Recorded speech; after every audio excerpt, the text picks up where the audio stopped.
Tonight, the sky is packed with stars, burning bright against the deep blue. You just get the feeling something big is about to happen under this quiet moon. We drift down over dark, silent mountains, settling into the deep quiet of the wilderness at night. It feels completely cut off from everything. Then, a tiny cry cuts through the quiet, just a faint wah sound. Small, and definitely lost out here. It comes again, echoing softly between the trees. Wah! Yeah, that's a baby crying, no doubt about it. Nearby, there's a lone house tucked away in the woods. Rough fence, bear traps scattered around, even little warning bells on tripwires. This place isn't exactly rolling out the welcome mat. And the crying seems to be coming from right around here. Inside, someone's thinking, a baby? Crying way out here in the mountains? That makes zero sense. We see a large, rough hand resting on wood. Behind it, a burly man with animal heads mounted on the wall mutters to himself. Must be a rat, he figures. He looks like a hunter, tough and used to solitude. He thinks grimly, if someone actually came here looking for trouble, they picked the absolute worst place. They're gonna regret it. The man, Arian Vincent, appears in the doorway, axe in hand, silhouetted against the light. He looks ready for anything. He grips the axe tighter, a dangerous look in his eyes. Because this is a hunter's home, and hunters don't take kindly to intruders. He scans the darkness outside. Whoever's out there managed to avoid his traps and hide well. Sneaky. But, he thinks, they can't fool his ears. He readies the axe, planning to strike fast. But after looking around, there's nothing. He lowers the axe, breathing out, confused. The stable yard is empty. He mutters aloud, almost to himself, no one's here. He rubs his temples, sweating a little. Maybe he's just hearing things. He thinks back to what the doctor said, that he and his wife couldn't have children. That crying, it must have been his imagination, right? Fueled by that old hurt. Hey! And then he sees it. Lying there in the horse trough, wrapped in plain white cloth, a tiny baby, fast asleep. He just stares, mouth open, completely stunned. What? What is this? Bursts from him. Carefully, almost awkwardly, his large hands scoop the infant up. The baby just sleeps on, peaceful, totally unaware of the rough-looking man holding him. Vincent still looks bewildered, maybe even a little annoyed by the impossibility of it all. He holds the baby a bit closer. Looking down at that small, innocent face, his expression softens, just a little. The baby's got light hair, so different from Vincent's own rugged look. Standing there in the strange light, holding this tiny, unexpected life, Vincent looks like a whirlwind of confusion, maybe with a tiny spark of tenderness hidden deep down. He's completely lost. Just then, a woman, Olina, appears at the door, wrapped in a blanket. She calls out, worried, Vincent? What's going on? He turns, still holding the baby, flustered. Olina, you're awake. Olina's eyes go wide when she sees the baby. What? A baby? She gasps, totally shocked. Vincent looks like he doesn't know where to start, stammering, wait. About that. He's sweating now, searching for the right words. Ah. Well. Standing there in the soft light from the window, holding the baby, he looks down at Olina. He takes a breath and starts, it seems like. Here's our child. Something magical happened then. His closed eyes opened, and he shook his hands. Sounds like the start of something special. We see illustrations, like from an old storybook, showing a mage figure. The wind blew, rain came, ending a long drought. Villagers celebrated as the dry land finally drank. This mage also protected the village, using strange powers against beasts under starry skies. Thanks to him, the village was peaceful. Under a bright, almost star-like symbol in the sky, the villagers tend their flocks peacefully. Seems the mage brought good times too. The legend says, no villagers went thirsty or hungry. But the village didn't really understand science or how things worked. We see the mage figure hunched over books, suggesting he studied alone, maybe without formal training. The people thought his powers were mysterious, and he was called a mage. So, magic is a known concept in this world, even if it's seen as mysterious. Time jumps forward. A kind voice asks, "My son, are you reading a book?" We see a young boy's hands holding a big, fancy red book titled The Story of the Kind Mage. This must be the baby, Shironi, all grown up. It's a bright day now. The boy, Arian Shironi, is 12 years old, sitting happily under a tree, lost in his book. He calls out, "Dad." His father, Vincent, now 40, looks over, beaming with pride. He's carrying a huge load of wood and his axe, looking strong and content. Vincent playfully acts like he's holding two Shironis up. "My cute son. Got plenty of wood, let's head home and eat," he cheers. "Wow!" Shironi replies, excited. As they walk home together, Shironi looks up at his dad, full of questions. "Dad, I'm curious, how do you actually use magic?" Vincent looks surprised. "Magic? What?" Then it clicks. The book I gave him was about that, he thinks. Shironi keeps asking, "Well, is magic really something else?" Vincent just laughs, trying to explain it his way. Killing a bear with one arrow? Felling a tree with one swing? Isn't that magic? Ha ha ha. Clearly, he doesn't believe in the storybook kind of magic Shironi means. Nearby, a couple of village boys watch them go by. One points, "Here? Look, it's Mr. Vincent. And Shironi." They keep watching as Vincent and Shironi walk off, Shironi still hugging his big book. One boy asks, "We ask him to play, but he's always reading. What's with that huge book?" The other says doubtfully, "You think he can even read?" Vincent, chopping wood not far off, hears their whispers drift over. "He's so skinny, doesn't look like Mr. Vincent. My mom said he's not their real son. His real parents dumped him 'cause he's weird." Vincent's hand clenches tight around his axe handle. Anger flashes in his eyes. How dare those brats? He seethes inwardly. Vincent looks over at Shironi, clearly troubled by what he heard. "Shironi," he calls out softly. But Shironi didn't hear the whispers or notice his dad's dark mood. He just looks up brightly. "One strike to a tree. That's magic, right?" he asks with an innocent smile, holding his dad's hand and his book. Vincent stops walking, looking down at his son. "Shironi." "Yes." Shironi answers. Vincent forces a smile, changing the subject. "Hey, since you helped Dad today, how about we go to the city tomorrow? I'll buy you lots of your favorite fruit." Shironi's eyes light up. "Wow, Tilda. Really?" As they walk on, Shironi bubbling with excitement about the city, Vincent thinks with a heavy heart, "I'm sorry, Shironi. I'm not always the father you deserve." He rests a hand gently on Shironi's head. "But no matter what anyone says, Shironi, you are my son." Shironi looks up, touched, but his focus quickly snaps back. "I need to know more," he thinks, determined. A close-up on Shironi's bright blue, determined eyes. His thought finishes, "About magic." That desire is burning strong. The next day, they arrive at the gates of Krias, a bustling city in the Thormia kingdom. It's way bigger and busier than their quiet little village.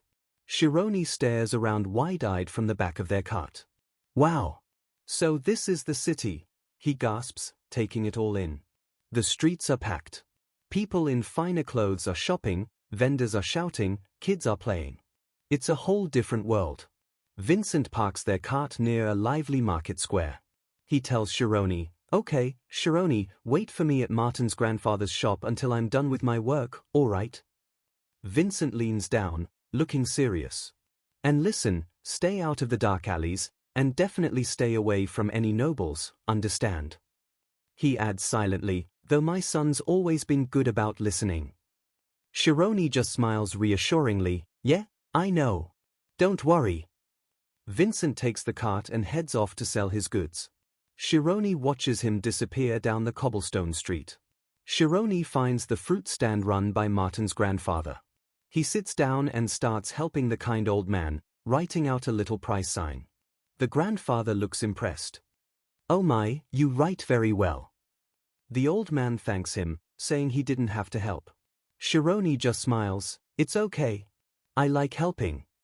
He sits there, working away diligently. The grandfather chuckles fondly. He's young, but sharp. He sighs, comparing him to his own grandson. My Martin is such a troublemaker. Shironi playfully interrupts, Grandpa Tilda. Shironi looks up from his sign. Grandpa Tilda, do you know about magic?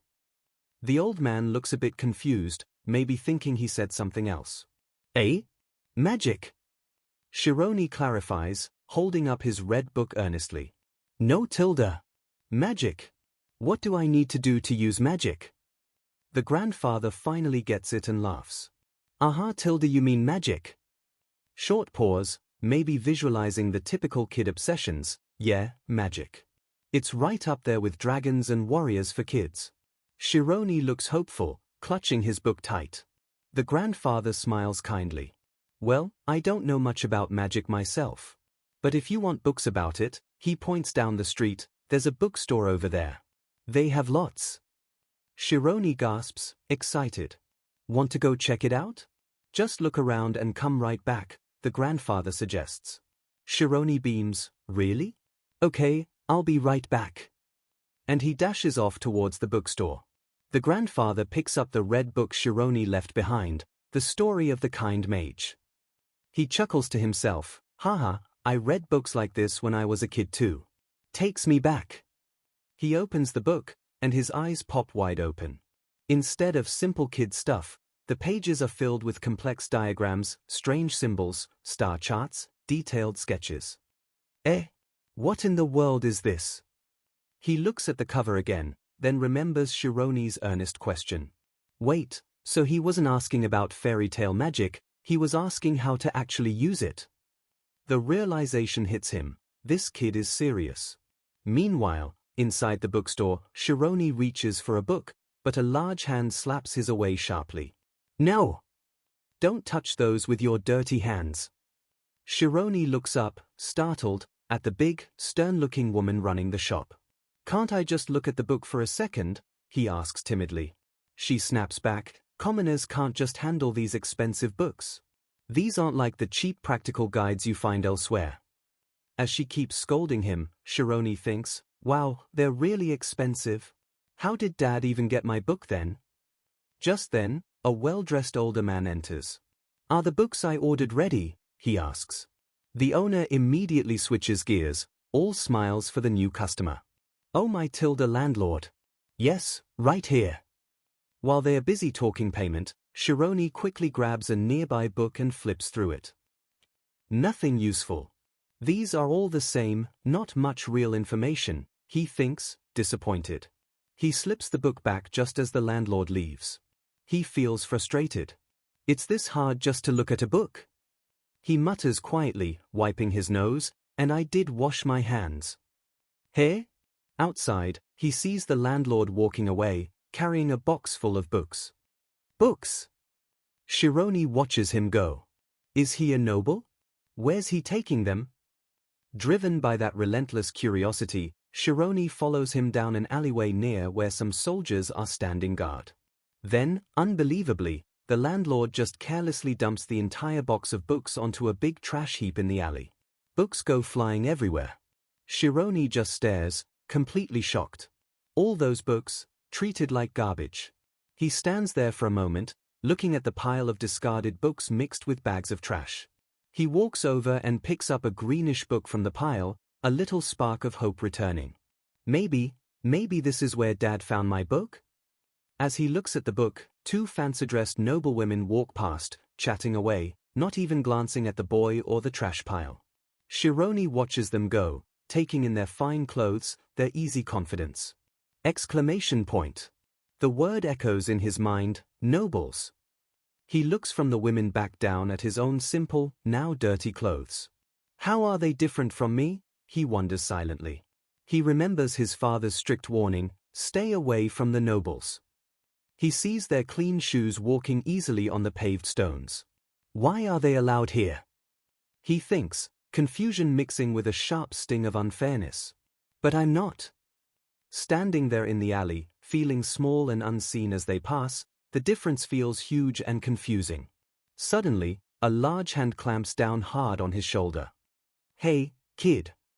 Shironi jumps, startled.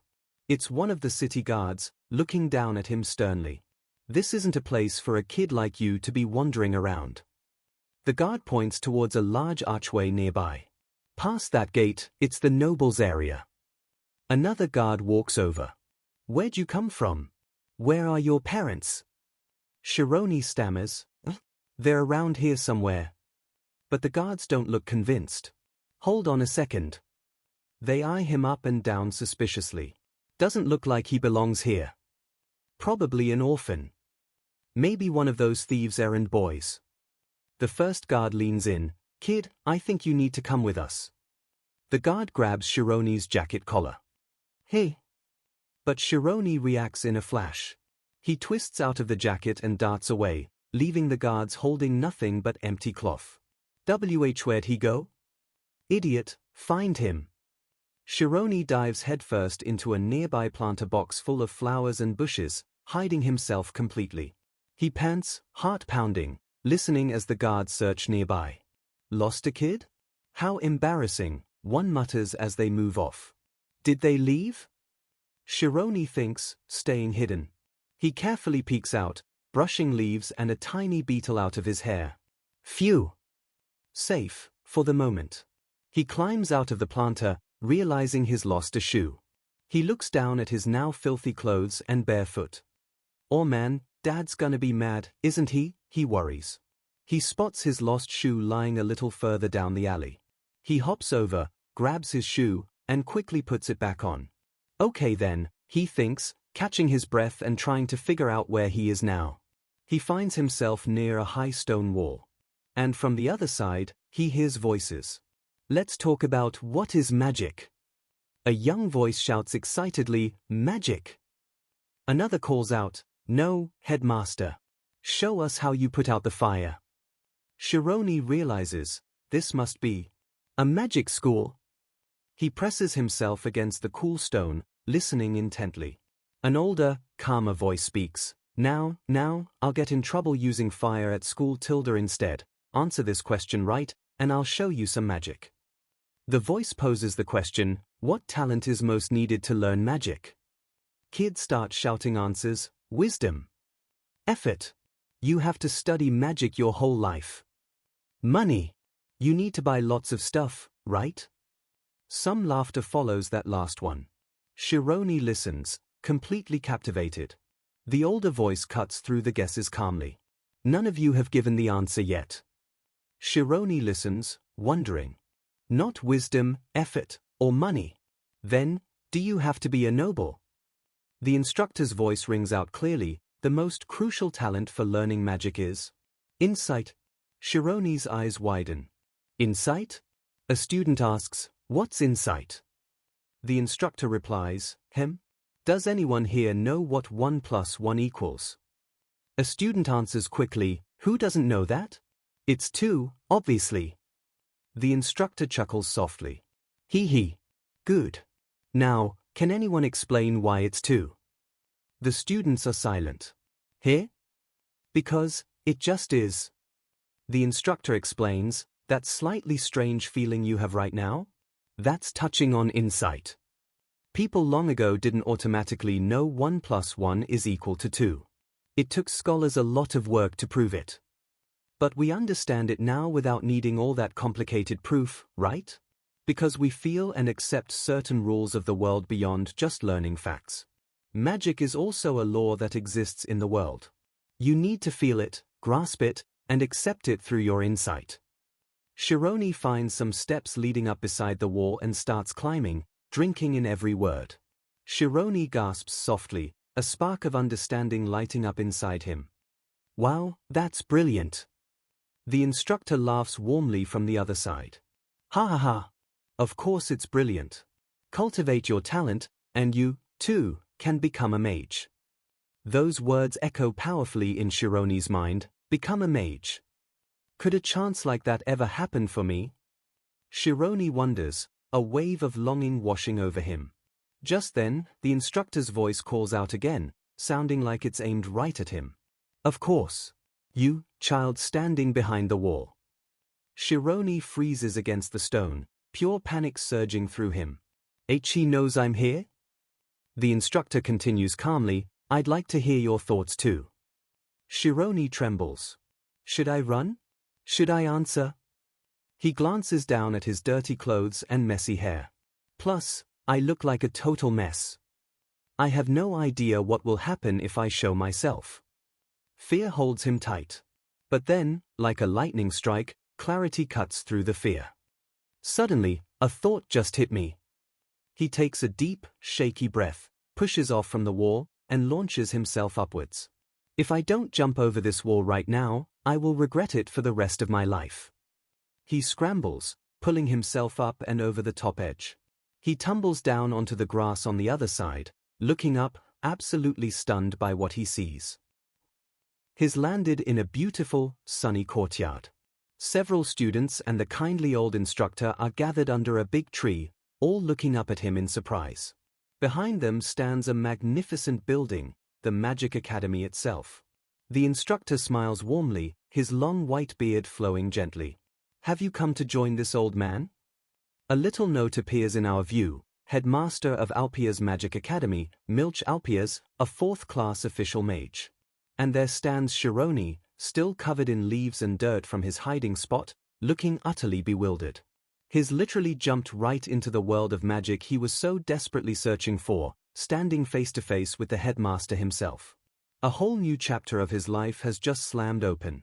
The afternoon sun streams down through the leaves, making shifting patterns on the ground inside the academy. We see that high stone wall again from the outside, the barrier Chiron just threw himself over. And there's Chiron, standing inside. He looks small, maybe a little out of place with leaves still tangled in his hair, but his eyes are steady. He took the jump, now he has to deal with whatever happens next. Below, we see the setup, Chiron facing the headmaster and the students under the tree. The academy grounds look peaceful, green trees against a bright sky, but you can feel the tension in the air. The students sitting neatly in their uniforms immediately turn hostile. They point and sneer, calling him a lowly commoner, yelling at him to get out. Their prejudice hits him like a wave. Chiron flinches a little under their glares and harsh words. It's a cold welcome, but he holds his ground. But the headmaster, Milch Alpias, just smiles calmly through it all. He gestures for Chiron to come closer, asking with a curious twinkle in his eye what part of his earlier talk convinced the boy to jump the wall. He seems intrigued. Chiron looks up, his voice quiet but clear. He just wants to see magic. That's his simple, driving reason. The headmaster chuckles, asking if he's really never seen magic before. Standing before the seated students, Chiron answers honestly that he's only read about it. Right away, one student scoffs loudly, doubting a commoner like him could even read books. The disdain is thick. Ignoring the insults, Chiron bows low to the headmaster, his voice filled with desperation. He begs him, saying it doesn't matter what kind, he just needs to see real magic. The headmaster laughs kindly, agreeing easily. He says he'll show him some wind magic, which gets the students beside him excited. Wind? Chiron repeats, his eyes wide with anticipation. He watches intently as the headmaster prepares, the other students buzzing around him. Suddenly, a strong gust of wind swirls through the courtyard. Chiron braces himself, feeling the invisible force. Blue streaks of energy flash through the air. What's happening? The wind picks up, whipping leaves around, forming a vortex of energy controlled by the headmaster. Chiron gasps as the students around him are lifted right off the ground by the magical wind. They float gently, laughing and cheering like it's a fun ride. More students drift weightlessly against the blue sky above. They tumble slowly in the air currents, completely safe and clearly enjoying themselves. The air is full of floating students, a strange and amazing sight. Quick shot of a student floating peacefully. Another student drifts higher, showing the magic's reach. But then, Chiron feels himself getting lifted too, tumbling backwards without warning. Ha! He wasn't expecting this at all. Panic flashes across his face as he realizes he's falling up, completely out of control. Is he going to crash? The ground shrinks rapidly beneath him as he keeps rising. He lets out a yell, flailing helplessly in midair. Ah! Laughter breaks out from the other students floating nearby. They seem to find his terror pretty funny. Suddenly, Chiron stops rising and just hangs there, floating sideways a few feet off the ground, totally bewildered. Huh! The other students look over, some still chuckling. The headmaster calls up calmly from the ground, asking how he likes it. He smiles, stroking his beard. This, he says simply, is magic. The students near him are grinning, impressed. Chiron slowly floats back down, landing gently. He stares at his own hands, then back at the headmaster, completely awestruck. Magic! He breathes, trying to grasp the feeling, the reality. What is it? The headmaster looks thoughtful, starting to explain, but Chiron cuts him off, his mind racing. He doesn't care if he doesn't understand the how. He yells out, desperate now, maybe even close to tears, just tell me exactly what it is. He needs something solid, an answer he can hold on to. The students gasp, shocked at his boldness towards the headmaster. They mutter about his terrible attitude. The headmaster's expression becomes hard to read for a moment. But Chiron stands firm, waiting for an answer, his intense desire for knowledge making him forget his place. The headmaster smiles slightly, seeming almost amused. All right, he says, let's use some difficult words then. He explains that magic goes beyond normal logic. It's like a mental activity exploring the truth behind things we see. Chiron listens hard, absorbing the abstract idea. He thinks, maybe because it's illogical? He looks up, making a connection. Maybe that makes it closer to the real truth? He stands there confidently now, having reasoned it out. The headmaster bursts out laughing, genuinely surprised and impressed. He asks if Chiron read that in his books too. Chiron shakes his head. No, he explains, he just noticed a pattern in the books he read. How many famous ideas were initially mocked for being strange but later became accepted truths. So, Chiron reasoned, maybe the real truth is often hidden in things that seem unusual at first. The headmaster nods slowly, acknowledging the boy's sharp thinking. Indeed. Having grasped the concept, Chiron asks the most important question, how can I learn magic? The headmaster looks at Chiron thoughtfully. He recognizes the boy is wise, wanting to gather real information to figure things out himself. Chiron waits, determined.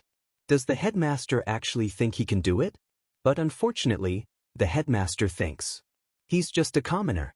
A flicker of regret crosses the old man's face. Instead of explaining more, he decides to show him. He calls over one of the students, Shaman. He tells her to enter the spirit zone. A polite girl with purple braids, Shaman, steps forward. Yes, headmaster. Chiron looks on, confused. Spirit zone? What's that? The other students watch Shaman, waiting. Shaman closes her eyes for just a second, and when she opens them, they glow faintly blue. A subtle energy seems to surround her. She calmly states she's entered the zone. The headmaster holds out a closed fist and asks how many coins he's holding. Shaman, eyes still glowing, answers instantly, 6. Correct. The headmaster opens his hand, showing exactly 6 coins. Chiron gasps, amazed. How did she know? The headmaster explains that when a mage focuses like this, their mind becomes incredibly sensitive, able to sense everything around them, even tiny details from far away. Shaman smiles slightly, demonstrating again. She calls this heightened state the spirit zone. Then she adds that the headmaster now only holds 3 coins, sensing he hid some. In this zone, the headmaster continues, mages can sense the world in ways beyond normal senses. He shows the remaining 3 coins. And they can also control phenomena, like the wind magic earlier. She didn't count the coins through sight or sound. She sensed the situation as a whole picture. Chiron looks up, processing this incredible idea. A spark lights up in his eyes. Then maybe I could. He thinks, hope surging inside him. The headmaster seems to read his mind, confirming anyone can do it. He gives simple instructions, practice quietly. First, feel yourself. Then, erase yourself. But he adds a crucial warning. Anyone can do it, but not everyone succeeds. The potential is there, but reaching it is the hard part. Chiron looks confused again. The headmaster clarifies, if you can truly feel yourself, you can open up a whole new world by then letting go of that self. If you can't even sense your own presence clearly, erasing it is impossible. The headmaster smiles, seemingly amused by how quickly Chiron is picking things up. He keeps surprising me. Go on, try it. Here. The unspoken challenge is clear. If Chiron can't enter the spirit zone, he simply cannot learn magic. This is the very first essential step. Chiron closes his eyes, concentrating with all his might. Leaves drift around him. He focuses inward, trying to feel what me really is beyond just his body. Is it the brain? An image of a glowing brain appears in his mind. No, that's just a part of the body. His thoughts race, his senses, his reality, feel tied to his physical brain. How can he separate his mind? The instruction comes back, don't define it, feel it. In his mind's eye, a glowing hand reaches out, touching a line representing his sense of self. Now, erase the things that feel like me, one by one. The mental hand seems to pull away that line, trying to dissolve the boundary of self. It's not about making his body sensitive. It's about making just his mind sensitive, detaching it. The energy concentrates, focusing purely on mental awareness. His perception shifts, the view of the courtyard becoming slightly warped, different. The headmaster asks the other students how they're doing with the exercise. Then he turns to Chiron, who is still deep in concentration. What did you feel? Chiron opens his eyes slowly. He looks slightly dazed, sweat beading on his forehead, but his expression is one of wonder. Sound. He murmurs. I heard all the sounds. The headmaster chuckles lightly. I see. Well, if you stand still, naturally you'll hear sounds. He sounds like he's dismissing it as nothing special. But then the headmaster stands up, a look of quiet surprise growing on his face. He initially thought Chiron failed, but then he considers. The spirit world works differently. The word, synesthesia, appears. He realizes Chiron might be experiencing something much deeper. Synesthesia, where senses get mixed up, like tasting light, or smelling sounds, or feeling the shape of the scenery on your skin. Chiron isn't just hearing things, his senses are blending, a clear sign he's touched the spirit zone. The headmaster pats Chiron's head gently, genuinely impressed now. Good work, he says cryptically. Keep working hard, and you'll be able to hear even more sounds. He acknowledges Chiron's success without fully revealing how significant it is. The headmaster turns to leave with the other students. All right, that's all for the special class. Let's head back. They follow him, leaving Chiron standing alone. As he walks away, the headmaster glances back at Chiron, a thought heavy with regret passing through his mind. Such a shame, a kid with real talent. If that child were a noble, trained from a young age. He looks at his privileged students trailing behind him. Wouldn't he have achieved just as much as these children, maybe more? He sighs inwardly. But talent is common, he reminds himself. In this world, opportunity is what's rare, especially for commoners. Wasting no time, Chiron scrambles back up the wall, leaving the academy grounds behind him. He lands heavily on the other side, stumbling as he hits the ground, gasping for breath. He clutches his chest, breath coming in ragged gasps, eyes wide with leftover amazement and the effort of the climb. It really. A huge grin spreads across his face, pure joy and triumph lighting him up despite the sweat and dirt. Worked. He did it. He actually touched magic. The feeling is exhilarating. Chironi's mind is still reeling from the academy, remembering that feeling. I heard this booming sound. His thoughts flash back to that strange energy, the feeling of connection. Is this really the spirit zone? It felt like being broken down into tiny pieces, and scattered everywhere, across the whole world. Like ripples spreading out forever. He felt like he was the world. Back in the present, tears streamed down Chironi's face, not sadness, but pure awe from that incredible, overwhelming feeling. He's running fast down the city street now, leaving the academy far behind. He thinks back, breathless, about how huge and vast it all felt, almost scary. He wipes the tears away as he runs. It was only for a moment, but it felt like he left his body behind, and he just became infinite. Lost in that amazing memory, he keeps running, not really watching where he's going. Crash! He slams right into someone, letting out a startled yelp. He hits the hard cobblestone ground with a thud. Ah! He scrambles up quickly, looking up nervously to apologize. Sorry. But he finds himself surrounded by big, mean-looking guys. The one he bumped, green hair, tough look, glares down at him, snarling, "Who do you think you are?" Shironi freezes. This looks really bad. The man grabs Shironi's tunic ruffy. He demands payment for being bumped into, accusing Shironi of being from a rival gang, the Wolf Gang. Shironi cries out, terrified, "I'm sorry." Fear makes Shironi blurt out something strange, maybe confusing the thugs with storybook villains, asking if they came to kill him. Just then, a calm, cool voice cuts in. "What's going on here? Something fun?" A young girl with striking red hair steps into the alleyway. Lady Amy. Shironi looks over, maybe seeing a sliver of hope. Seeing a noble, Shironi thinks he should beg her for help. But Amy just asks the thugs casually what they're up to, if they are bored again.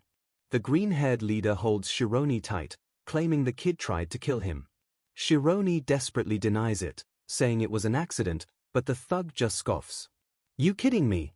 The thug sneers, and without warning, slams his fist right into Shironi's stomach. Shironi collapses, coughing hard. The thugs tower over him, grabbing his hair and insulting his mother, demanding he bring her there. Another thug smirks, noticing the look in Shironi's eyes change from fear to burning anger when they mentioned his mom. "Ooh, did we hurt your feelings?" The leader shoves Shironi's head down with his boot, threatening him. The others move in, ready to keep hitting him. One warns the others not to leave bruises on his face. Shironi curls up tight, trying to protect himself as the kicks and punches land. Amy's voice cuts in again, sharp but still detached, telling them to stop before they kill him. She steps forward. The thugs pause. Amy stands over Shironi, lying still on the ground, and asks casually if he's okay. She looks back at the thugs, almost washing her hands of it, saying she didn't do anything, even though her arrival probably saved him for a moment. Shironi just lies there on the filthy ground, sniffling, tears mixing with dirt. He's hurt, terrified, and feels completely humiliated.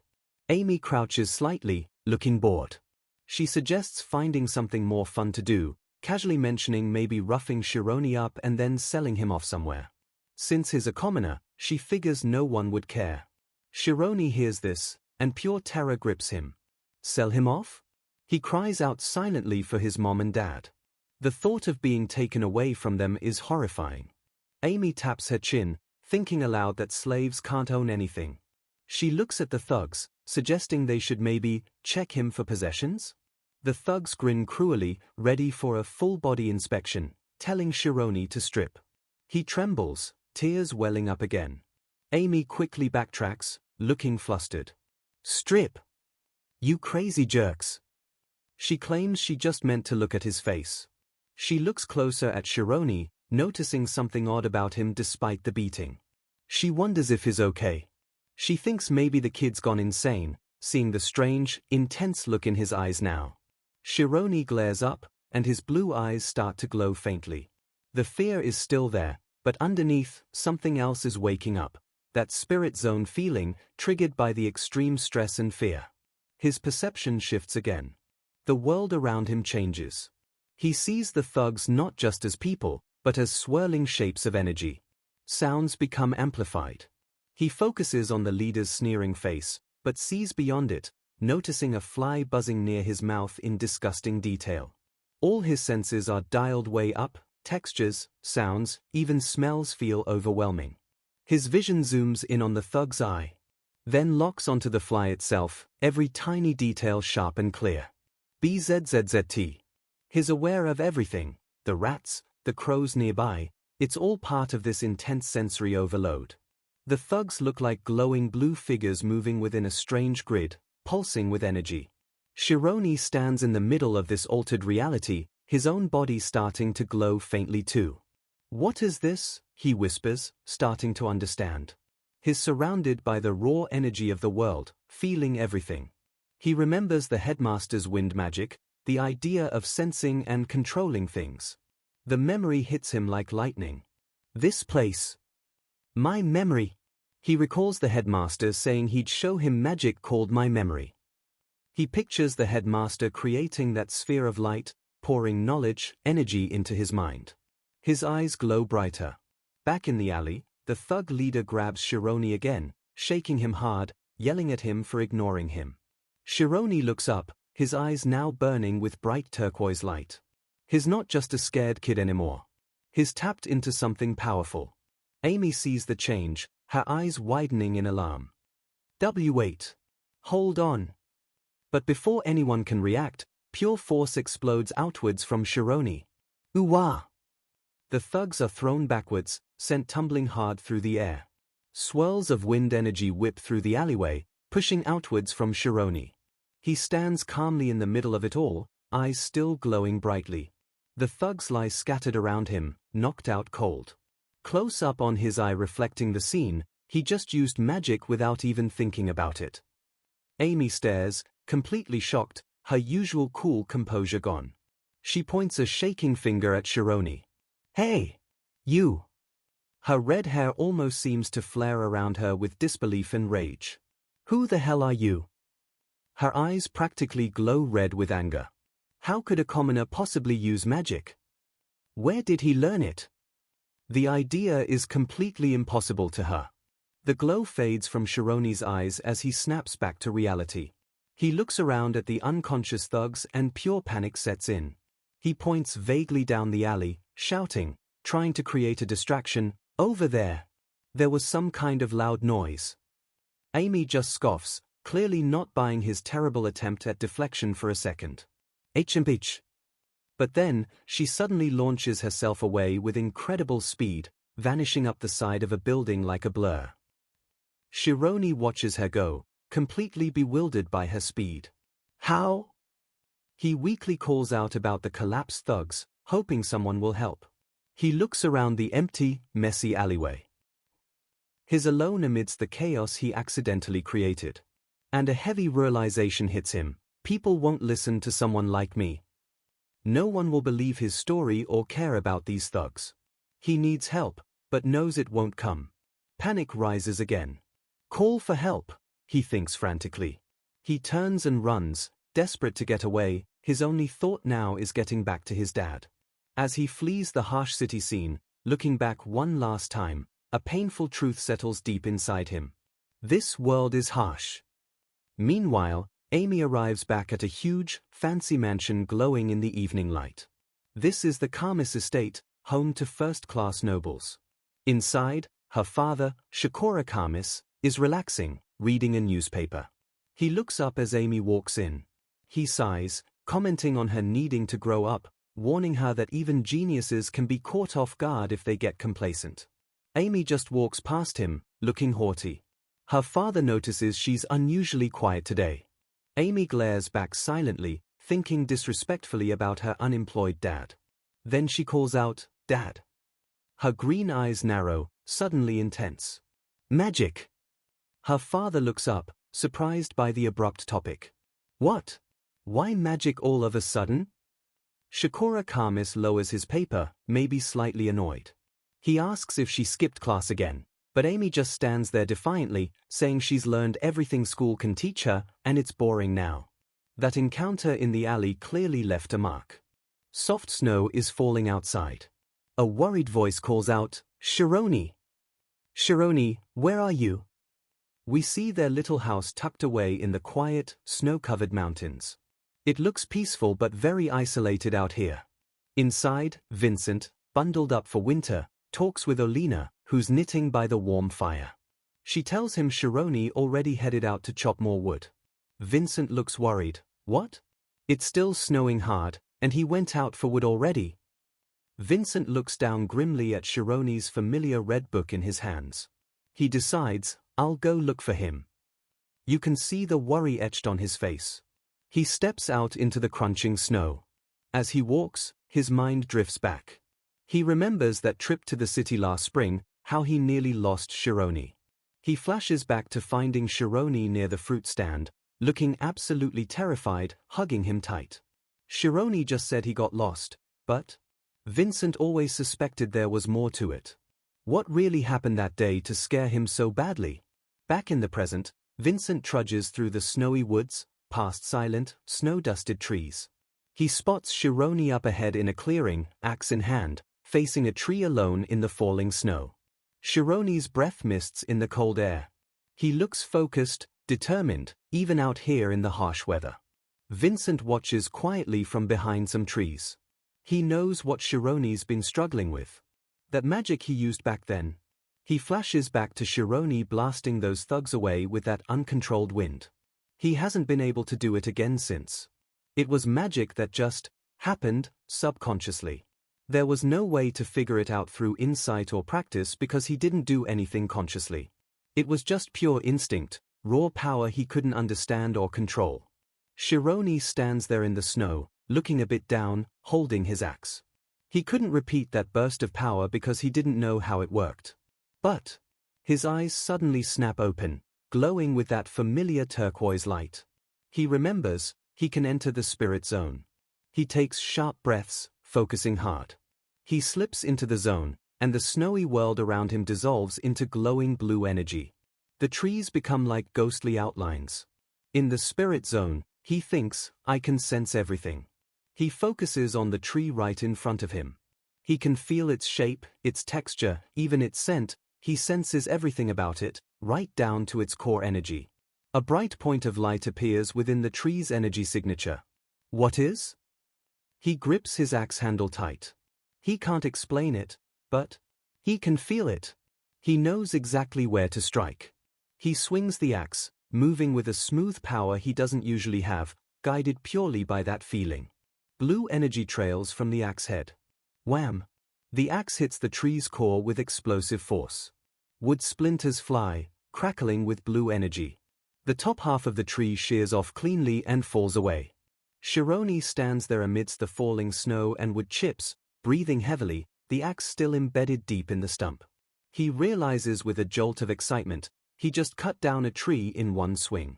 His eyes widen, a small smile finally touching his lips. Magic! He finally managed to connect that feeling with a real action. Vincent stares from his hiding spot, completely stunned. What did I just see? He knows that technique. That's Thunder Strike? The one where you hit the core just right, felling the tree instantly. He just watches Shironi, his expression a mix of shock and maybe something else. Worry? But Shironi doesn't celebrate. He immediately pulls his axe free and starts sawing at another log, back to normal, hard work. Frustration clouds his face again. Because even though he did it, that was just one success out of maybe 100 tries. He sweats, thinking back to that effortless power he used against the thugs. That's the magic he wants to understand, that raw burst of force, not just this difficult, unreliable tree-cutting trick. Vincent watches his son struggle, and his heart just aches. Tears well up in the tough hunter's eyes. He clutches that red book tighter. He understands now. Shironi needs real knowledge, proper teaching, not just talent and luck. Instinct isn't enough without guidance. The snowy scene fades, time passes. 3 years later. Shironi, now 15 and looking more mature, sits meditating peacefully on a tree stump in a sun-dappled autumn forest. He seems calmer, more centered. Text confirms, 3 years later. He stands up smoothly, his movements practiced. He expertly swings his axe into the stump, likely more practice. He places his hand on a standing tree, trying to sense it. Not with his eyes. His eyes. He closes them, focusing inward, trying to connect with the tree's energy, just like before. Energy seems to swirl around him as he concentrates. Feel it. He aligns himself, getting ready to strike based on that feeling alone. He swings, and again, Blue energy explodes as he hits the core, practicing the thunder strike. He's clearly kept at this relentlessly for years. Walking through the woods later, axe over his shoulder, he reflects that he almost went home after just meditating today. It's already been 5 hours. He thinks about how deep the spirit zone feels now. He feels completely connected to nature in the zone, sensing the whole ecosystem, hearing the trees drink water, feeling the worms underground.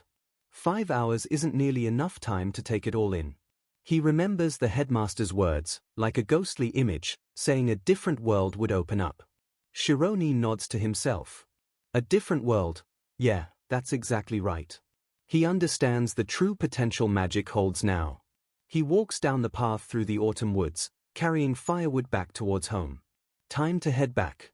As he gets closer to the house, he spots 2 fancy white horses tied up nearby. That's definitely strange out here. Then he sees it, an expensive, ornate carriage parked right outside their humble home. He puts down his wood, surprised. A guest? And one with a carriage like that? He pushes the door open, calling out, "I'm home." His eyes widen a little as he sees who's inside. Dad! Vincent looks up. You're home. Vincent, Olina, and a formally dressed older man with white hair and glasses are sitting at their table. Vincent gestures to Shironi. You're back, Shironi? Come say hello. The older man looks Shironi over coolly. Vincent explains this is the associate butler of the Ogent family. The butler introduces himself formally as Temuran. Shironi bows politely. Nice to meet you. I'm Shironi.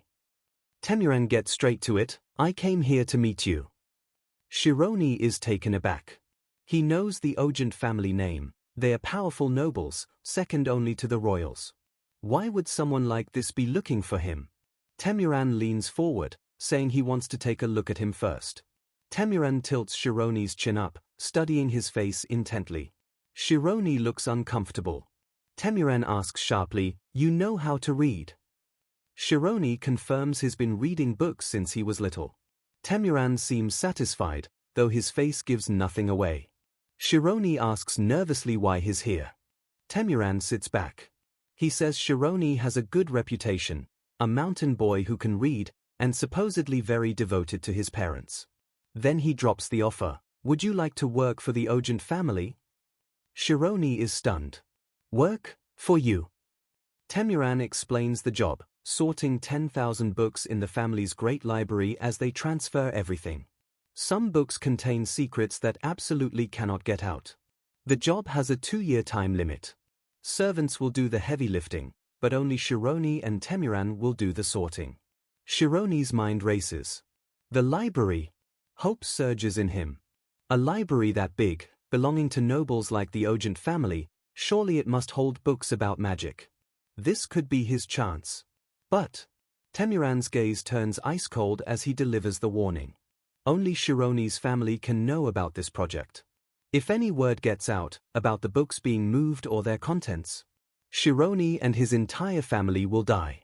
The threat hangs heavy in the small room, aimed right at Vincent and Olina too. Shironi glances at his parents' faces. They look incredibly tense. He understands how serious this is. Temuran adds that the pay will be very good, since he's risking his life. He almost sneers, suggesting the pay will be more than Vincent could ever earn hunting, implying that's the only reason they'd agree. Vincent slams his hand on the table, cutting him off angrily, insisting money isn't why they are listening. Vincent looks flustered, trying to explain his real motivation. I just wanted our Shironi to. He stands up, facing Temuran directly, his voice thick with raw emotion. Be able to follow his dreams. He wants this opportunity for Shironi, even with the terrible risk. Temuran just bursts out laughing, finding Vincent's feelings ridiculous. Dreams? What are you talking about? You think this commoner boy is actually going to become something? Get real. Why else would you want me to hire him except for the money? Vincent leans forward, insistent. You said he could read the books. Temuran replies calmly, yes, he can read, but that doesn't mean he's allowed to read everything. It just means they can't watch him every second. Temuran leans back, dripping sarcasm, mocking Vincent's words about dreams. He stares hard at Vincent, accusingly. Is that the lie you've been feeding your son all this time? Vincent flinches, looking incredibly guilty. Temuran presses harder. Is Shironi really reading right now? Implying maybe Vincent exaggerated his son's abilities. Vincent looks tormented, old worries flooding back. He remembers Olina patiently teaching a tiny Shironi his letters by the fire. But by the time Shironi was 6, he was already reading completely on his own. He remembers watching young Shironi lost in a book, looking so different, so intelligent, almost noble. The thought had even crossed his mind back then, could Shironi be from a royal family?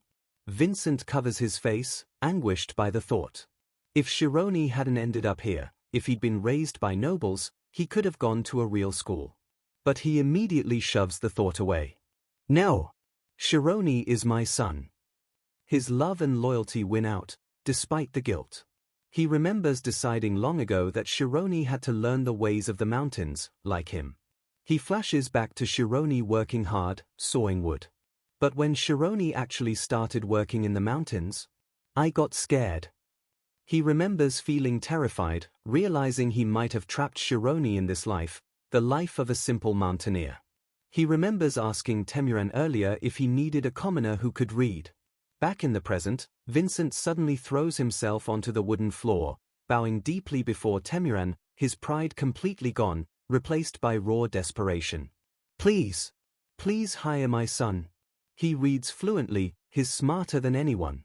Please just let him. Tears stream down Vincent's face as he begs, his voice cracking. Let him read some books. It's the only chance he sees for Shironi to have the future Vincent feels he denied him. Temuran looks down at the begging man, unmoved. He coldly dismisses the plea, saying they don't need money, seeming to completely miss the point of Vincent's desperate hope for Shironi's education. And Vincent just snaps. The humiliation, the fear for Shironi, the condescending attitude, his fierce love, it all boils over. He throws his head back, tears still flowing, and screams with pure, raw fury, "Get out of my house right now." Temuran stands there coolly, repeating his earlier cold words to Vincent about not needing money, basically saying he wouldn't have bothered if he knew Vincent would just beg. Vincent is still furious, yelling at Temuran to get out. But the butler just calmly adjusts his hat, completely unfazed, while Chiron watches it all silently. Vincent keeps yelling, furious that Temuran mocked their family for being poor.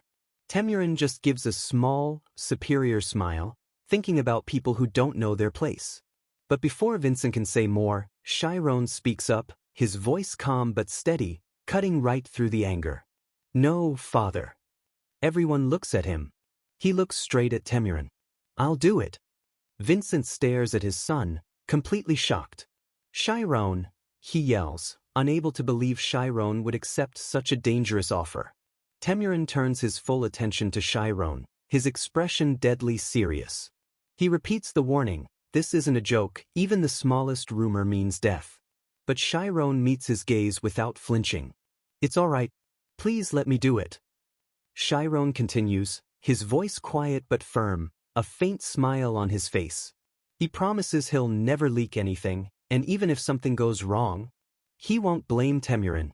He takes full responsibility, showing he understands exactly what he's getting into. Temuran studies Chiron for a beat, maybe surprised, maybe calculating. He gives a thin smile. Okay, he says he'll come back in a week. But he gives one last warning. Chiron can back out before then, but once he enters the Ogent Manor, he won't be able to leave until the 2 years are up. With that final word, Temuran turns and leaves, his attendant following him out. The deal is done.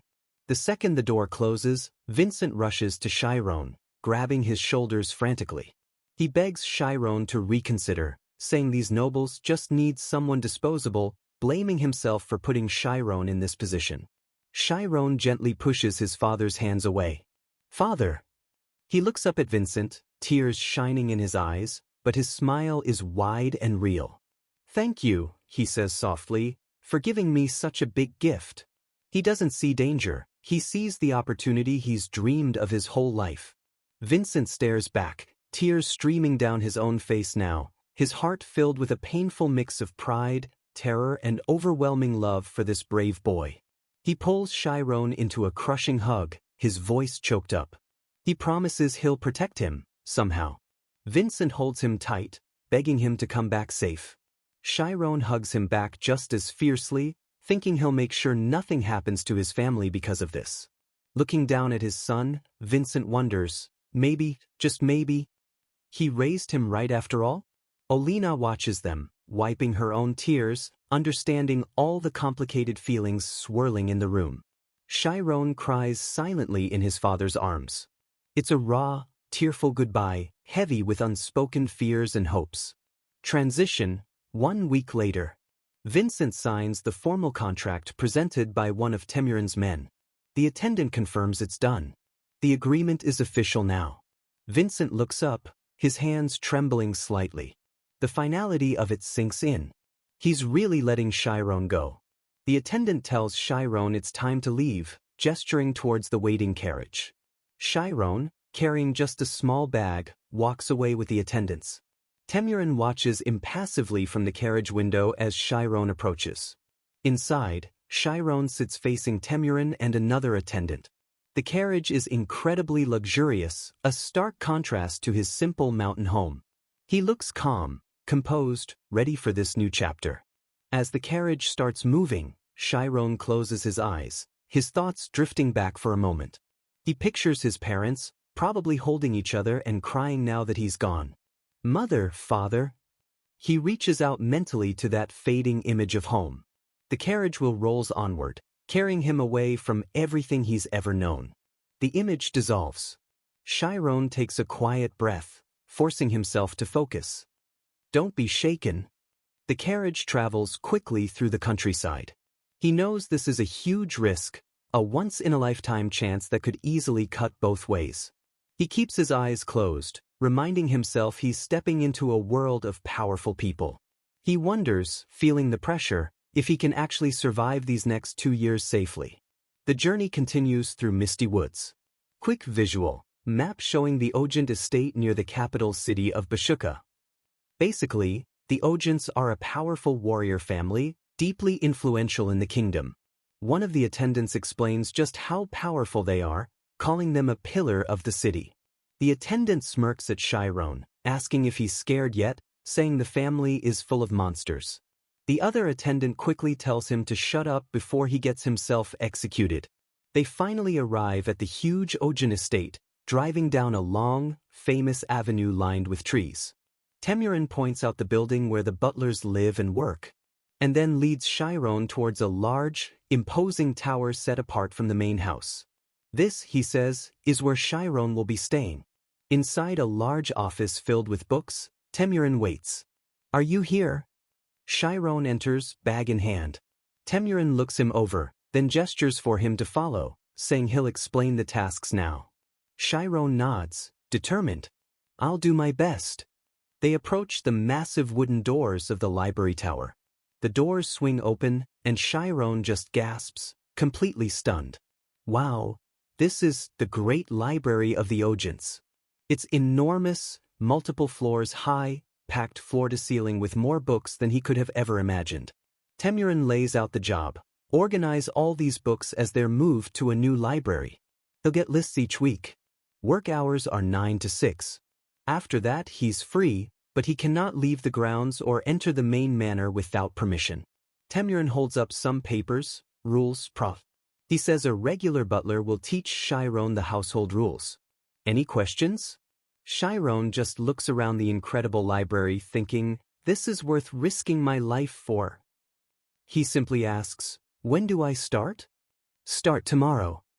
The next day, Chiron is at a large desk inside the library, facing a huge pile of unsorted papers. The monumental task has begun. Chiron, now looking sharp in a butler's vest and bow tie, carries a stack of documents. He sits down and gets to work, thinking. He understands why it has to be just one person sorting. The system needs to be consistent.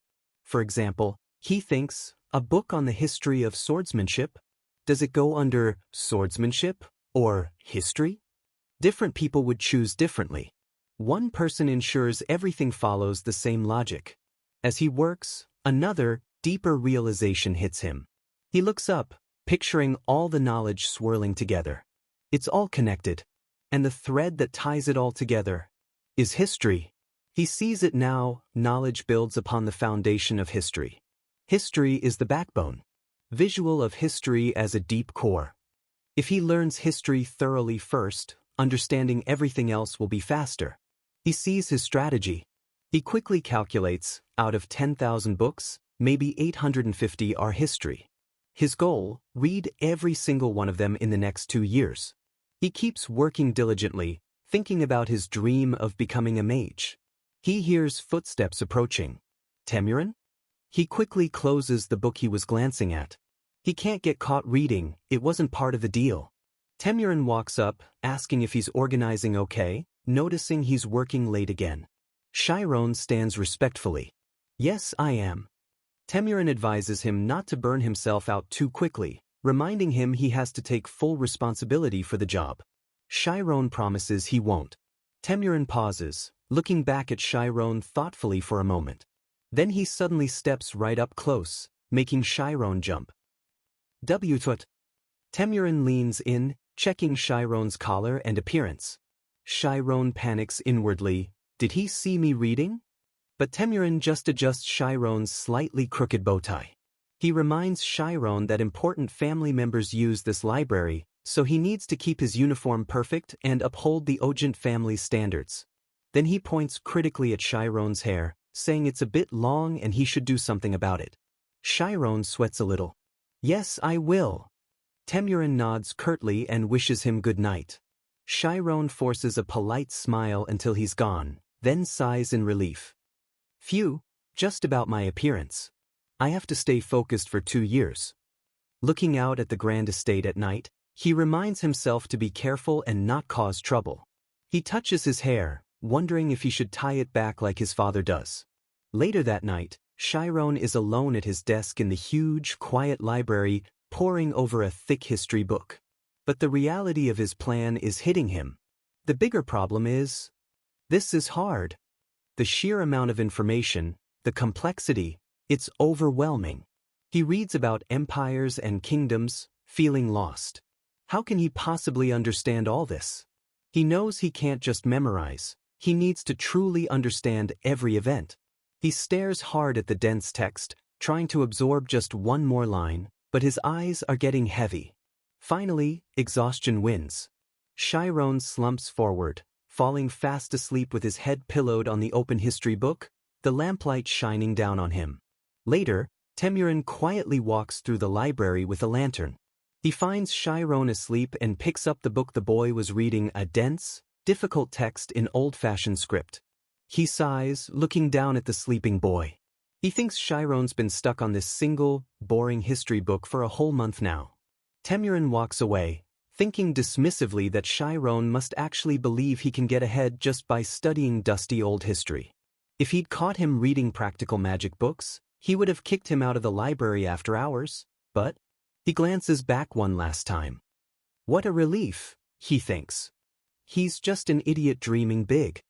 Temurin leaves, completely mistaking Chiron's dedication for slow-wittedness, ironically glad the boy isn't smart enough to look for the real secrets, never suspecting Chiron's true, ambitious plan. Life goes on for Chironi inside the Grand Ogent estate, working away in the library. 3 months have already flown by since he arrived. Another butler, a friendly-looking guy with glasses named Nade, comes up to Chironi's big sorting desk. He asks if the stacks Chironi has set aside are ready to go. Chironi, his hair now tied back neatly, looks up from his papers. Chironi thinks about how he's settled in. The sorting work is easier now, and he's picked up quite a bit about how things work around here from the other butlers. He tells Nade yes, those 4 stacks are ready. While Nade gathers them, another butler signs out a book. Nade casually mentions it's the second young master, Rian Ogent, borrowing again. Chironi looks a little worried, checking his records. Rian hasn't returned the last books he borrowed, and that could mean trouble if they go missing. Nade leans in, lowering his voice, saying his notice too, but Rian just brushes off any questions. Nade adds with a cynical smile that honestly, the nobles probably wouldn't even notice missing books. It's always the butlers who take the fall. He whispers that the truly important books aren't even kept here anyway, warning Shironi to keep this chat quiet. Shironi takes it all in, another reminder of the sharp divide between nobles and commoners. Nade waves cheerfully as he leaves, telling Shironi to keep up the good work. Shironi watches him go, thinking grimly that Nade's casual attitude doesn't make things any safer for him. He understands the unspoken truth. Noble carelessness relies entirely on commoner loyalty and fear. Images flash through Shironi's mind, his worried father, Temuran's cold face, lines of nameless butlers. Commoners risk their lives for things nobles forget about instantly. Temuran's warning rings clear: any mistake, and you'll be killed. The Ojents will do whatever it takes to avoid mistakes or scandal. The pressure on someone like him is immense. Shironi sighs, trying to shake off the heavy thoughts. Best to just keep his head down and do his job quietly. Just then, someone darts past the library entrance, yelling curses about some old guy. Shironi looks up, startled. He stands up, confused. Speak of the devil, what was that? Suddenly, a young guy with wild blue hair bursts into the library, looking totally panicked and out of breath, complaining about needing a rest. Shironi recognizes him instantly. That's Rian Ojent, the youngest son of the family. An angry roar echoes from outside, threatening extra laps around the garden. Rian flinches, desperately searching the library for somewhere, anywhere, to hide. He spots Shironi and rushes over, grabbing his shoulders urgently, begging him not to tell anyone he's here. Shironi just notes silently how tall the young master is. Before Shironi can even process it, Rian dives under a nearby desk. Just as he does, the library door bursts open again, and Shironi instinctively calls out Rian's name. An imposing, furious-looking man with muscles and an incredibly long, styled beard storms in, roaring that he knows Rian is hiding there. The man glares around, his eyes landing on Shironi. He demands to know if Shironi saw a tiny fellow with blue hair run in. Shironi thinks nervously, if Rian is tiny, what does that make him? Shironi tries to deflect politely, maybe a little sarcastically, asking who the man is before he answers about the young master. The man puffs up, enraged. He bellows that he's the swordmaster, Rian's teacher, and is fully allowed to beat the kid senseless. He threatens Shironi with a beating if he doesn't spill the beans immediately. Shironi keeps his cool, though a bead of sweat appears. I see. He glances towards the desk Rian is under, then points right at it. The young master is hiding under the desk. Rian's eyes pop wide open under the desk, betrayed. Shironi instantly regrets it, thinking, are you crazy? Do you want to die? Rian scrambles out, looking terrified of his teacher, babbling about misunderstandings. The swordmaster just roars back, misunderstanding. Rian tries to play it cool with a huge, fake yawn. Shironi watches, wincing. This isn't going well for Rian. The swordmaster grabs Rian by the ankle, flips him upside down like he weighs nothing, and starts dragging him out, declaring training is over and it's time for a beating instead. As he's dragged away, Rian glares back pure hatred at Shironi, silently vowing revenge. Just you wait. Shironi sighs, relieved the immediate danger is gone, but feeling a bit guilty. Still, he tells himself he had no choice, the teacher clearly had authority. He remembers the rumors about Rian being dragged off to the mountains by this same teacher. And not coming back for a whole month. Yeah, definitely not someone to cross. Shironi turns back to his own work, trying to refocus. He thinks about his reading progress. That first complex history book took him nearly 20 days. But once he fully understood that one, he managed to get through a whopping 82 more history books in the next couple of months. He's surrounded by stacks now. Just like he thought, the beginning was the hardest. No book is completely isolated, they all connect. He sits reading, feeling more confident. Now that he's read about 200, the remaining 650 history books should go much faster. But as he reads, a small doubt starts to form. Is studying history really the best way to learn magic? Still, when he reads about the great magicians of the past, he feels sure he's on the right track. He considers the difference. Scholars study theories, but magicians bring those theories to life. So, magicians are like scholars, but with one crucial difference, that extremely sensitive state of mind. He pictures himself in the glowing spirit zone again.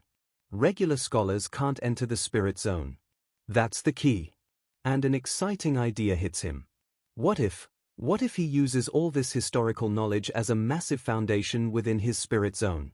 Maybe then, he could become a real magician. His eyes gleam with possibility.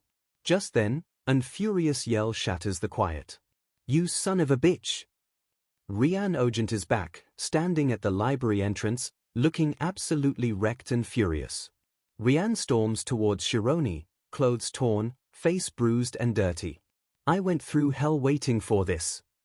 Shironi sighs inwardly. Looks like Rian hasn't forgotten. Rian gets right up in Shironi's face.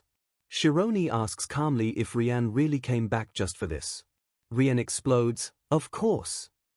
Rian launches into a tirade about how much he suffered, climbing cliffs, nearly dying, all fueled by thoughts of getting revenge on Shironi.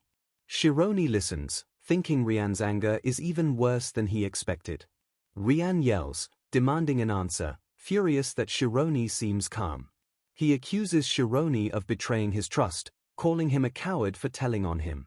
"When I see cowards like you, I get so furious." Shironi tries to explain he was just telling the truth, but Rian violently slaps his hand away, shouting that Shironi should have refused his request in the first place. Shironi sighs again, observing Rian's twisted logic. Figures. People with power always twist things to suit themselves. Rian glares, misreading Shironi's calm silence as disrespect. He thinks this lowly butler is looking down on him. Shironi just wonders how he can possibly calm Rian down. Rian grins dangerously, sharp teeth showing. "I see. You look down on me too, heh? Let me show you who I really am," he snarls. "Follow me." Rian leads Shironi out of the library towards another building. Shironi follows cautiously. Where are they going? The training ground. Shironi realizes with dread, is he just going to beat me up until he feels better? He steels himself, thinking he'll just have to take the beating. It's better than getting killed or fired. But then his resolve hardens. No. He can't lose this opportunity, the one his parents sacrificed so much for. He can't get sent home. Rian grabs 2 wooden practice swords from a rack and tosses one to Shironi. "Take this." Shironi catches it awkwardly. A wooden sword? He definitely wasn't expecting a duel. Rian stands ready with his own sword, declaring he'll make Shironi pay for looking down on him, boasting he'll be the world's greatest swordsman one day. Shironi yells back, suddenly indignant, defending his actions as loyalty to the Ogent family. Rian sneers, accusing Shironi of just being scared of the teacher. That hits a nerve. Shironi grips the wooden sword tighter. He might be just a butler, but he refuses to be scorned by this arrogant kid. Rian takes a fighting stance. He declares that since Shironi is obviously no match for him, he'll let Shironi have the first 3 hits. Shironi sees the typical Ogent arrogance shining through. Shironi feels trapped. These wooden swords are solid. If he gets injured, even breaks a bone, they'll surely send him home. What can he possibly do? An idea flashes in his determined eyes. The only thing he can do. That's it. Okay. He has 3 chances. Shironi grips the sword tight and charges with a desperate yell, swinging with all his might. Wah-ah! Rian just casually sidesteps the wild, clumsy attack. The sword whistles harmlessly past him. 1. Rian calls out, marking the first miss strike. Shironi stumbles, barely keeping his balance after the forceful swing. Ack! This strength. Even swinging the wooden sword takes effort he's not used to. He grits his teeth, struggling just to hold the sword steady. Ah! He swings again, putting every bit of his weight behind it this time. Rian effortlessly blocks the blow with his own sword, stopping Shironi's attack dead in its tracks without even looking strained. Rian smirks, easily holding back Shironi's sword. 2.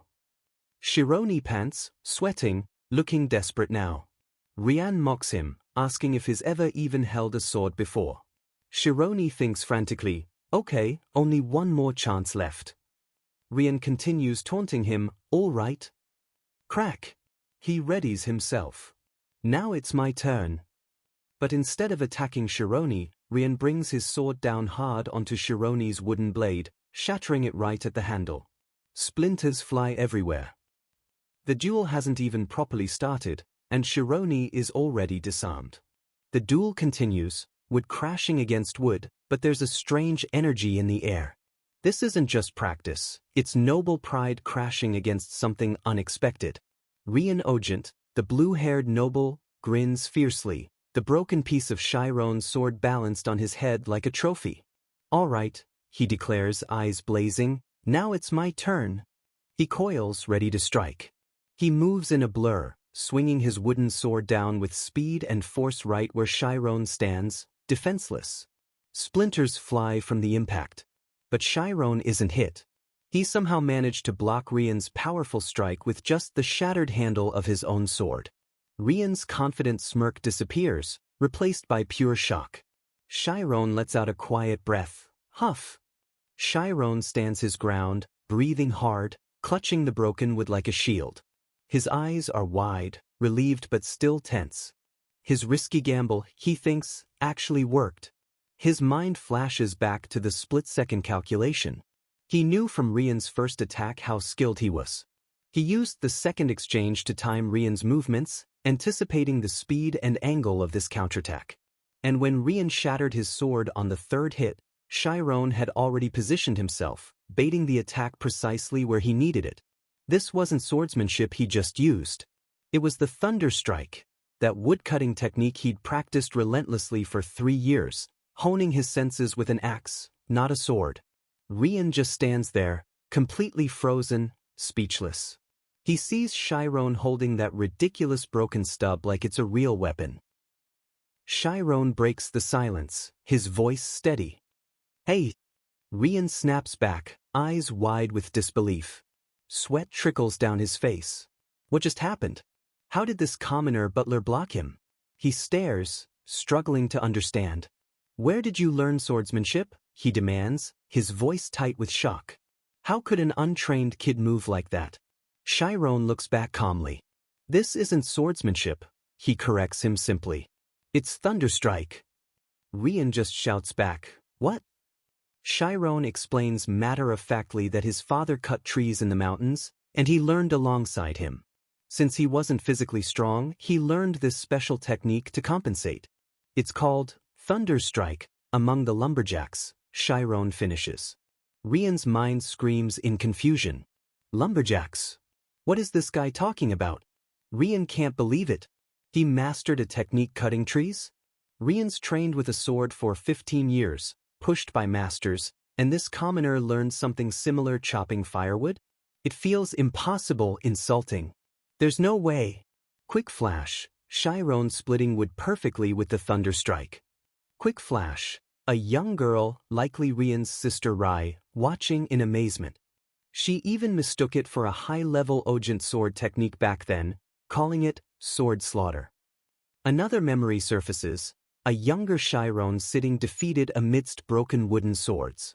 His talented sister Rai is being praised by their instructor for mastering a secret Ogent technique at only 12. Chiron wasn't part of that celebration. The memory continues. Rai plays with a much younger Rian, while their proud father laughs, boasting about Rai inheriting his genius. Little Rian looks small, overshadowed by his siblings' talent even then. Back in the present, Rian suddenly bursts into loud, almost crazed laughter. Ha ha dash. Then, just as abruptly, the laughter cuts off. His expression turns dark, eyes narrowing dangerously. Chiron starts to ask if he offended him, confused by the sudden change, but Rian snaps, "Shut up." An intense pressure radiates from him. Rian calmly picks up a real, gleaming sword from the rack. He grips it tightly, his knuckles white. The playful anger is gone, replaced by something cold and serious. He points the sharp blade directly at Chiron. "Take this." Chiron instinctively raises his broken wood defensively, startled. The mood just shifted drastically. This isn't a game anymore. Rian stands ready, real steel in hand. He declares that since both their weapons are broken, though only Chiron's is, the match isn't over. Since Chiron apparently mastered sword slaughter, still mistaking the technique, Rian says he'll treat him as a real opponent. He points right at Chiron, radiating killing intent. 1 month from now, he declares, we fight again. Right here. With real swords. Chiron looks down, tears welling up, completely overwhelmed. He looks terrified by the sudden, deadly turn of events. His hands tremble holding the real sword Rian just tossed him. Real swords? He whispers, the crushing weight of the situation hitting him full force. Pure panic floods him. His thoughts scream, I might actually die. He pleads desperately, hands clasped, eyes wide with fear, telling Rian he's never learned swordsmanship in his life. Rian stares down, unmoved. That's why I'm giving you time, he says coldly. He seems convinced Chiron is faking ignorance, reasoning that if he could master a technique by cutting trees, he can figure this out too. Rian turns to leave, adding one last, chilling order, don't even think about running away. Chiron is left alone, holding the heavy sword, pale with fear.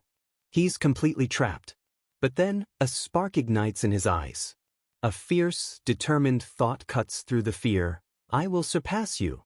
Later, Chiron sits alone, head in his hands, feeling overwhelmed. The huge Ogent estate outside the window feels like a cage. He sighs, finally understanding the dangerous family dynamics he's stumbled into. Info panel, Ogent family traits mentioned briefly. Info panels introduce the Ogent family, Patriarch Bischoff, the talented eldest son and daughter, and the genius second son, Rai, the girl from the flashback. Rian is surrounded by exceptional siblings. Chiron recalls what the other butlers said. Rian, unlike his siblings, is considered untalented, struggling despite having a dedicated teacher. Everyone knows it. Chiron groans, frustrated with himself. I should have just let him hit me. He realizes he didn't just anger Rian by revealing his hiding spot. He deeply wounded the pride of a kid constantly compared to his genius siblings. His thoughts turn bitter. Nobles. Always thinking they're better than everyone else. He looks up, fear returning. I thought the worst danger here was getting caught reading the wrong book, he thinks despairingly. This duel feels much more immediate, much more deadly. He slumps back. If he dies, what happens to his parents? The promise he made to protect them, the risk they took for him, it all hangs on surviving this duel. Suddenly he sits bolt upright, grabbing a book. No time for this, he tells himself firmly. Resolve hardens his face. Think. I'm going to become a mage. That goal is his anchor. He tries to find any advantage. I grew up in the mountains. I have good stamina, he reasons. He gathers books on swordsmanship, beginner guides, textbooks.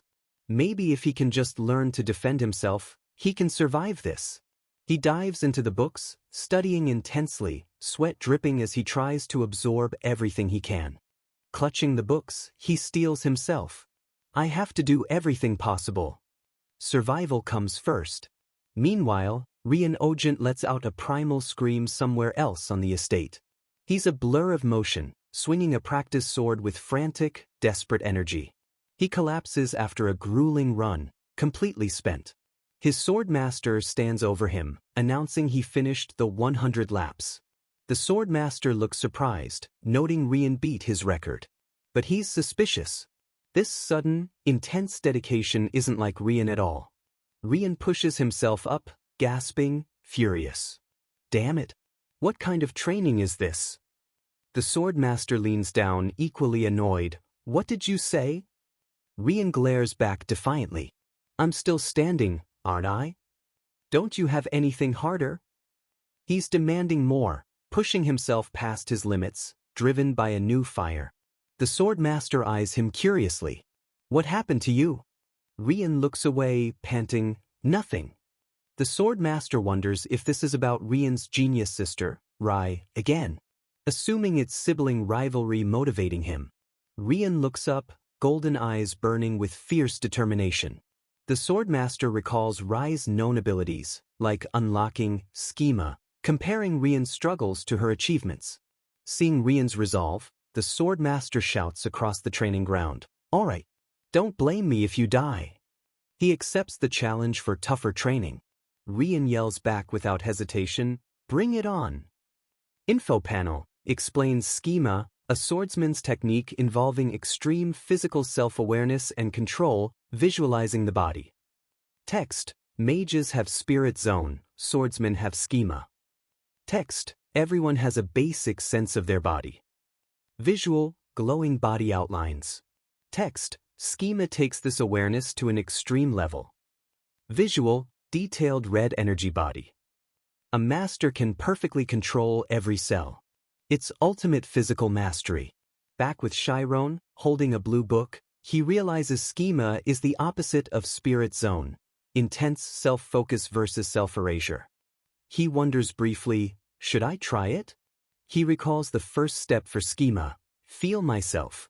Chiron closes his eyes, concentrating, a faint aura appearing as he tries to focus inward. He visualizes his body as a glowing silhouette. Easy enough, just like starting Spirit Zone. But where Spirit Zone erases the self, schema requires digging deeper into his own existence, peeling back layers. However, Chiron opens his eyes, troubled. It would be counterproductive, he realizes, to pursue schema when his goal is Spirit Zone magic. He remembers Rai's skill. Was she a schema user? Incredible if so. But it's not his path. He picks up a real sword again, deciding it's better to learn basic defense using his Spirit Zone as a foundation. He starts with the fundamental slashing directions. He raises the sword high, yelling, "Echi," bringing it down hard on a practice dummy.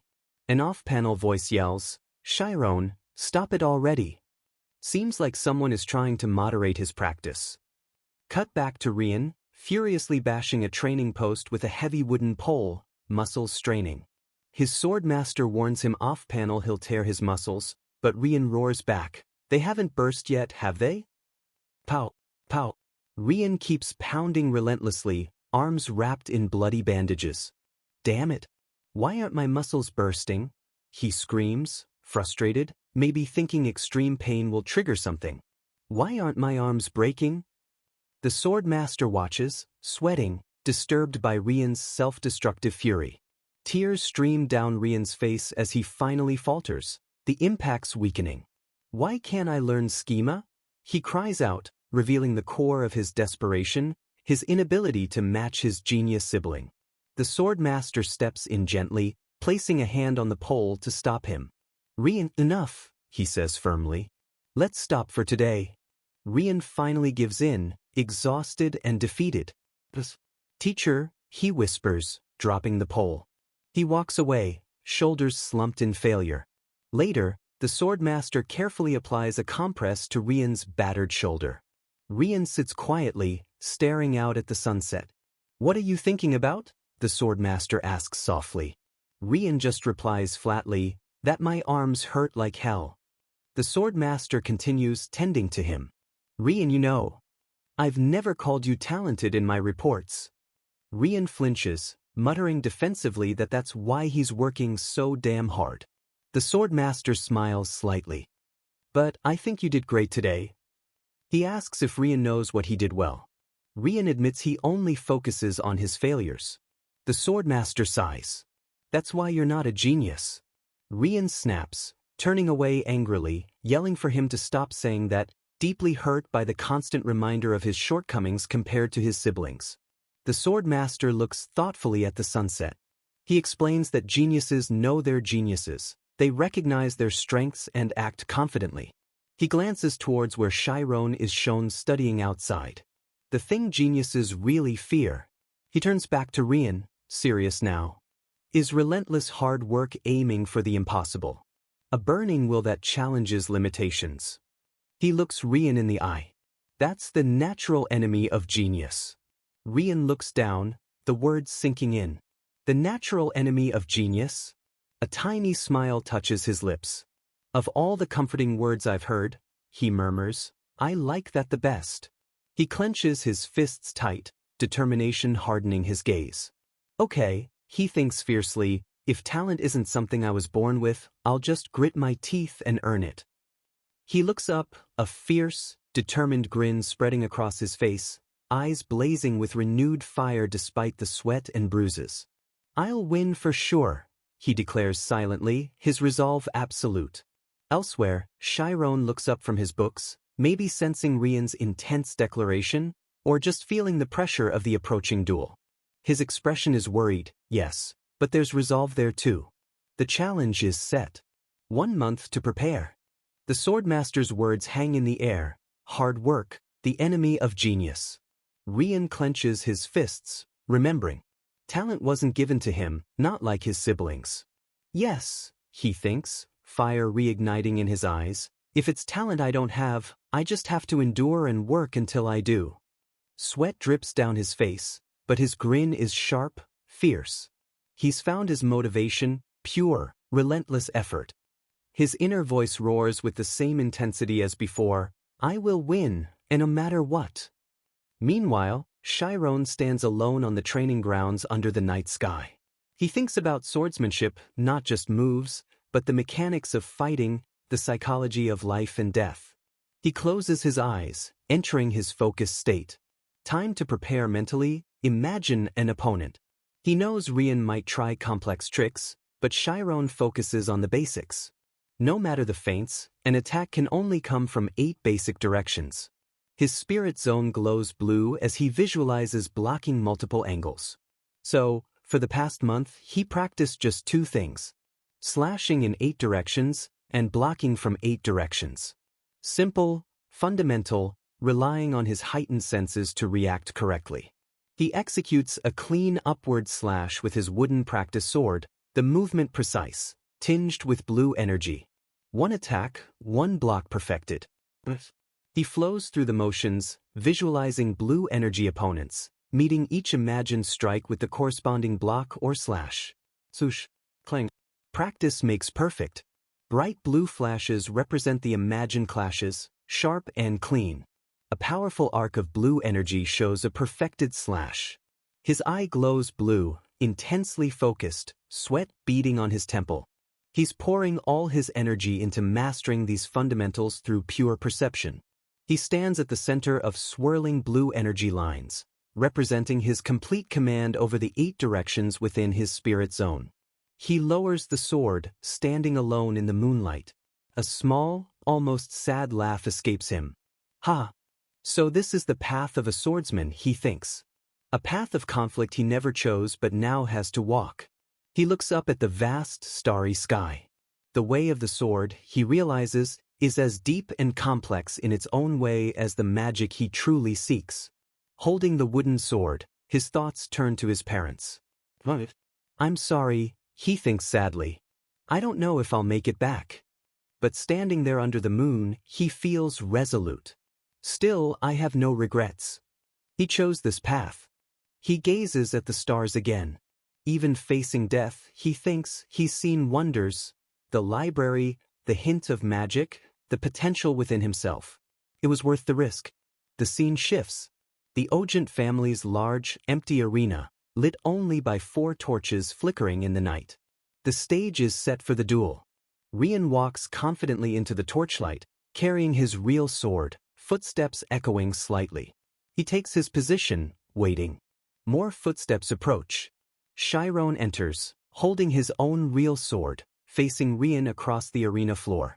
Rian gives a slight smirk, holding his sword casually. Let's begin, he says. Rian looks Chiron over, noticing his calm posture. Impressive, he thinks, for just 1 month of preparation. He even sees a faint aura around Chiron, like skilled warriors sometimes have. Interesting. Rian remembers Chiron's awkwardness with the wooden sword, his denial of any training. It clicks. Maybe he really hadn't learned swordsmanship before. His form was terrible. But then, Rian looks again at Chiron's current calm, holding a real, deadly weapon. A disturbing thought hits him. What if this kid is like Rai? What if he possesses that same hidden, natural talent? The possibility sparks fear, hardening his resolve. Rian stomps his foot. I must, he thinks fiercely. He has to know for sure. I have to defeat him, now more than ever. Rian charges, sword raised high, yelling, "Here I go." Chiron watches him come, mind calm, analyzing. Impressive swordsmanship, he admits objectively. Chiron's eyes glow faintly blue. Rian is clearly on a different level physically. Blue energy floods Chiron's senses. But I can feel it. His spirit zone is fully active, tracking Rian's every move. His eyes widen slightly, focus intensifying as the spirit zone feeds him information beyond normal sight. He considers the fear of death. Comes from thinking about the future, he reasons. But the future isn't real yet. If you don't imagine what comes next. Visual, footsteps off a cliff edge. Anyone could leap off a cliff. By focusing only on this moment, the fear disappears. He sees the look on Rian's face, pure determination. But it's not fearlessness born from focus, it's the desperate need to win. Chiron stands unnaturally still, sword ready, eyes closed, fully immersed in the spirit zone, blocking out everything but pure perception. Rian closes in, bellowing that he doesn't fear death either, swinging his sword in a powerful arc. Chiron suddenly moves, blocking precisely. On the right. Clang. The swords meet violently. Chiron stumbles back slightly but holds the block perfectly. Blue energy flares at the impact. Rian's eyes widen slightly in surprise at the solid defense. Still, he thinks, Chiron is just struggling. Rian presses the attack, pouring strength into his blade. Chiron feels the immense force. Rian thinks cheap tricks won't work against real power. Chiron grits his teeth. Rian's blade is heavy, but fast too. He holds his ground. Rian pulls back, enraged, preparing another strike. Chiron stays focused but notes, it's getting harder to sense his attacks. The speed and power are pushing the limits of his synesthesia. He ducks and weaves, dodging Rian's relentless slashes by inches, panting hard, purely reacting to what his senses tell him. His foot skids as he barely avoids another blow. The pressure is intense. Chiron starts to question Rian's all-out assault. Something seems off. Rian smirks, seeing Chiron only defending. He thinks Chiron is overwhelmed, finally realizing the gap between them. Rian presses harder, thinking about the powerful Ojent style, designed for heavy swords. No way this untrained kid can withstand it for long. Chiron clutches his chest where a near miss sliced his shirt. He pants, realizing just how dangerous each blow is, enough force to break bones. Rian roars again, raising his sword high. I'll crush you with pure strength. Here I go. He brings the sword down in a massive overhead chop. Chiron meets it with an upward block, the impact sending out a shock wave of blue energy. Chiron holds the block, but his spirit zone senses something odd. That's strange, he thinks. His mind instantly analyzes the previous exchange. If Rian had followed that near miss to his chest with an upward slash, the fight would be over. Why, Chiron wonders, is he only using these big, powerful, but predictable movements? As Rian prepares another heavy strike, Chiron understands. I see. Rian's understanding of sword fighting is shallower than it appears. He's relying on raw power and the flashy Ojent-style moves, but not thinking tactically. Chiron realizes Rian knows how to perform skills, but lacks the insight to apply them effectively in a real fight. He doesn't adapt. Chiron's eyes gleam blue. If that's the case, an opportunity. He mentally lowers his assessment of Rian's actual combat ability. Their swords clash again, locked momentarily, sparks flying. Chiron meets Rian's glare, his own eyes now sharp, calculating. Change of plans, he thinks. No more pure defense. Time to exploit those openings. Chiron pushes back hard against Rian's blade. I will attack, he decides, seizing the initiative. A bright flash erupts as he counters. Rian is stunned by the sudden offensive push. What? He analyzes Chiron's attack as just brute strength, basic slashes. He can't believe Chiron is attacking him. Why is it so hard to stop these simple moves? Chiron lands a solid hit against Rian's guard, forcing him back a step. KK.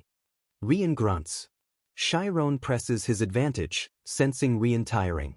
Rian's inefficient power moves are draining his stamina. Chiron focuses on maintaining his own rhythm, conserving strength. Rian pants heavily, sweat pouring, clearly winded now. His mind reels in disbelief. No way. No way. This can't be happening. How is this commoner, this butler, pushing him back? Memories flood Rian's mind. His father beaming at Rai, the banquet celebrating her genius, him sitting small and forgotten.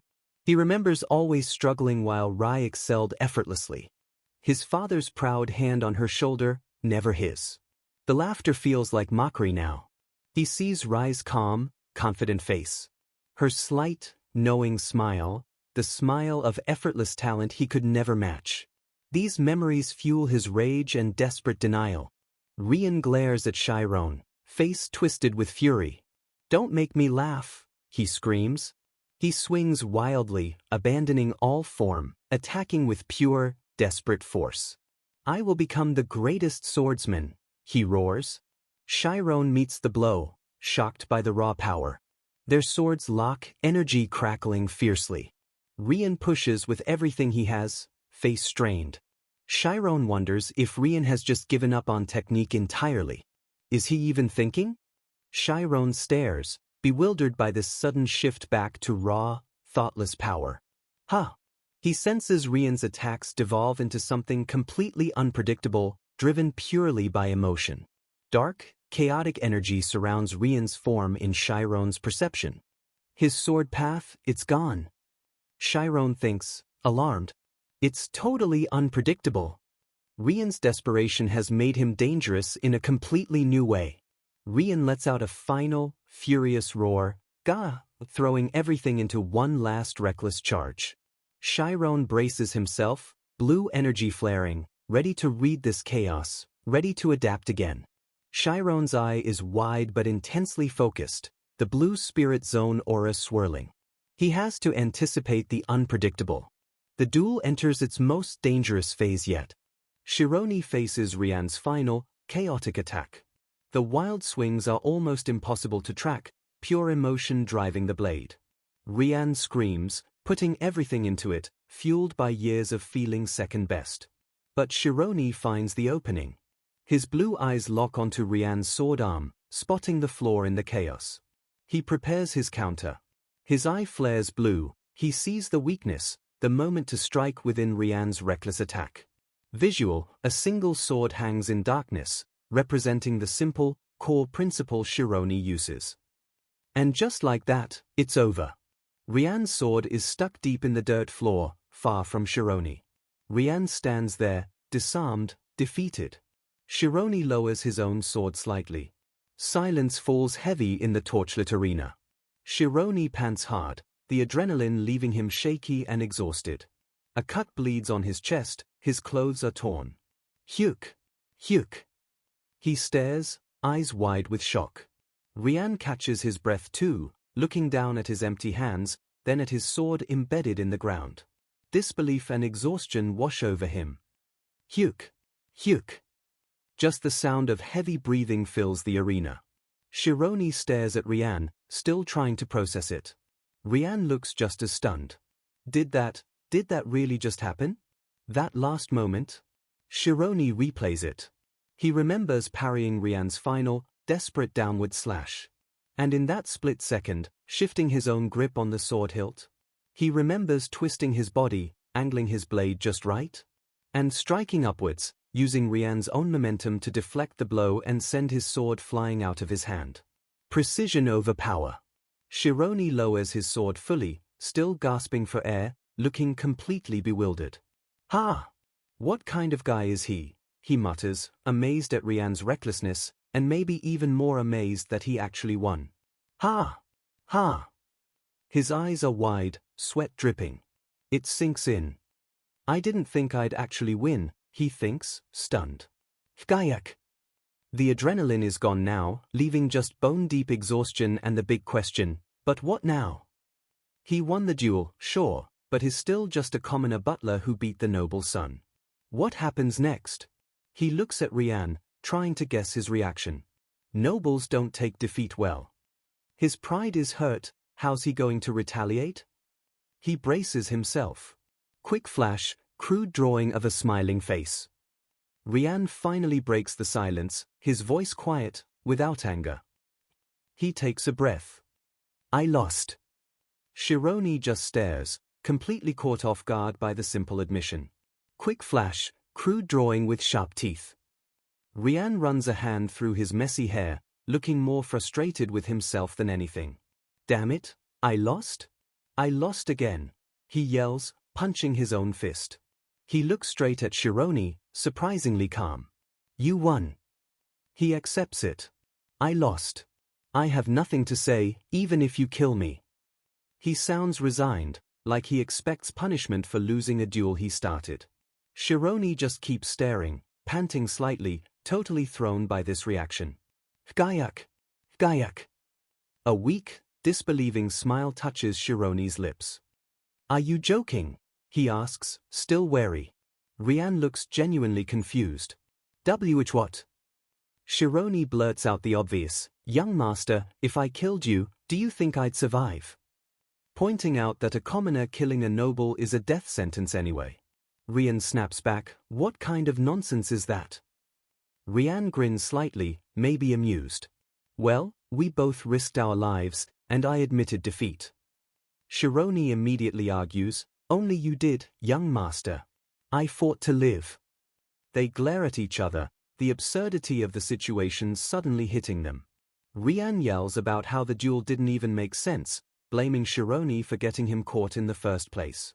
Shironi yells right back about loyalty and Rian's actions, asking for trouble. Shironi completely loses it for a second, shouting, loyalty my ass. What did you say, you bastard? Rian shrinks back a bit, drawn like a funny little cartoon.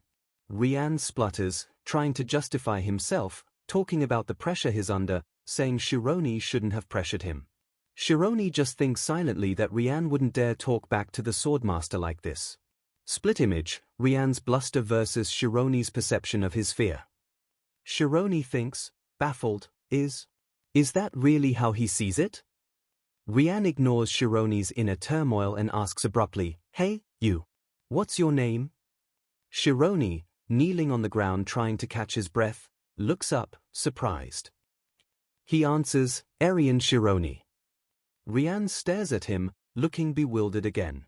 He thinks, what is this? Don't people usually compliment each other after a good fight? He's confused by the argument after the life or death intensity. Shironi is just as confused, wiping his mouth. What happened to the cold warrior from a minute ago, he wonders. Shironi looks at Rian, thinking, maybe Rian isn't just arrogant. Maybe there's something else underneath. He remembers Rai's mocking laughter in the flashback. Rian isn't like that, Shironi realizes. He didn't laugh or dismiss him. Instead, he fought with everything he had, desperately. Shironi looks down, then meets Rian's gaze again. Rian cuts him off, standing tall again, though clearly tired. I'm Agent Rian, he states formally. Shironi just looks up, confused. Question mark. Rian grabs Shironi's collar, pulling him closer. Shironi thinks, startled, his full name all of a sudden. Rian leans in, holding out a hand to Shironi, who's still sitting on the ground. Let's be friends, he asks, a surprisingly hopeful, almost boyish look on his face. How about it? Time jumps forward. Autumn leaves drift past the windows of the Grand Library. Inside, butlers move stacks of books. Temuran watches them, then notes Shironi's progress, over 7,000 books sorted out of about 10,500. Temuran observes Shironi working diligently nearby. He murmurs thoughtfully. Good progress in a year. Shironi looks up briefly. Thank you. Shironi reflects silently. A whole year has passed since he started this job. He watches the butlers work. As the number of books decreased, the sorting got much faster, more efficient. He glances around the vast library. His own secret goal is also progressing, only 200 history books left out of the 850 he targeted. He can read over 3 books a day now. Soon, that backbone of knowledge he dreamed of will be complete. He allows himself a small, satisfied smile. His plan is working. But more important than anything else, Rian is lounging nearby, surprisingly focused on reading a book. Shironi thinks about how having a friend here has been the most unexpected benefit of this dangerous job. He remembers Rian excitedly pointing out books, mentioning how his father and brother, Rai, used the library often. Shironi had scoffed internally at the privilege back then. Shironi watches Rian now. Getting to know him, he realizes Rian, despite his noble status, can be caring and pretty playful underneath the bluster. He finds Rian totally engrossed in a book among the shelves.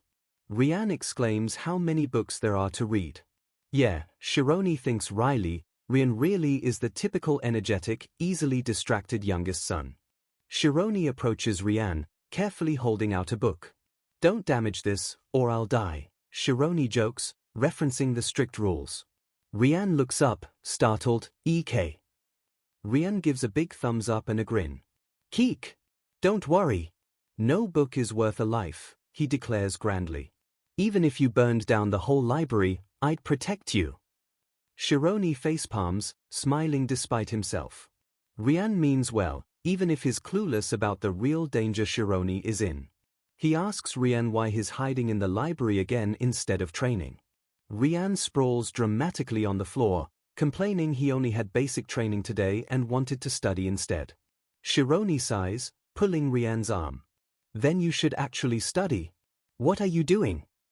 Rian throws a mini tantrum among the books. "I'm bored. So bored." Shironi looks down, exasperated but clearly fond of his unlikely friend. Shironi sighs again. It's not that Rian's lazy, he knows. Rian is like fire, intense, easily ignited, burning brightly when triggered, but needing direction. Transition, 10 minutes later. Now they are both sitting at a table, actually reading. Shironi tells Rian sternly to focus if he's here to study. Rian looks up, asking Shironi about his goal to become a mage. Does he really need to read so many books? He glances at Shironi's stack. 800 seems impossible. Shironi replies calmly that yes, he needs to catch up since he never had a chance to study before. Rian flips through his own history book, boasting slightly that after reading 600 history books himself, he pretty much knows it all now. Shironi looks surprised and maybe a little skeptical. But Rian seems genuinely fascinated by the book he's reading now. "Wow, this is amazing," he says, totally absorbed. Shironi watches him, impressed by his reading speed and focus when he's actually interested. He's really getting sucked in. Shironi reflects that when Rian applies himself like this, he seems surprisingly mature for his age. Rian suddenly looks up, clearing his throat. He's found something. "Oh this book looks interesting." He reads aloud the classic question, if a swordsman and a mage fight, who wins? He looks at Shironi expectantly. Shironi thinks back on his own journey, seeking answers about magic, facing dangers, the metaphorical predatory trees of the unknown. He remembers his harsh training, the near-death experiences, learning about fear through facing swordsmanship. It all strengthened his spirit zone. He found comfort and progress in books. The start was rough, but he kept going, and now the finish line feels closer. Rian interrupts his thoughts, complaining the book is boring, no pictures, nothing about swordsmanship. Shironi leans over, snapping back, asking how he can judge after one page. Rian just demands, "So who wins?" Rian looks annoyed, thinking privately why a mage and swordsman would even fight. Suddenly, a calm, new voice speaks from behind them. Of course, the swordsman would win. They both turn, surprised. Standing there is Ogent Rai, Rian's older sibling, the acknowledged genius, with dark hair and piercing eyes. Shironi greets him formally, bowing slightly. Rian looks shocked. "What? How do you know my brother?" Confirming Rai is male. Rai places a hand gently on a book Shironi holds, referencing a specific, earlier conversation. Then, that conversation. Rai begins. Shironi looks down quickly, flustered, avoiding Rai's direct gaze. Shironi's mind races in panic. Did he hear? Rian looks closely at his brother, maybe seeing something suspicious in his calm demeanor. Rai waits patiently, holding a red book, expression unreadable. Shironi panics internally. He knows getting caught having a casual, potentially sensitive conversation with a noble could have serious consequences for a butler. Rian tries to deflect, teasing Rai, "Ha. How can you be so sure? Siding with swordsmen just because you are one." He tries to steer the topic away from whatever Rai overheard. Rai smoothly dismisses Rian's question about bias, saying the answer is obvious if you consider strategy and positioning. Rian grins, still teasing, "We're talking about a fight, why does location matter? Don't tell me you're going to talk about battlefield ranks." Rai completely ignores Rian, turning directly to Shironi.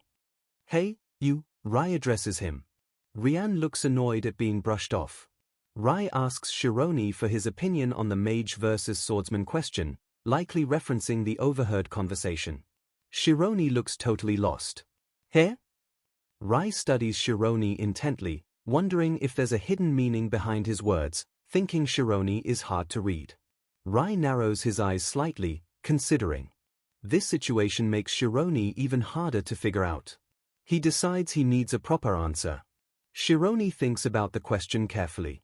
If they are at similar skill levels, he starts thoughtfully. Once the swordsman gets inside the mage's range, he clarifies mentally, spirit zone range, it would be hard for the swordsman to win. Rai listens, then calmly counters, suggesting a swordsman's superior speed could strike before magic takes effect. Shironi immediately realizes his mistake. "No, wrong." Rai smiles faintly, a knowing look in his eyes. "The mage loses," he states simply, confirming his original point. Shironi looks surprised by his certainty. Shironi looks flustered, clearly outmatched by Rai's sharp logic and confidence. Rian leans closer to Shironi, whispering with maybe a hint of awe or intimidation, "So that's Ogent Rai for you." Rai's expression remains unreadable. He recalls a memory, someone describing his cruel streak, enjoying crushing what others hold precious. A dark silhouette shows Rai looming over a crying younger Rian. Rai thinks, remembering taunting Rian about history and mentioning the legendary 5 godly generals' army. Rai turns his intense gaze fully on Shironi. The artifact that disrupts a mage spirit zone. He directly references a topic Shironi must have discussed earlier, confirming Shironi's fear. Rai did overhear him talking about sensitive, possibly forbidden things. Rian looks on, confused by the sudden shift. Shironi freezes, realizing Rai knows much more than he let on. The atmosphere chills. Rai seems to be testing him, probing his knowledge about powerful artifacts, hinting at dangerous secrets and perhaps judging Shironi's intentions. Rai continues his probing conversation, a faint smirk playing on his lips. He looks right at Chiron. "Seems like you enjoy history? Ever heard of the 5 godly generals' armor set?"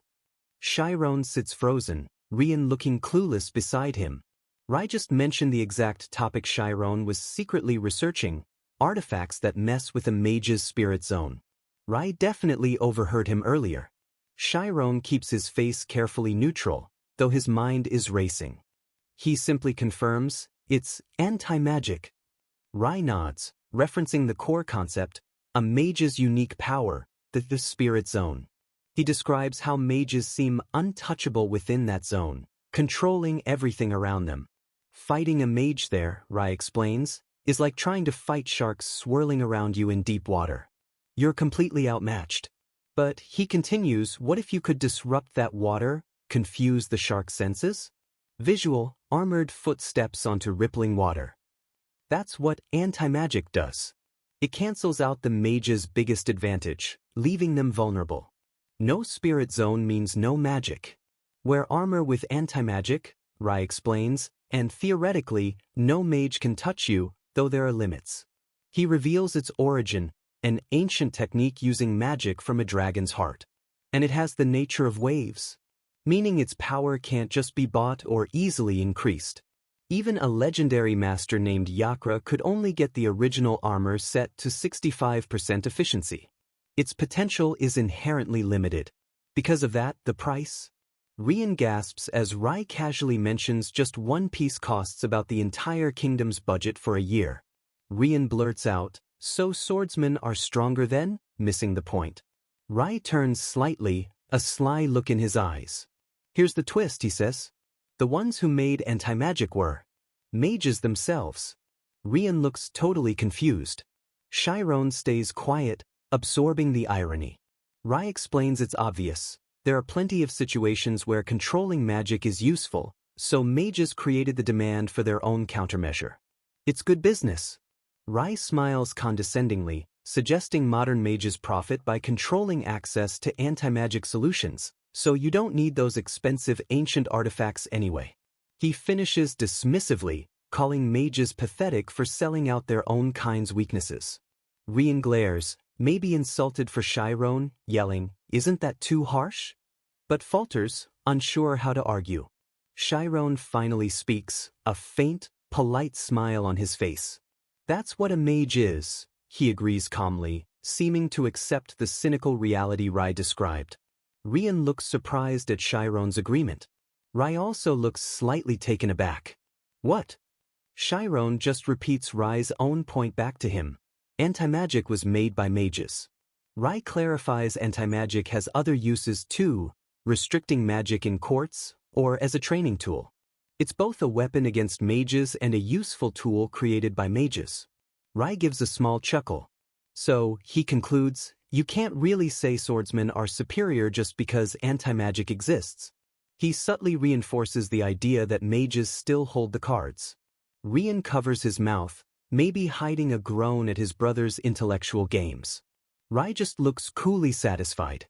Rai turns back to Chiron, suddenly dismissive again. Idealism and reality are different. He scoffs, maybe at Chiron's quiet ambition. Doesn't matter. A mage still can't win against a swordsman. He flips his own conclusion, maybe just to mess with Chiron. Rai finally leaves. Rian lets out a huge sigh of relief. Phew, Chiron looks thoughtful, processing that strange, unsettling conversation. Chiron smiles wryly at Rian, winking. "I thought I was going to die," he jokes, glad the tension is finally broken. Rian bursts out laughing, grabbing Chiron in a friendly headlock. "Rahaha. You're the best, Chiron. First time I've seen Rai look like that." He's thrilled Chiron held his own. "Your tongue's as sharp as a sword." Chiron feels relieved, the mood lightening. But he still thinks about Rai's words. Maybe idealism and reality are different. Still, he has to admire Rai's sharp mind, even if it feels dangerous, that willingness to dissect weaknesses, even his own kind's. Doesn't that kind of cold intellect shape the world? He wonders. For better or worse. Snow falls outside, dusting a stone crest. Time passes. 6 months later. Temurin, the associate butler, reviews the library transfer report. He looks pleased with the progress. "All right." He sips his tea, watching Chiron work nearby.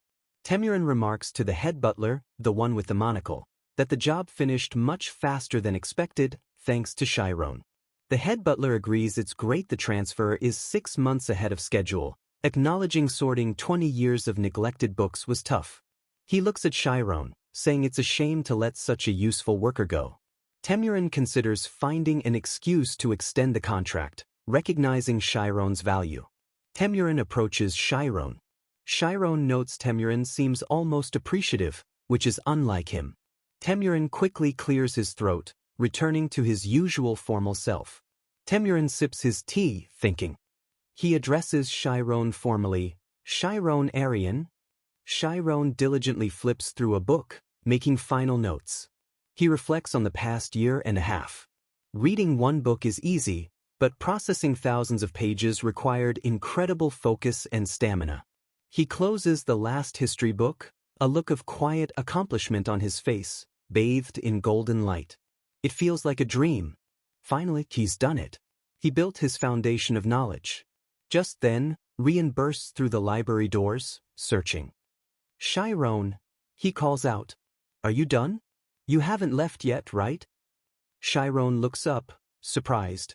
Rian looks immensely relieved to find him still there. "You." Rian leans in, beaming excitedly. Don't tell me, you finished it all? He knows Chiron has completed the massive sorting project. Chiron nods, smiling back. Yeah. Nothing left to read here, anyway. Meaning the job and his history goal are complete. Rian throws his arms around Chiron in a hug, absolutely thrilled for him. Really? Ha! You're amazing. Chiron gets slightly crushed. Kyuk. Rian pulls back, still beaming. Congrats. That's incredible. Rian says. Chiron smiles genuinely, then asks, Rian, before I go, can I come see your room? Rian looks totally shocked, then absolutely thrilled. What? Really? Chiron thinks, is it really that surprising? Rian pumps his fist, explaining dramatically how Chiron always kept their friendship low-key because of the class difference, so this sudden request feels huge. Chiron looks a bit flustered. Really?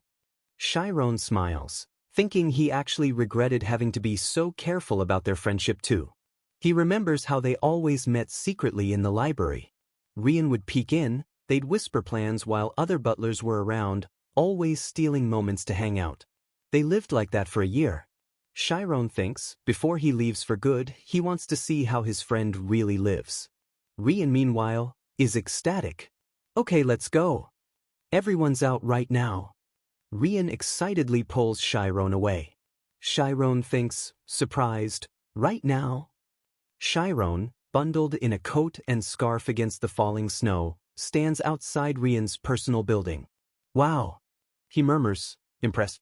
Okay, he thinks, let's see Rian's place. They approach a large, fancy building flying the Ojent flag. Chiron feels a little nervous. Rian, can we really just walk in the front door? Rian waves off his concern. Don't worry. No one will be back till evening. They walk through grand, empty hallways. It's so quiet, Chiron observes. And huge. Rian nods. Yeah, just servants around. They reach massive double doors. Chiron thinks, is that really just one room? It looks bigger than my whole house back home. Rian beams proudly. Chiron muses that Rian really is a rich young master, even if he often acts like anything but. Rian gestures grandly. Here. This is my room. Chiron steps inside, looking around, astonished. Title card, Rian's room. It's big and well-furnished, but surprisingly simple, more like a comfortable training lodge than a fancy noble's room. There's a card table, practice dummies. Chiron remembers it was the room at the end of the hall. He asks teasingly if it's a training room. Rian welcomes him proudly. Chiron realizes the room reflects Rian, focused on training, maybe a bit separate from the main family's opulence. Rian's sword lies casually on the floor near some nice furniture. So this is where Rian lived, Chiron thinks. Simple, dedicated. Visual, Rian's hands near a notebook on a sunlit desk. Rian looks slightly awkward, maybe embarrassed showing his space. Chiron smiles slightly, taking it all in. Later, Rian groans dramatically after losing at cards. Cook. He throws his cards down. I quit. Lost again. Chiron sits opposite, looking smug amidst poker chips. Another round? Rian points accusingly. You're using that spirit zone thing to cheat, aren't you? Chiron looks indignant. What? Who do you think I am? Chiron easily explains Rian's tells, how he holds his cards differently with an ace, how his betting speed changes with a pair. It's so obvious, Rian gapes. W? Rian asks how Chiron noticed all that. Chiron smiles mischievously, saying intense observation pays off.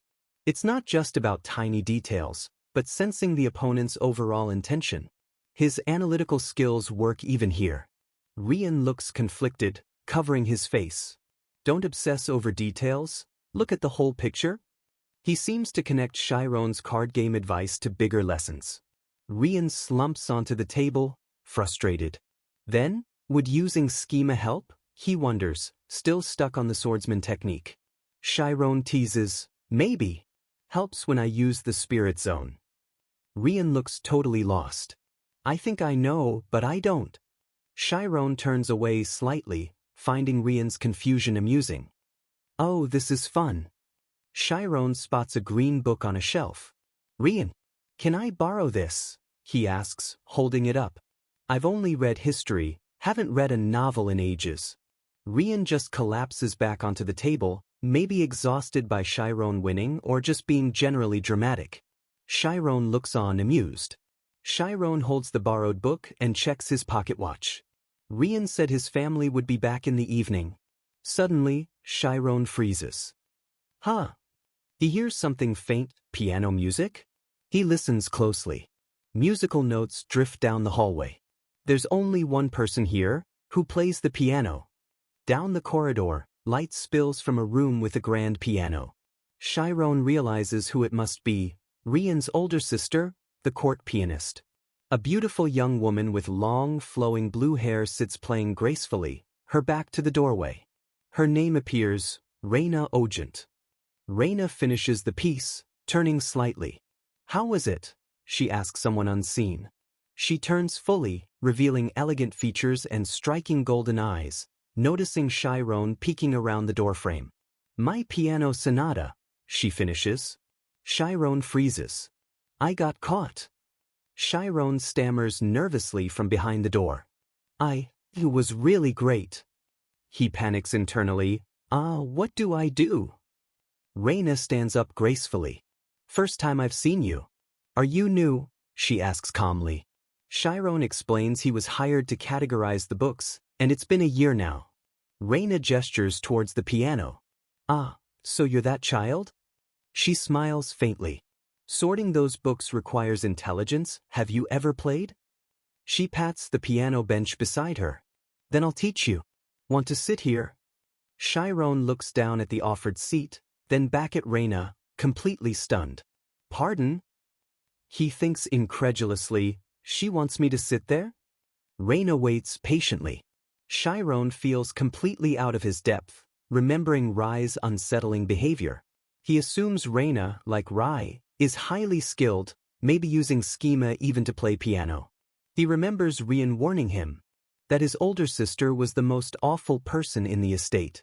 Chiron remains frozen, trapped between politeness, fear, and the unnerving complexities of the Ogent siblings, unsure how to respond to Reina's unexpected invitation. Chiron stands frozen by the piano, Reina Ogent's unexpected invitation echoing in the room. He tells himself firmly, don't let your guard down. He looks at Reina, his mind racing. She's powerful, maybe even uses schema while playing. He tries to politely refuse, thinking of Rian's warning, that his older sister has the nastiest personality in the family. This elegant woman could be trouble. But Reina just smiles warmly, seemingly unaware of his panic. I'll teach you then, she offers again, patting the bench. Sit right here. Chiron stares at the spot beside the high noble pianist, completely bewildered. Sit there? As a commoner butler? Reina smiles reassuringly. It's okay. No one will punish you. I allowed it. Her permission overrides the rules, but not Chiron's anxiety. He feels trapped. She's being so nice, how can he possibly refuse without causing offense? That might be even worse. Reluctantly, Chiron sits down beside her on the long bench, feeling incredibly out of place. Well, he thinks, trying to find a silver lining, when will he ever get to sit at a grand piano again? Reina starts the lesson, pointing out basic keys and notes on the sheet music. She gently guides his hand. Press these 3 keys together. Faint orange light seems to glow around them. Chiron presses the keys. A simple chord rings out. He looks down, concentrating, slightly flushed. It sounds great, he thinks, surprised by the simple beauty. Reina smiles faintly. Oh, pretty good, she compliments politely. Chiron quickly pulls his hand back, feeling awkward again. Sorry, he murmurs. Then curiosity sparks. But, can I try playing it once? He asks hesitantly. Reina looks slightly surprised but agrees easily. Chiron looks at the keys, warning Reina it might not sound good. Reina smiles kindly, saying that's normal for a first-timer, though she thinks privately, didn't he just learn those chords? Chiron places his hands hesitantly on the keys. He closes his eyes, takes a breath, centering himself. Reina watches, covering her mouth, initially amused. His posture, his hand position, it's all completely wrong technique-wise. But as he starts playing, she pauses, intrigued. He's not just hitting random notes, he seems to be feeling his way through the music she just played. Reina listens, her amusement fading into surprise. How strange, she thinks. Technically it's a mess, but somehow it's perfectly the same. Reina stares, shocked. Despite the terrible technique, the feeling, the essence of her piece, it's there in his playing. She's astonished. What is this? It's not really a performance, she analyzes, but he somehow saw through to the core of the music, replicating the emotion he heard. Chiron finishes, looking a bit sheepish. Reina just stares at him, completely reassessing him. Why is someone like this working as a butler? He even looks elegant. Chiron, flustered by her intense gaze, starts to apologize. He jumps up, bowing low, internally panicking and cursing himself, thinking Reina must hate his terrible playing. Just then, Rian bursts into the room, breaking the silence. You should just go to sleep when you get home instead of acting crazy, he yells, clearly talking to Reina. Reina turns calmly towards Rian. Rian stops short when he sees Chiron standing there too. Chiron, why are you here? Chiron points frantically between them, panicking. I can explain this. Reina looks between them, mildly surprised. You two know each other? Chiron shakes his head violently, denying it. But Rian casually throws an arm around Chiron's shoulder, pulling him close. Chiron looks horrified. His friendship with Rian is about to be exposed. Rian just grins. Ah, Chiron? He's my friend, Rian tells Reina proudly, like it's the most normal thing in the world. Reina just smiles faintly. Chiron is still panicking, but Rian whispers reassuringly, don't worry, that devilish old granny might have a nasty personality, but she doesn't care about stuff like this. Chiron stares at Rian, aghast. Don't be ridiculous. Just then, Reina gently grabs Chiron's chin, turning his face towards her. Your name is Chiron, huh? She leans in slightly, studying his face intently. Ignoring Rian completely, Reina asks Chiron, what were you thinking while playing just now? I'm really curious. Chiron is surrounded by question marks, totally flustered. Rian pipes up, what? Chiron played? I thought you were just acting crazy. Chiron feels his assumptions crumbling. She doesn't care that Rian is friends with a commoner? He looks from Reina to Rian, then tells Rian off. More importantly, why did you lie? Your sister is actually really nice. Rian glares, grabbing Chiron's collar. What? Don't fall for it, Chiron, he whispers urgently. She's a witch. She'll devour you for reasons you don't even understand. Chiron just looks confused.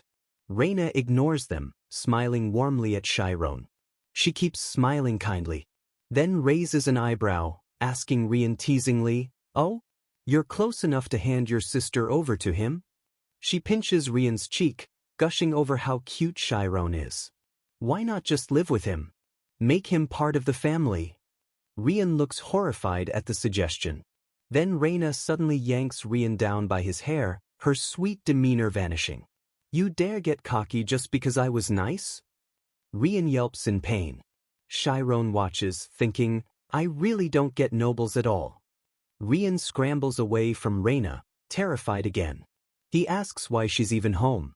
Reina calmly explains their brother Rai is taking the official swordsman exam, and she's here to fetch him. They leave tomorrow.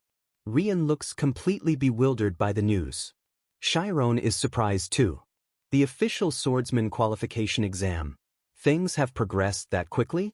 He recalls what he read about it, the official qualification certificate, recognized across the whole continent. It's incredibly prestigious. Held once a year, thousands try, but only about 30 actually pass and get certified.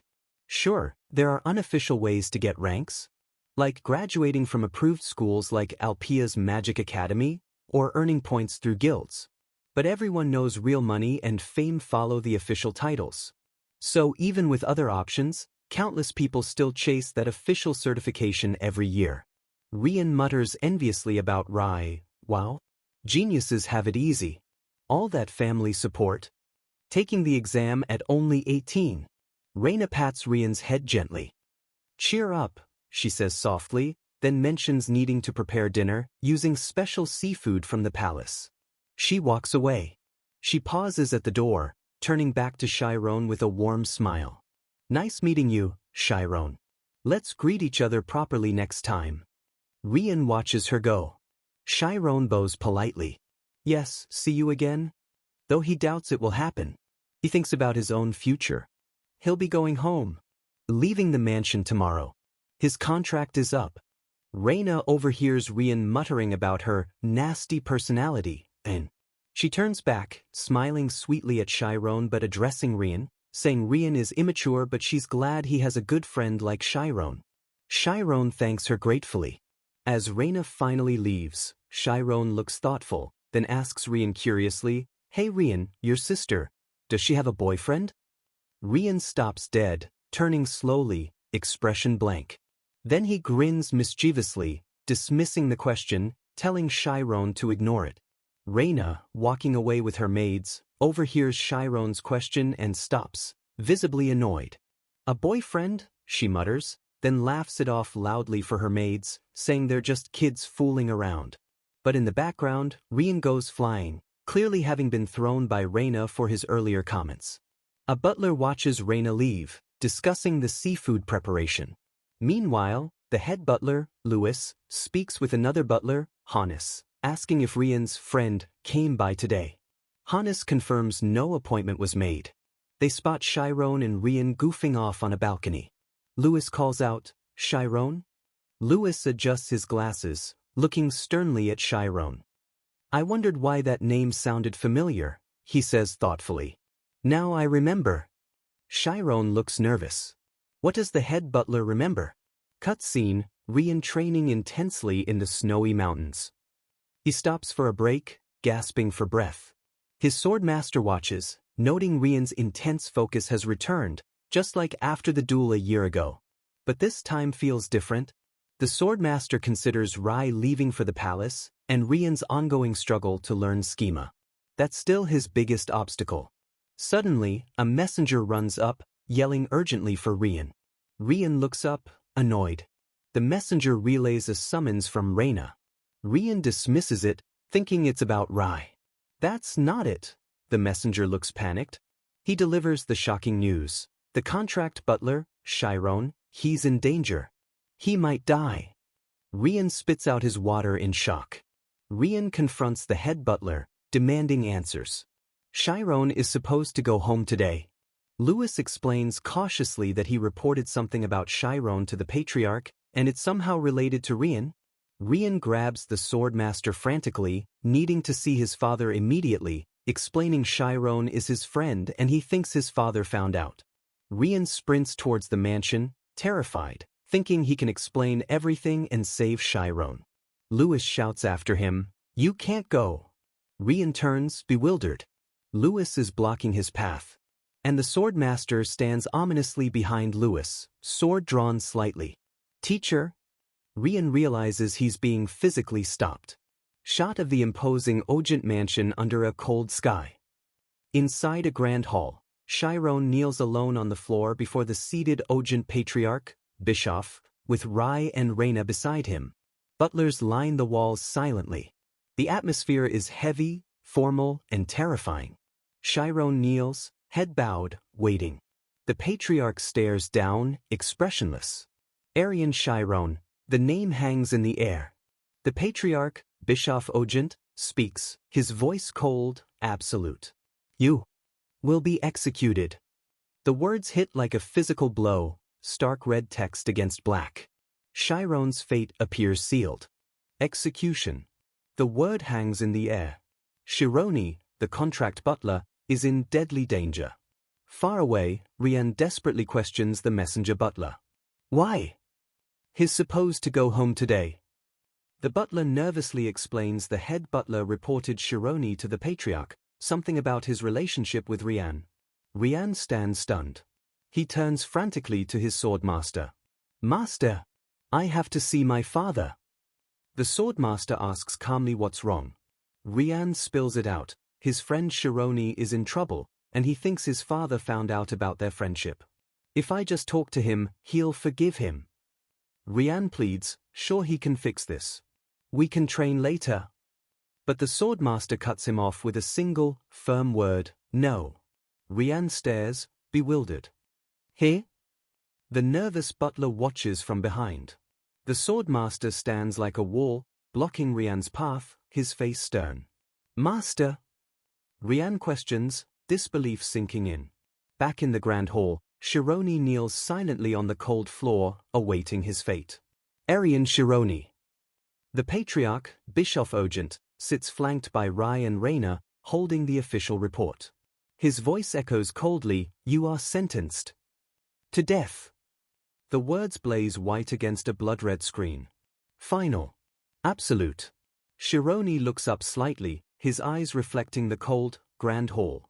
How did it come to this? Nearby maids whisper, shocked but keeping their distance. A commoner and a noble. Temuran, the associate butler, watches with a troubled look. Even if the boy is naive, he thinks, this seems excessively harsh. Rai remains impassive. Bischoff holds the report. Raina looks genuinely distressed. Raina stands suddenly, appealing to her father, Father, please, just a moment. But Bischoff dismisses her instantly, what more is there to say? He unrolls the head butler's report, likely filled with twisted accounts. According to this document. The listening butlers look nervous. Bischoff reads from the likely false statements, there are countless records here of how badly this child treated Rian. Bischoff looks down at Shironi coldly. He knew the contract terms. He has no grounds for complaint. Anything else to say? Shironi is silent for a beat, then looks up slightly. There's one thing I want to ask. He asks calmly, if Rian and I were friends, what would happen to him? The watching butlers gasp and mutter furiously. Does this kid not realize he's about to die? He should be begging. Rai and Raina look slightly surprised by the question. Even now, Rai thinks, he's worried about Rian? Bischoff snaps, how dare you ask questions? He glares down with contempt. As stupid as expected from a commoner. You think anything will happen to a noble's son for associating with someone like you? Shironi just lets out a faint puff of breath, almost a smile. He looks up, meeting the patriarch's gaze directly, surprisingly calm, almost relieved. It's true. Rian and I are friends. We built that friendship over a year, he states plainly. The butlers gasp again. Shironi continues firmly, and we will continue to be. The patriarch is enraged by his defiance. You don't understand how scary the world is, boy, he bellows. He sneers, fine. I see the Ogent name means nothing to you. Shironi calls out clearly, head butler. Bischoff slams his fist down. Deal with him. Quickly. And make sure not a word of this gets out. Two guards move towards Shironi. Raina cries out, Father! Wait! Rai cuts her off, didn't you hear father? The order is given. The head butler, Louis, steps forward, addressing Shironi formally but coldly. The order has been made. It will not be revoked. Louis continues, I shall guide you. You may think this is harsh now, but... Two guards begin escorting Shironi down a long, empty corridor toward a bright light at the end. Louis adds quietly, almost to himself, you will be thankful later. Implying Shironi's death protects the family somehow. Suddenly, a furious roar echoes down the hall from behind them. Says who? It's Rian, standing there panting, sword drawn, having finally broken free. Shironi stops, turning slightly as the guards hold him. Raina beams, pure relief flooding her face. Rian. Rai watches with detached interest. Shironi manages a small, tired smile. His friend came. Rian storms forward, radiating fury. Who declared my friend would be killed without my permission? He bellows directly at his father. Bischoff stands, emanating cold authority. It was I. Rian stands defiantly before his family. Why? He did nothing wrong. He just became my friend. Bischoff replies icily, death isn't always deserved. Nobility is complicated, boy. Bischoff dismisses Rian's feelings. You only enjoy your status because this family handles these difficult affairs. Rian shouts back passionately, what good is status if I have to throw away my friend? Bischoff glares intensely. You childish fool. Why must he die, you ask? He leans closer, voice low and cutting. To nobles, friends must offer something tangible, something shared. Implying a commoner brings nothing of value. He questions Rian's judgment. Do you really think that commoner sees you as a friend? Where's your proof? He sneers, this world is full of parasites trying to leech off nobles.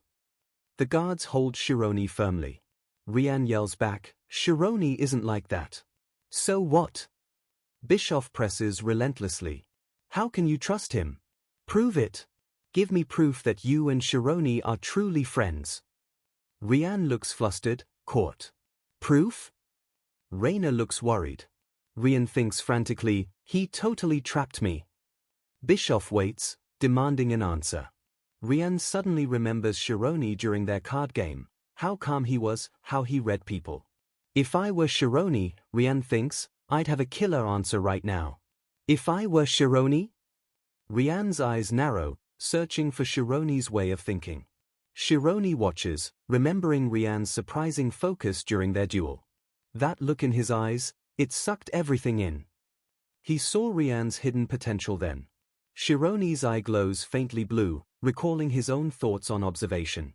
Rian struggles, caught in his father's logic. Then, it clicks. Rian. He remembers Shironi's card game advice, don't obsess over little things, sometimes the result is better. He recalls Shironi explaining, it's not just the details, observe them as a whole. Rian repeats it, understanding dawning, observe as a whole? Then, you can. Rian realizes the answer isn't about listing facts. He remembers Shironi holding the ace, proof of his observation. Rian looks at his father, then at Shironi. Glimpse their intentions, Shironi had said. See the whole person. Rian sees his father not just as father, but as the patriarch, the knight, the head of the family. He sees all the titles, the pressures, the responsibilities. Rian gets it now. That's right. This isn't just a family argument. He understands the immense weight his father carries. This is the real deal. This is about the Ogent name, status, future. Flashback, Rian and Shironi playing cards earlier. Flashback, Rian confronting his swordmaster again. Master! Rian pleads, are you saying I can't go? My friend could die.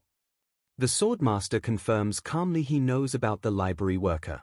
However, he is a commoner. The swordmaster states the harsh reality. Rian looks devastated. Master, you too, he asks, disappointed. You said it yourself. Rian shouts passionately, if people can talk with swords, anyone can be friends. He uses his teacher's own words against him. Rian. The swordmaster asks gravely, do you know what matters most to nobility? It's wiping out any threat to the family's status.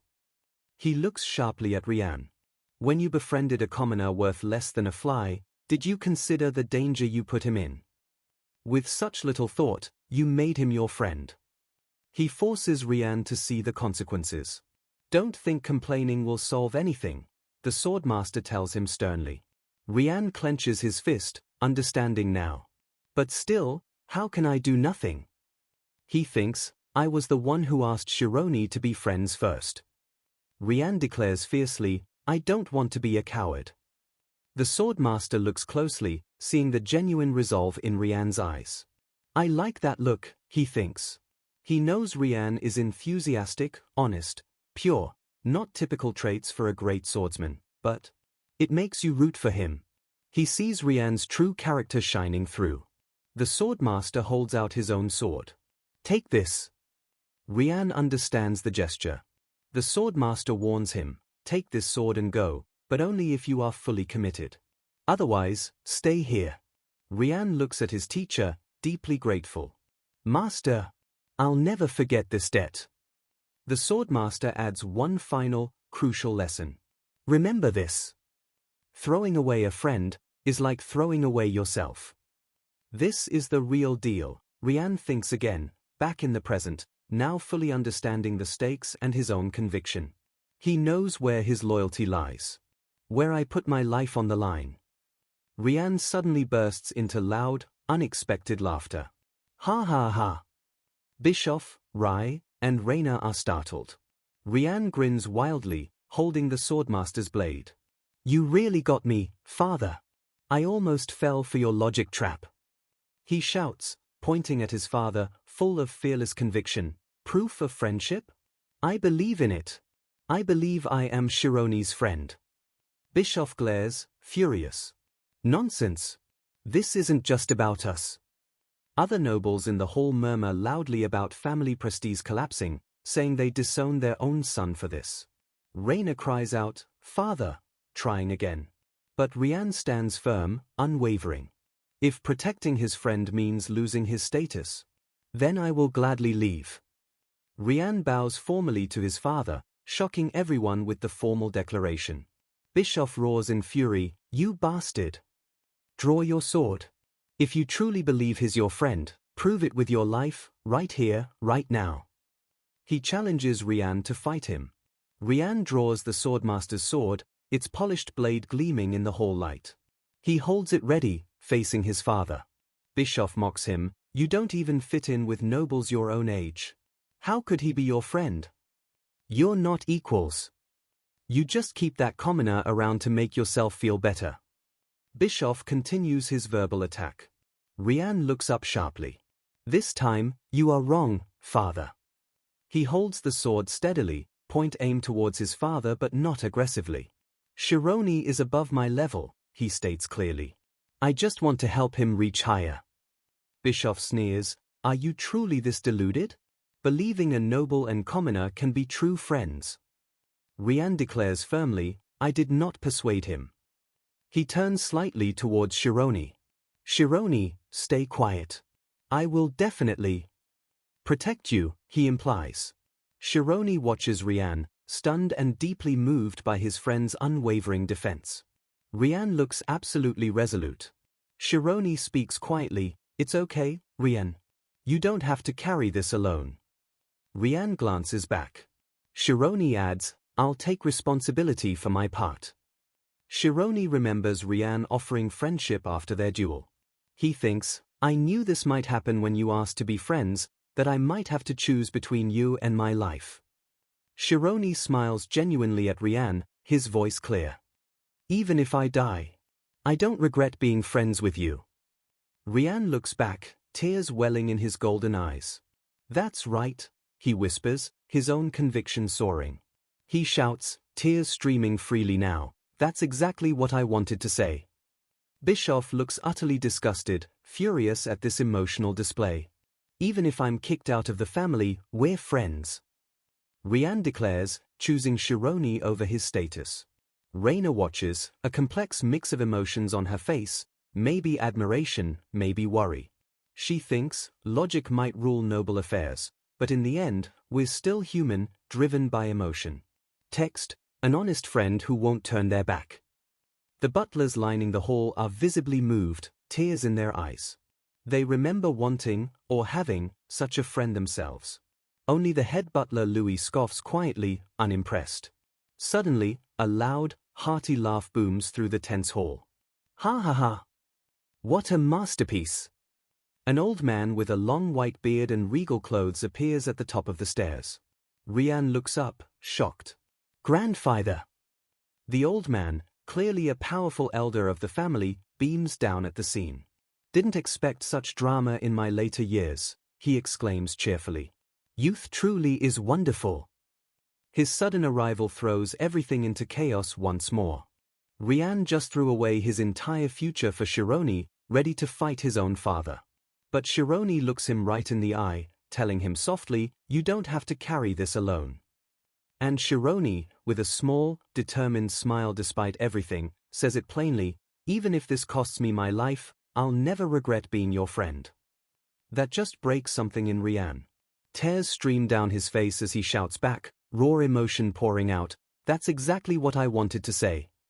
He drives the point home, voice ringing through the hall, "Even if they kick me out, we're still friends. Nothing changes that." Total commitment, defying everyone. Across the room, Rian's father, the patriarch, looks utterly stunned, maybe even disgusted by this display, by his son choosing a commoner over family status. But suddenly, Reina calls out, "Grandfather!" Rian is still holding his sword, facing down his family, when his grandfather walks in, actually laughing loudly, "Puaha! What a masterpiece!" We see the grandfather grinning, clearly enjoying the drama. "Didn't expect such a show in my final years," he booms.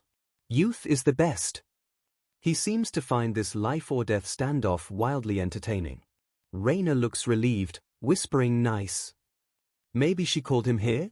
Rai steps forward calmly, greeting his grandfather, noting he arrived earlier than expected.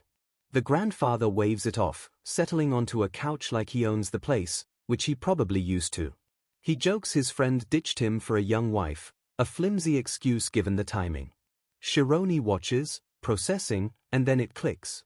His eyes widen. This old man. He's the legendary general, a Class 3 swordsman. Rian's grandfather. Suddenly, his casual entrance feels much heavier. This is a man of immense power. The grandfather, Ogent Clump, ignores the tension, beaming about how lively things are. Then he looks around, his tone shifting slightly, acknowledging the family honor is questioned. He says, "Seems like you all have opinions about this boy." He gestures around the room, turning this execution into an impromptu hearing. "Why don't we hear everyone out before deciding?" he suggests, taking charge. He calls on Reina first. She steps forward, composed, stating clearly that Shironi seems intelligent and talented, completed his contract perfectly, and was supposed to leave today. She concludes firmly that Shironi meant no harm to Rian and brought no dishonor to the family. The grandfather strokes his chin thoughtfully. "I see." Next, the grandfather turns to Rai, the genius older brother, asking for his opinion as the prospective next patriarch. But Rai looks distinctly annoyed by the whole thing, clearly wanting no part in it. He starts agreeably, then pulls a fast one, smirking, "But it's got nothing to do with me." The patriarch splutters, "What?"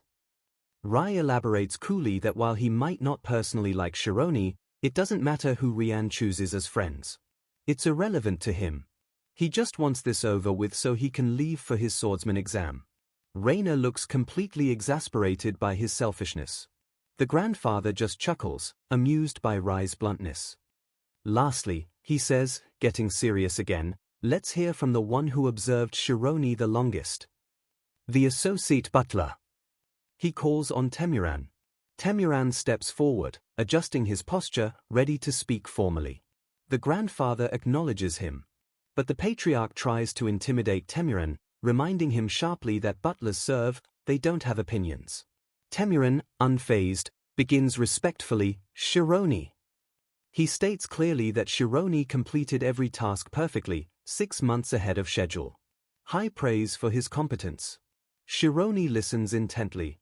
The patriarch glares, trying to trap him, "Were you aware they were friends?" Temuran answers carefully, distinguishing between friendly terms and friends. He then defends Shironi logically. Someone capable of sorting 10,000 books meticulously wouldn't act rashly or foolishly. Shironi murmurs the butler's name, appreciating the unexpected, logical defense. Reina smirks slightly. The tide is turning. The testimonies paint Shironi positively. It's clear now, only the patriarch still insists on punishment. He clears his throat, uncomfortable, losing control. The grandfather cuts through it all with a sharp, "No."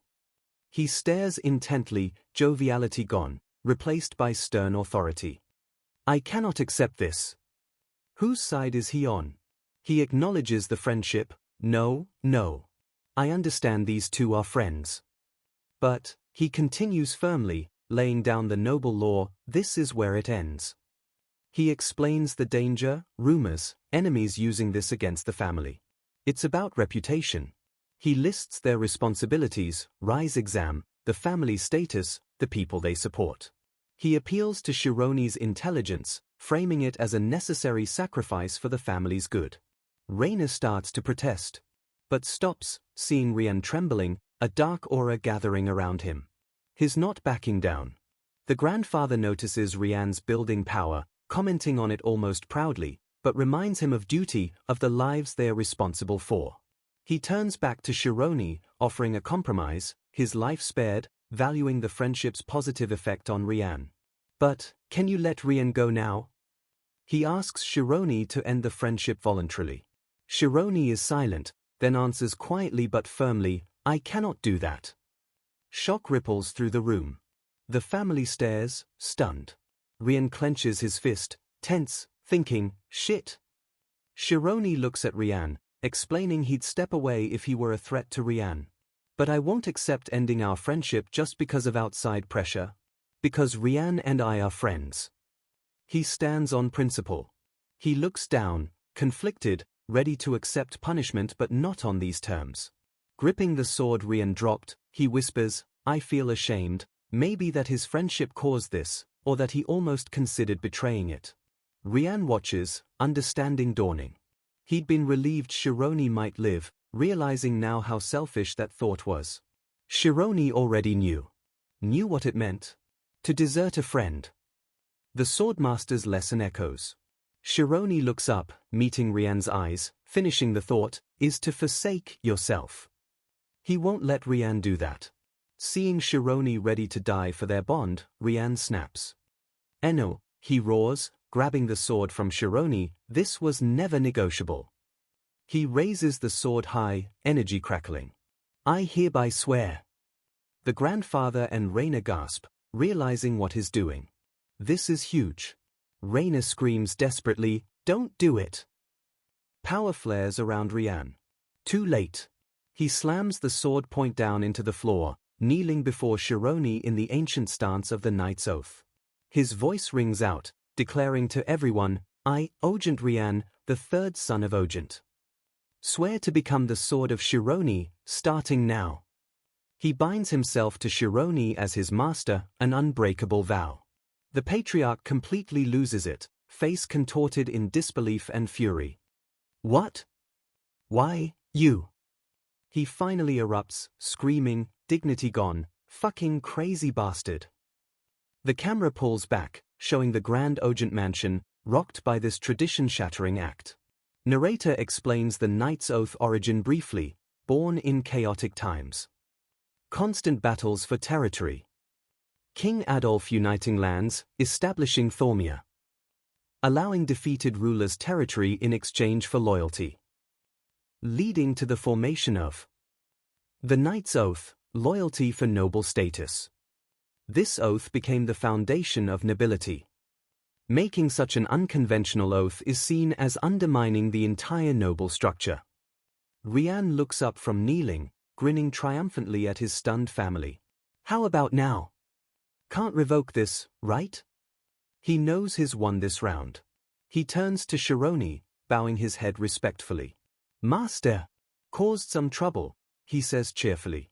Swordmaster's thought bubble, this isn't why I gave you that sword. Shironi is horrified, grabbing Rian's shoulders. Rian! What have you done? He understands the gravity of this oath. But the grandfather's sharp voice cuts in, Rian. He stares down intensely. If you want to be his sword, he must be worthy, right? He puts Shironi on the spot. Answer me. He challenges the oath's foundation. Is this boy remarkable? Or are you just stupid? Merit, or foolishness? Rian slowly looks up, giddy energy replaced by quiet confidence. A knowing smirk appears. He gets it. He stands tall, hand over heart, declaring firmly, a sword does not judge. It only protects. His loyalty isn't conditional, it's absolute commitment. Shironi looks stunned by the profound answer. The others are shocked into silence. The grandfather throws his head back, roaring with laughter, completely won over. K ha ha ha. Yes. If you're going to be childish, be this childish. He sees the value in Rian's fierce loyalty. He gets up, clapping Rian on the shoulder. "You sure know how to talk," he praises, then teases, "Feel sorry for your friend, getting stuck with a dull sword like you." Rian looks up respectfully, "Grandfather." The grandfather waves dismissively. "Fine, fine. Wrap it up." He looks at Shironi consideringly, giving his final acceptance. Shironi, though unsharpened, won't betray his master. A grudging compliment. He then asks Shironi, almost formally, "Please take good care of my grandson." Shironi bows his head slightly, relief washing over him, a genuine smile finally appearing. "Thank you for your permission. The immediate danger is finally over." The grandfather points to the patriarch, laying out the new reality. Since they are bound by oath, Shironi can't just leave. He orders the butler, "Bring Shironi's parents here with the carriage meant for his return trip." The butler bows hastily, trying to keep up, "Weiss, great master." He walks away, completely baffled, thinking, "Seriously? I cannot figure these nobles out." Execution to family reunion in minutes. Later, the crisis averted, Rian collapses onto the floor, rolling with laughter, finally letting go of all the tension. Ha. That was so refreshing. Did you see their faces? It was great, he yells, ecstatic. Shironi kneels beside him, still overwhelmed. "Rian, a knight's oath. You didn't have to go that far." Rian sits up, looking serious. "Shironi, it wasn't just because we're friends." He explains Shironi is different from his family, possessing a power to draw people in. "I simply decided to put my life in the hands of that person." It was a choice based on Shironi's character. Shironi flushes bright red, totally flustered. What? What an embarrassing thing to say. He puffs his chest slightly, trying a playful comeback. "Well, you'll have to try harder to protect me then." Rian clutches his chest dramatically, collapsing again. "No, you hit me where it hurts most." Just two friends bantering again. Raina peeks around the door, interrupting. "Rian, is it true you lost to Shironi, with swords?" She brings up that sore spot again. Rian snaps instantly, yelling bluntly, "Get out." That defeat still bothers him. Shironi quickly defends Raina, "What are you saying? Your sister helped us." He welcomes her in, grateful for her support. Raina beams, stepping inside proudly, mentioning she brought classified info, though details unclear. A confused Chibi Rian wonders what his father and grandfather are planning now. Raina explains things are savage outside the room. Rian's oath forced the family to replan everything. She reveals the latest plan. Father wants to enroll both of them in the prestigious Kaizen Swordsmanship Academy. She beams at Shironi, still thinking he's a hidden sword prodigy. Shironi looks shocked. All that?" Raina nods enthusiastically, saying his family now, and they'll invest in his talent. As long as it benefits Rian's future. Shironi is now officially an asset. Rian, meanwhile, protests, "Why school? I can finally hang out with Shironi." Raina immediately puts her foot down, literally, on Rian. "You little brat. After the mess you made?" Rian just yells ACK. Rian struggles, finally shouting the crucial truth Raina missed. And Shironi isn't going to Swordsmanship Academy. He's an aspiring mage. He has his spirit zone. Raina freezes, eyes wide with shock. "What? Spirit zone?" she gasps, looking down at a suddenly mortified Shironi. Shironi did. The pieces click instantly for the talented pianist. She slowly connects everything. The piano playing, Rian's defeat, the spirit zone. A sly, amused, slightly wicked smile spreads across her face. "Wait, that means..." She looks down at her brother pinned under her foot, tone dripping with delighted mockery. "You lost to an aspiring mage, in SWRZNG?" The full hilarious absurdity hits her. Rian explodes again, trying to justify himself while just being utterly embarrassed. What knight is less skilled than their master? He yells defensively, devolving into insults. "Get out, you freaking witch!" The chapter ends with Rian getting totally owned by his sister. The library scene is still fresh, Rian's oath, Reina's teasing. She's just figured out Chiron's trick, synesthesia. His spirit zone let him perceive things differently, letting him read Rian's moves in their first duel, even without real sword skill. Reina nods, impressed. That's a great idea, she says, seeing his raw talent. High enough spirit zone density made it viable. Rian hides his face, mortified, while Chiron looks a bit embarrassed. Reina marvels, incredible. School taught us the spirit zone gets harder the more concentrated you are. To maintain that while holding a blade. It shows how unique Chiron's feat was. Chiron blushes under her praise. Reina sighs dramatically, looking from Rian's sulk to Chiron's shyness, thinking with amusement, he's so shy, he won't be able to date. Reina then shifts to business. I'll talk to grandfather about Chiron's future, she declares. Then, to Rian, of course, you'll probably have to go to swordsmanship school too, Rian.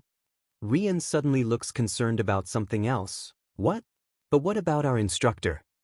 Reina explains calmly, Instructor Kite already knows. He finished his contract yesterday. Rian is shocked. He said his goodbyes this morning. Rian bolts up, shouting, What? He grabs a nearby pickaxe, genuinely distressed. The strict teacher he always griped about clearly meant something. Instructor? He thinks, worried. Flashback, the swordmaster walking away into the misty mountains. He's already gone.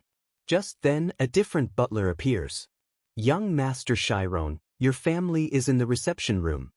He adds, the family head said you could meet them first if you wish. Reina smiles warmly at Chiron. What will you do? Chiron's face lights up with pure joy. Seeing his parents again pushes everything else aside. I'll go, he beams. He practically flies down the grand staircase, the butlers hurrying after him. Watch out for the young master, they call, flustered. Chiron, trying to look calm, tells them, you can speak to me normally. I'm not a noble. The butlers exchange panicked looks, whispering, oh, of course not. Don't say that. Our necks will be hung.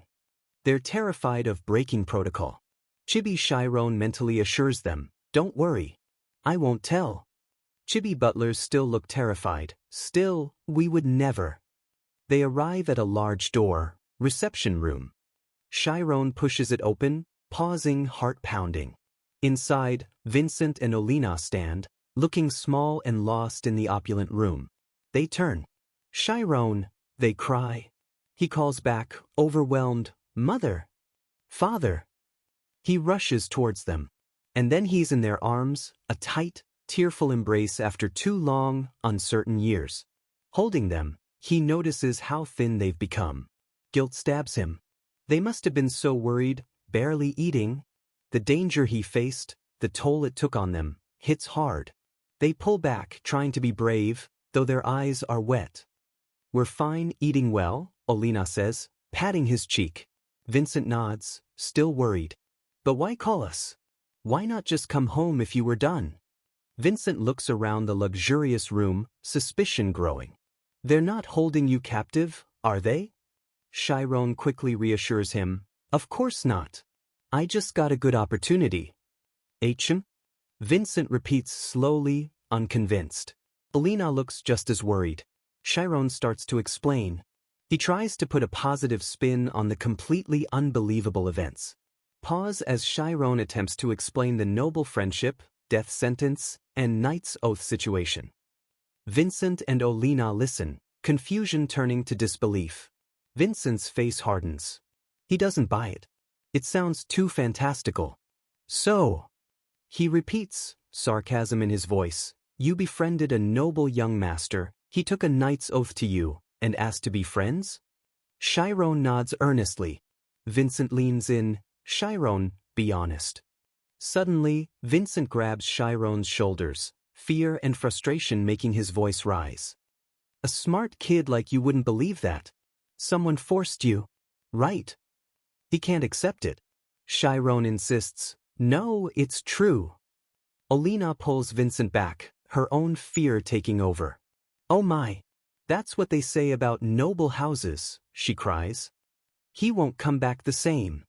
She seems more inclined to believe the unbelievable, remembering old warnings. Chiron is caught between them. Just then, the butler reappears. Young master. The family head is here. The situation is about to escalate. The patriarch, Ogent Bischoff, enters with Rian and Reina. Welcome, he says formally. I am Bischoff Ogent. Rian steps forward proudly. Hello, Chiron's father. I am Rian, Chiron's blade. Reina smiles. I am Reina. I've heard a lot about you. Vincent and Olina are thunderstruck. The patriarch, the knight, the pianist, they just gape. Utterly intimidated. Chiron looks mortified. Vincent stammers a greeting, looking around the opulent room, overwhelmed. How can such prominent people be here? Reina smiles. Haven't you heard the news from Chiron? Vincent looks from Chiron to the nobles, the fantastical story suddenly terrifyingly real. That delusion was true? He shouts, grabbing his head. Olina looks equally shocked. No way. The reality of their son tangled with one of the kingdom's most powerful families crashes down. Later, they're seated at an incredibly lavish dining table, food piled high. The contrast is stark. Vincent stares blankly at all the forks. Olina whispers nervously, Honey, so many forks. Vincent is lost. After the confusing meal, tea is served. Vincent and Olina look dazed. Chiron politely thanks a servant. Vincent thinks, what just happened? The nobles, patriarch, grandfather, Reina, Rian, sit opposite, waiting. The air is thick. Vincent clutches his teacup, hands trembling. A knight's oath, they wouldn't be this welcoming to a poor family for nothing. He knows there's a catch. He takes a deep breath and addresses the patriarch. I have to be sure. I'm thankful you like our son, but we're honestly worried. The patriarch sips his tea. He acknowledges the situation is unusual, even for him. An urgent oath to Chiron. It's hard to believe. Yes, honestly, I feel discomfort too. He explains that for the Ogent family, warriors and oaths are absolute. Rian's act is binding. If I express discomfort over class difference, I'd shame Rian's pride. He frames it as respecting his son. He clarifies Chiron will now be treated with honorifics. And our family will not hesitate to support your son. Chiron thinks, such a great decision, faith and pride fit him. Vincent seems to relax. Chibi Rai whispers, Shush, father, hinting it's partly a show. Reina smiles. Rian beams, missing the nuances, thinking it's all sorted. The patriarch gets to the point. Your son is a spirit zone user. That's not effort, it's pure talent. Chiron wants to be a mage. To get the unofficial qualification fastest. Alpia's Magic Academy, one of the kingdom's great five, would be fitting. He names the top magic school. He adds that while school isn't required, not going is for the underprivileged. Alpia's fits the Ogent level. Grandfather thinks, no consideration for commoners. Vincent looks startled. The patriarch states it plainly, when your son graduates, he will become a mage. Vincent repeats, stunned, our son, a mage? Magic Academy. It's a world away. Oh my, like a dream. Our son. The possibility is overwhelming. But the patriarch isn't done. But the biggest problem is class. Vincent flinches. Reality bites. Magic Academy doesn't allow commoners. He pauses. So, there is a way. Suddenly, the grandfather cuts in decisively, I would like to adopt Chiron. The patriarch had been about to suggest a paper adoption under a distant, childless relative, just for the documents. But the grandfather's offer is far more significant. Vincent reels. What? This is the noble's final decision. This means Chiron would truly become a noble. The grandfather's intense gaze is on Vincent. Vincent is overwhelmed. Chiron, a noble. An unimaginable chance, a way out of their life. But then the awful downside, isn't this like Getting your child taken away? He'd lose Chiron. He turns to Chiron torn. Chiron, what should your father do? He puts the impossible choice on him. Chiron looks at his anguished father, then the grandfather. He thinks, then. He makes his choice. He firmly takes his father's hand. Vincent gasps, surprised. Chiron speaks clearly, of course not. I am my father's son. I will not be adopted by someone else. His loyalty is absolute. Vincent looks stunned. Reina tries to smooth it over. Chiron. It's just for documents. We'd still consider them your true parents. The grandfather adds, you'll achieve your dream. Become a noble. It's a rare fortune. But Chiron cuts them off. If I must change fathers, I'd rather live as a commoner. His identity is fixed. Commoners can't get into a magic academy, the grandfather argues. Chiron, then I won't go. Patriarch, then you can't be a mage. Rian looks worried. Olina heartbroken. Chiron calmly, then I won't become a mage. He'll sacrifice his dream. The grandfather slams the table. Chiron, why so stubborn? The world isn't fair. He shouts, you must give things up for success. Was your dream just a waste? Chiron looks back, unyielding. Maybe so, he says quietly. The grandfather stares, speechless. Rian whispers, what? Tears fill Vincent's eyes. He understands the sacrifice. Chiron explains, my dreams came from my parents. If they are the roots, I am the fruit nourished by them. Flashbacks, mother teaching him, father giving him opportunities, their love. This one chance is nothing compared to the infinite chances they gave me. Telling me to give up my roots is like telling me to dry to death. His identity, dreams, all tied to them. He bows. Thank you, but my only parents are these two. His decision is final. Silence. The nobles watch, processing his loyalty. The grandfather stares, anger replaced by thought. Not guilt or ethics, this child's love and loyalty. Vincent and Olina look at each other, tears streaming. Then Vincent gets up, falls to his knees before the grandfather. Olina joins him. Please, adopt Chiron. I beg you. Chiron is shocked. Father? He tries to protest, but Vincent cuts him off. Vincent ignores him, pleading desperately. Chiron calls out again, confused by their actions. Vincent looks up, pained but determined, and delivers the final, stunning truth, voice trembling. Chiron isn't my biological son. The chapter ends, leaving everyone reeling from this bombshell. The air is still thick with emotion. Vincent just dropped the bombshell, and Chironi's earlier defiant words, if I need to change fathers, I won't become a mage. Hang there, now twisted by this new, painful truth. The grandfather looks at Chironi, replaying the boy's passionate defense of his roots, his family. He sees now that Chironi's loyalty isn't just duty, it's something much deeper. Vincent and Olina are still on their knees, begging the grandfather, please, accept Chironi as your foster son. Please. They are desperate for him to have this chance, no matter the cost to themselves. Chironi stares at his father, utterly bewildered. Father? He tries to reason, I understand what you're thinking, but what Chironi wants is important too. His pleading for them to hear his choice. But his words seem lost in the turmoil. Chironi! The name echoes with unspoken pain. Vincent looks up, face contorted in anguish, repeating the words that shattered Chironi's world. Chironi isn't my real son. Olina cries out his name, Vincent, maybe trying to stop him, but it's too late.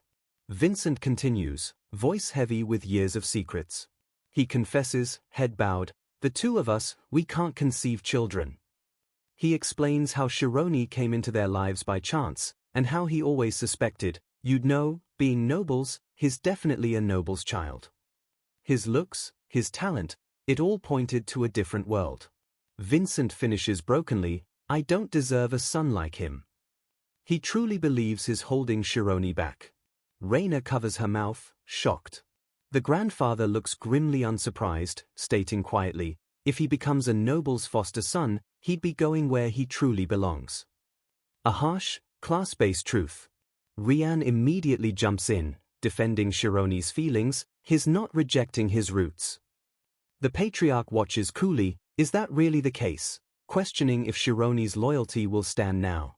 Then the patriarch reveals, almost casually, truth is, most of us here kind of guessed it. He elaborates, looking at Shironi and Olina, Shironi looks nothing like his parents. The physical difference was always an unspoken question. Shironi flinches. Olina covers her mouth, perhaps ashamed. The patriarch considers Shironi's earlier passionate defense of Vincent and Olina. And then, despite Shironi's words, he asks Vincent, that means you're giving up your son, right? He sees Vincent's desperation. Shironi reacts instantly, pulling Vincent up. Dad! What are you doing right now? Vincent flinches away, unable to meet his eyes, muttering about needing to tell him eventually. Shironi asks, pained, do you really think I had no idea? Did Shironi always suspect? Shironi looks away, tears welling, voice a whisper. The reason I never asked, even though I knew, was because, like everyone else, I just wanted one set of parents. He clung to that simple wish. Vincent's eyes widen, horrified. He seems to misunderstand Shironi's pain, thinking Shironi is giving up his dream because of him. Who said I'm giving up my dream? He says, another opportunity wouldn't come. Shironi breaks down, sobbing. Did you think about how I'd feel, being abandoned by my parents a second time? The raw pain pours out, fear of losing the only family he's known, piled on this earth-shattering revelation. Vincent finally understands. He pulls Shironi into a fierce hug, realizing the immense hurt is caused. What have I done? He holds Shironi tight, voice choked with tears. I was wrong, Shironi. I wasn't trying to abandon you. He pulls back slightly, tears streaming. Please forgive this lousy father. You're my everything. The Ogent family watches this raw display, perhaps a genuine human moment piercing their noble composure. The grandfather observes, thoughtful. Sometimes, he murmurs, what's done for a child hurts them the most. Being a parent is tough. He glances at the patriarch. You also struggled raising your siblings alone, didn't you? The patriarch rubs his temples wearily. Rian watches, tears silently tracing his cheeks, moved by it all. Close up on Rian's tear-streaked face. The patriarch, seeing Shironi's unwavering loyalty, shifts back to pragmatism. He nudges the grandfather. There's a special screening at Alpia's? Father, try to do something. The grandfather feigns helplessness. What power do I have against that stubborn old bull Alpia's? He glances at Shironi, then adds cryptically, I heard there's a long-standing debt though. Hinting at leverage over the headmaster. The grandfather smiles faintly. He thinks, going up against someone so principled like Shironi, sometimes reckless strategies are best. He appreciates Shironi's character, even as he plans to bend the rules. The patriarch watches his father, understanding. He smiles faintly, all right. He'll leave the reckless strategizing to his father. Chibi grandfather thinks, it's all for Rian's sake, after all. Shot of the Ogent estate at twilight. 3 days later, before Rian leaves for Swordsmanship Academy. Shironi narrates, my family stayed at the Ogent estate, thanks to the patriarch. Vincent, Olina, and Shironi spend quiet time together. My father still feels sorry, Shironi continues. Vincent looks withdrawn. I'm worried he won't let this go for years. Rian and I were able to spend some free time together. They share a room, finally relaxed. Rian sleeps, but Shironi lies awake, a small, thoughtful smile on his face. He laughs softly, replaying the crazy recent events. And 3 days later, departure time. Shironi stands before the imposing Ogent mansion, ready for whatever comes next. Outside, Rian is about to board a carriage for the Swordsmanship Academy. Shironi sees him off, looking a bit sad. Rian tries to stifle coughs. Shironi pats Rian's back. Rian bursts into tears. Don't cry, Tilda. Shironi says. Rian sobs, how can I not? Once I go, we'll be completely separated. Can't I just go next year like you? Rian asks. Shironi reminds him gently, I don't even know if I'll pass the special screening yet. Let's meet during breaks. And write every day. Shironi calls Rian's name, offering a final encouragement. Rian looks at Shironi, fiercely determined through his tears. Make sure you become a mage, he declares. He grips Shironi's shoulders, I'll become the strongest knight and be the sword that protects you. Reina appears, playfully bopping Rian. I'll keep you safe, she teases, then adds seriously, just graduate first. You're the most worrying one. Rian glares. Reina turns to Shironi. Don't worry, enjoy time with your family. Grandfather will get you into the academy. Shironi nods, all right, and... He bows deeply to Reina. Thank you so much for your help. Reina watches him thoughtfully. Such a unique child. I thought he was just a cute younger brother at first. She smiles softly. But he's very thoughtful. And has a strong mind, never breaking his beliefs even when scared. She adjusts her hat, ready to leave. Shironi, if you graduate. She pauses, leaving the thought unfinished. As the carriages pull away, Reina reflects, what was I thinking? She shakes her head. He's heading to a new world, magic school. Their paths diverge. Reina pats Shironi's shoulder. It's nothing. Let's work hard. You'll be a mage. Then adds, please look after Rian. Rian leans out the carriage window, waving tearfully. Reina playfully pushes his head back in. Shironi waves until the carriage is gone. Vincent and Olina stand behind him. The carriage disappears. Shironi turns, adjusting his scarf, determined. Shironi! Rian's voice echoes. Rian leans out again, yelling, once you join magic school, crush everyone. Classic Rian. Title card, Ogent Rian. Shironi smiles faintly, touched by Rian's aggressive encouragement. Title card, and Arian Shironi. Blank panel for visual pacing. The meeting of these two passionate young men would become known as the start of an event that breaks the very frame of the world. Heavy foreshadowing. Ogent carriages traveling away. White bird tending its nest. Bird takes flight. Soaring into the sky. New beginnings. Cut to Alpia's magic school. Inside a lavish office, Grandfather Clump sips tea. He clears his throat, Business time. Across from him sits the elderly headmaster of Alpia's. Clump starts, you needing 30 minutes to think means a positive reply, right? The headmaster replies coolly, can't help you. Even for a friend of 50 years. Clump feigns outrage. What Tilda? Do you know how much I suffered because of you? The headmaster chuckles, ho ho ho. You must be in a rush, saying things like that.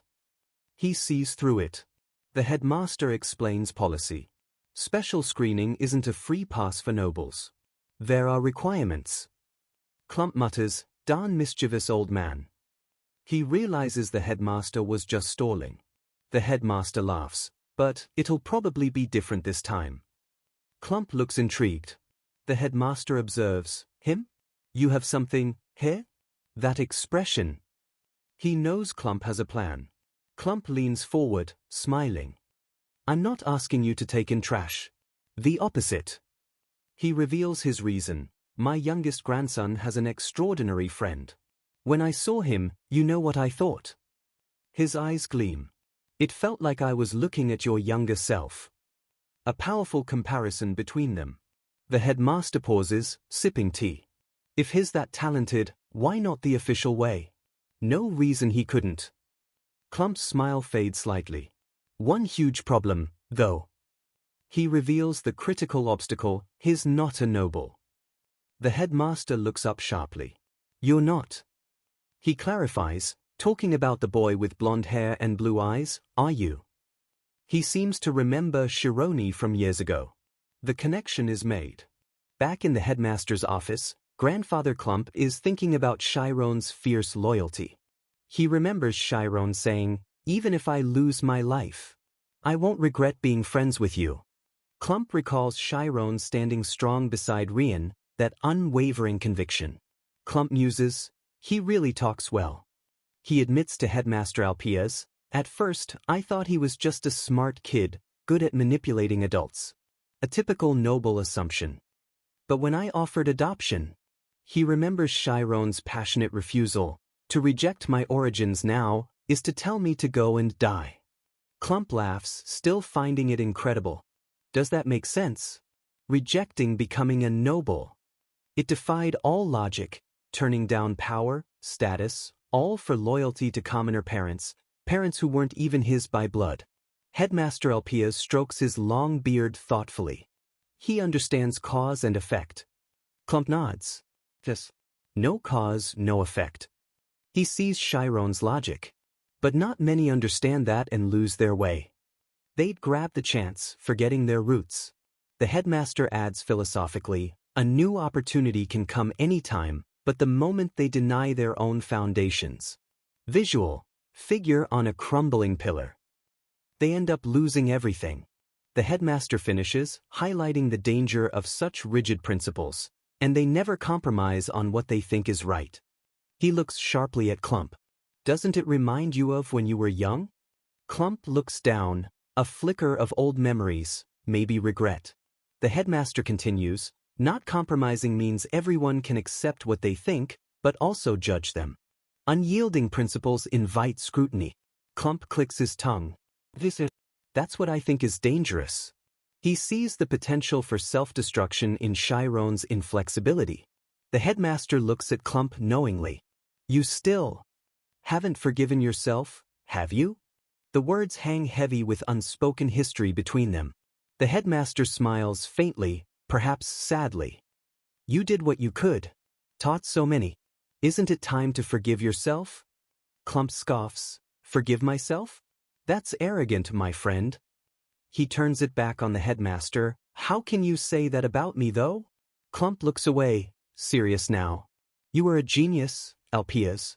A once-in-100 years genius. The headmaster's face darkens as Clump alludes to a painful past. You, the light of the Milch family, went down the wrong path once, nearly ended everything. Clump reminds him. But in the end you came back. Clump leans back, tone mocking. Who knew you'd end up headmaster of some rural academy? Heavens helped you. He contrasts Alpiaz's potential with his current role, then jabs at himself. The fool with no talent became a Class 3 swordsman. Worries me for Thormia's future. Old rivalry, maybe some real concern. The headmaster just laughs heartily, unfazed. Clump stands, facing the window. He repeats Chiron's core principle, perhaps seeing its truth now. No cause, no effect. He smiles slightly, turning back. Isn't this fate? Acquainted with him? The boy chased away 4 years ago, now he's back. Referring to Chiron's first, failed inquiry. The headmaster chuckles. I don't believe in fate. However, the talent kept distant by status. Visual, young Chiron, small and alone outside the academy walls years ago. Took a 4-year detour and now stands before me. The headmaster wonders, despite himself, is this really fate? He looks at Clump. Decision made. A faint light seems to emanate from him as he declares, I will admit Chiron. Time skips forward. Spring, 3 months later. Chiron is leaving his village, the carriage waiting on the road out of the mountains. He runs up to his house one last time. Mom, Dad. He stands tall, older now, 17. The caption says, ready for his journey. Olina hugs him tight, beaming with pride and sadness. My lovely son, I'll miss you. Chiron hugs her back. I'll write often. Chiron's thought bubble, is my hair okay? It feels awkward. Olina's mental reassurance. Reina said short hair is trendy for nobles. Act natural. He's already trying to fit in. Vincent watches, clearing his throat gruffly. Forgetting something? Chiron pulls back, flustered as Vincent leans in. Dad, I'm 17. A kiss is... Vincent ignores him. Hey, If you don't, I will. Chiron wails comically. Ach. Chibi version covers its eyes. Vincent gently kisses Chiron's forehead, a simple, loving gesture. He pulls back, voice thick with emotion. Chiron, I'm proud of you. Chiron smiles, touched, leaning into his father's embrace. Chiron asks about the Ojins offering a house in the city. Vincent shakes his head firmly. Your dad's a hunter. Roots are in the mountains. Chiron looks surprised. Vincent explains they keep getting living expenses from the Ojins despite his protests. Chiron narrates that his father kept his academy entrance quiet in the village. Chiron understands his father's deeper reason for refusing the city house, to protect Chiron from being used against him. Butler Temurin stands by the Ojin carriage. Please board. We'll escort you. Chiron turns, ready to go, calling back brightly, I'll be back. And that's how my first day at the Magic Academy started. Carriage travels through countryside. Vincent and Olina watch it go. Inside the carriage, the ride with Temurin is silent, a bit stiff. Awkward. Temurin addresses him formally, young master. Temurin opens the carriage door. We have arrived. At Alpia's wizard school. Chiron steps out, looking up at the Grand Academy archway. Temurin explains the fees are covered. Young master, you just need to study well. Chiron thanks him. Temurin thinks, I'm only doing my job. Chiron looks at Temurin gratefully. I haven't properly thanked you. I'm here because you thought highly of me. He adds sincerely, I won't forget your kindness.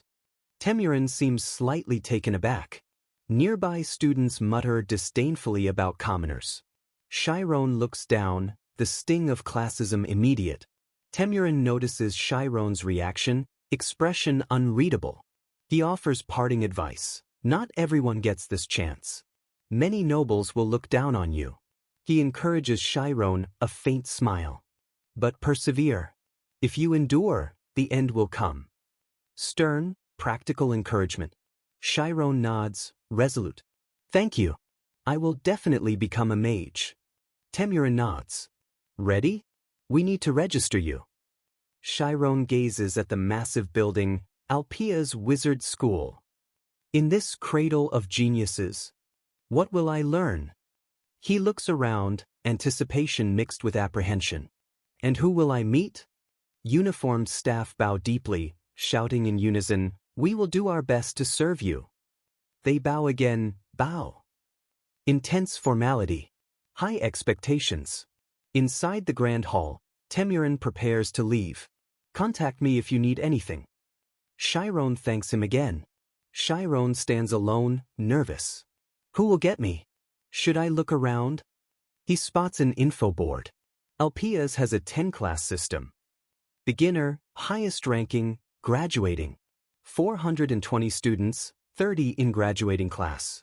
Panel missing or integrated. He reads about graduation rates. Only 10 a year? Shocked by the low number. Rigorous. So you're Chiron, a voice calls. Chiron jumps, startled. Ah. He turns to see Headmaster Alpia's smiling warmly. Chiron bows quickly. Hello, Headmaster. The Headmaster chuckles. Ha, we've met. Remember? Referring to 4 years ago.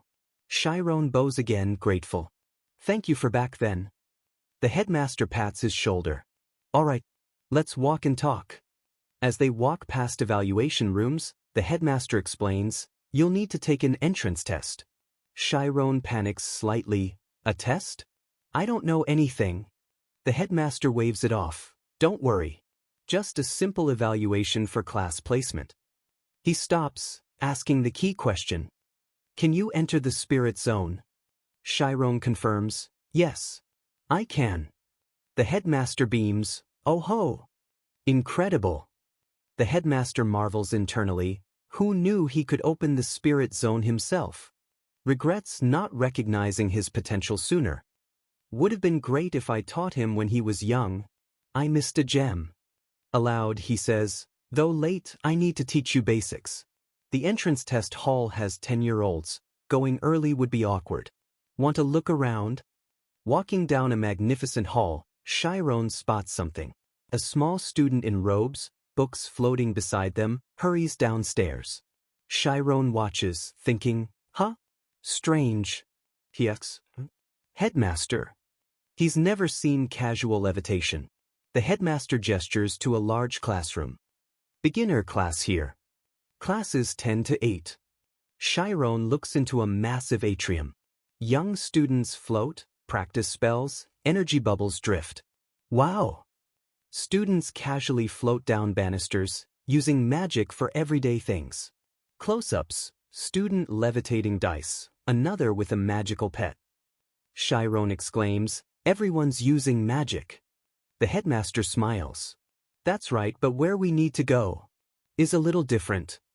He leads Chiron to high-rank class, class 7-4. They walk along an upper balcony, overlooking more serious-looking students. Chiron overhears two older students debating complex magic. Atmosphere's different. What are they talking about?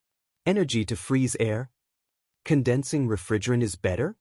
Chiron is lost. First student, downside, reverse reaction accelerates. Excitedly, how about redirecting the time scale instead of energy? What? Chiron is utterly baffled. He thinks frantically, same language, but I don't understand. Suddenly, a bright flash and heat erupt from the student's experiment. The red-haired student coughs in the smoke, waving. Cough, cough. Hello, headmaster. Headmaster calmly, yes, seems like a problem. Student cheerfully, unfazed, yes. Amplifying sound, but an output error. Chiron stares, they don't even care? Headmaster offers a quick fix, input-output balance wrong. Check electricity uniformity. Red-haired student beams, thumbs up. Thanks, headmaster. I'll try again. Chiron thinks incredulously, he's not stopping him. He's trying it again. Chiron feels completely out of his depth. It's as if. He looks at the floating students, explosions, high-level talk. I'm in another world. They continue walking past the red-haired student, still focused on her experiment. Close up on the striking red-haired student, confident, embodying the advanced, chaotic magic of Alpias. Chironi is still taking in the sights of Alpias, students floating, using magic casually. He's amazed, they're all using magic. Headmaster Alpias chuckles, yes, but where we're going now is a different place. He's leading Chironi away from the beginners. They pass older students deep in magical debate. Chironi listens, trying to keep up. Different vibe here, he thinks. One student talks about freezing air, another about condensing refrigerants. It's all way over Chironi's head. The first student excitedly suggests reversing energy direction while flipping the time axis. Chironi just stares, baffled, thinking, what? He's completely lost. Same language, but I don't understand a word. Just then, their experiment apparently blows up, a bright orange explosion nearby. Smoke billows out. The red-haired student involved just waves it away, coughing, and casually greets the headmaster, totally unfazed. Chironi is stunned by their nonchalance. Looking around at the grand buildings, the powerful students, the everyday magic, it finally hits him. He thinks, overwhelmed, it really feels like I'm in a different world. The headmaster leads him to a large pillar with notices. This is a notice board. Chironi asks. He leans in, reading the top-ranking, advanced class grade leaderboard. Number 1, Miss Amy. Chironi recognizes the name, thinking, first place, Miss. A first-class noble. He looks up, awestruck. Amazing! Everyone here has talent like me, he thinks, meaning spirit zone potential. But someone is first out of all of them. A fire ignites in him. Determination flashes in his eyes. I want to try that too. I want to go against them. This place isn't just intimidating, it's inspiring. Here, I'll study from scratch. His eyes burn with a desire to compete. I want to challenge them. Just then, a voice calls out, Hey, Amy, wait up. Shironi freezes. That name. Amy, Miss Amy? He turns and sees her, the red-haired girl from the explosion, the one from the leaderboard. He realizes with a jolt, the first placer in the advanced class.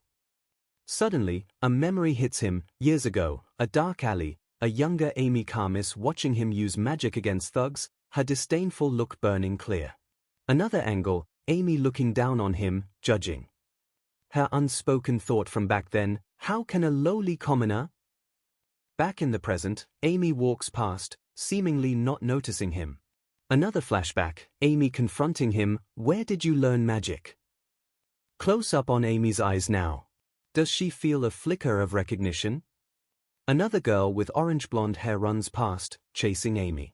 Amy! Wait up, you bastard, she yells playfully. Shironi quickly turns away, heart pounding, hoping she didn't see him. Please say you didn't recognize me, he thinks frantically.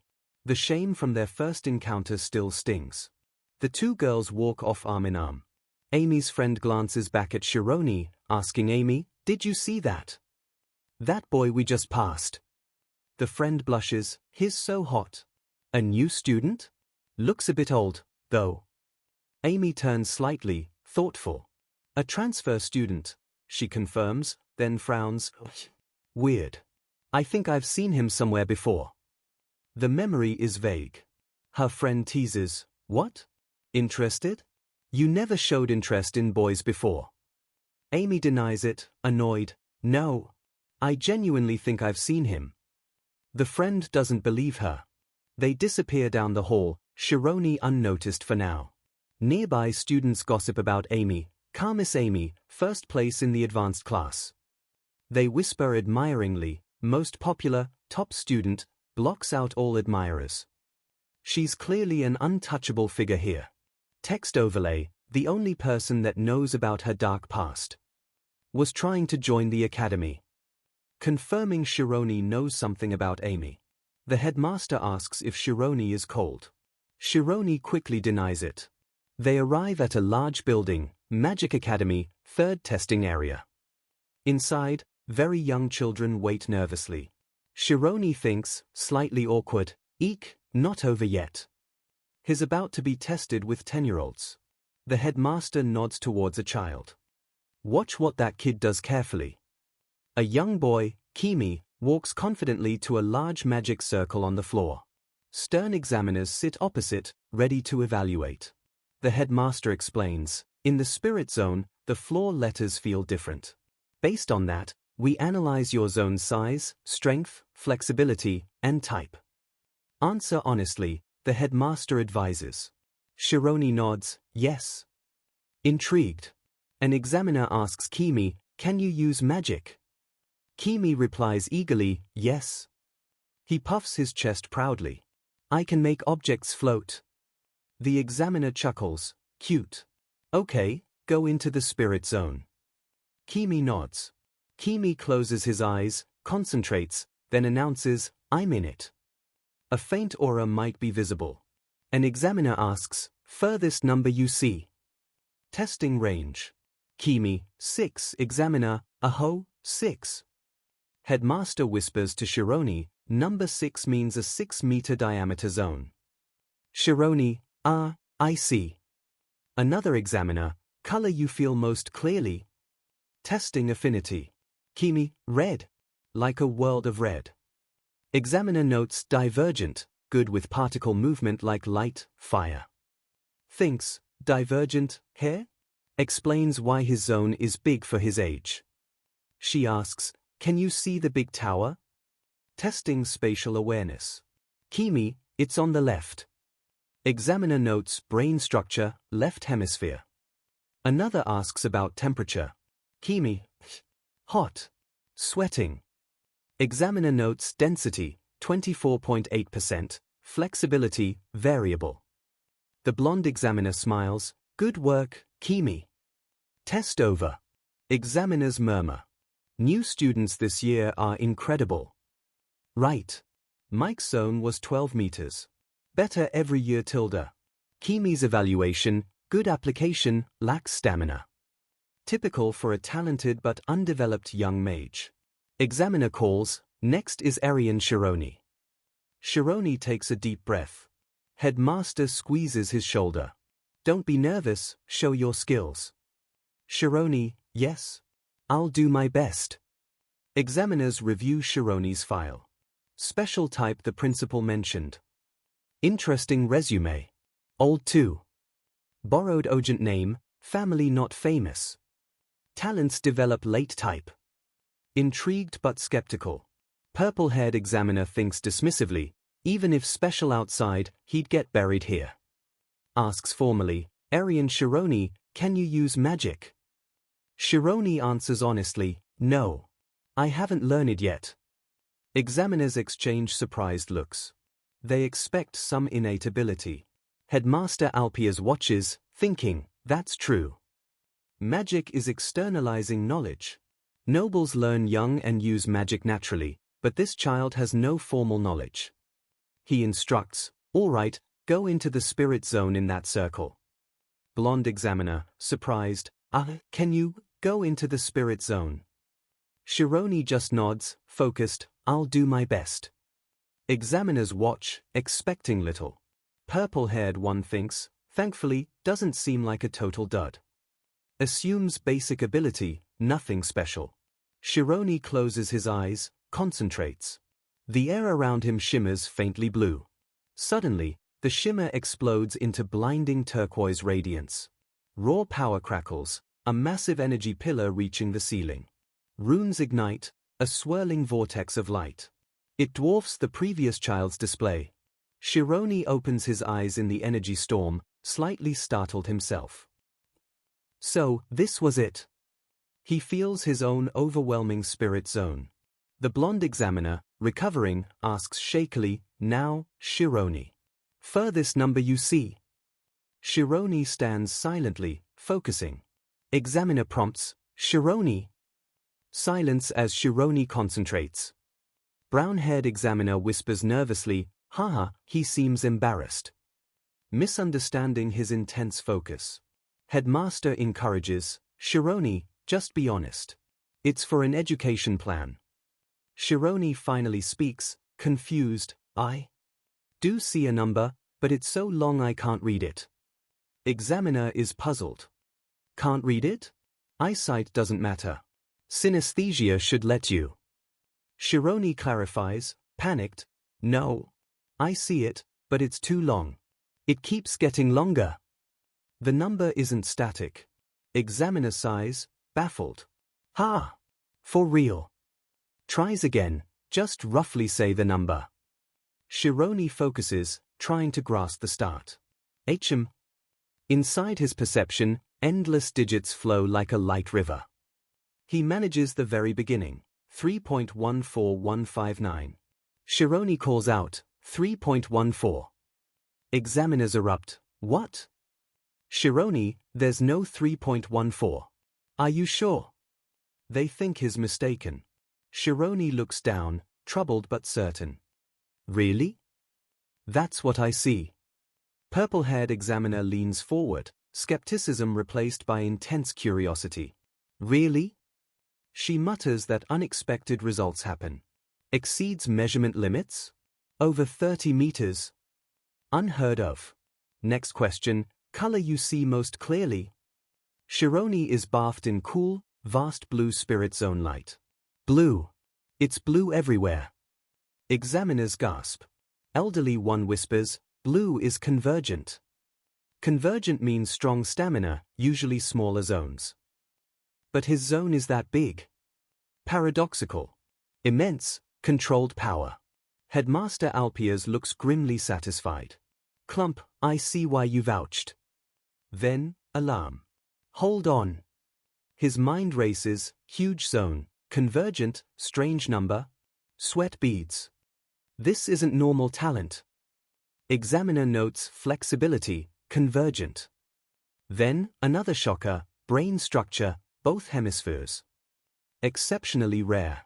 Massive processing power. Elderly examiner asks, voice trembling, how many balls are around you? Testing density and control.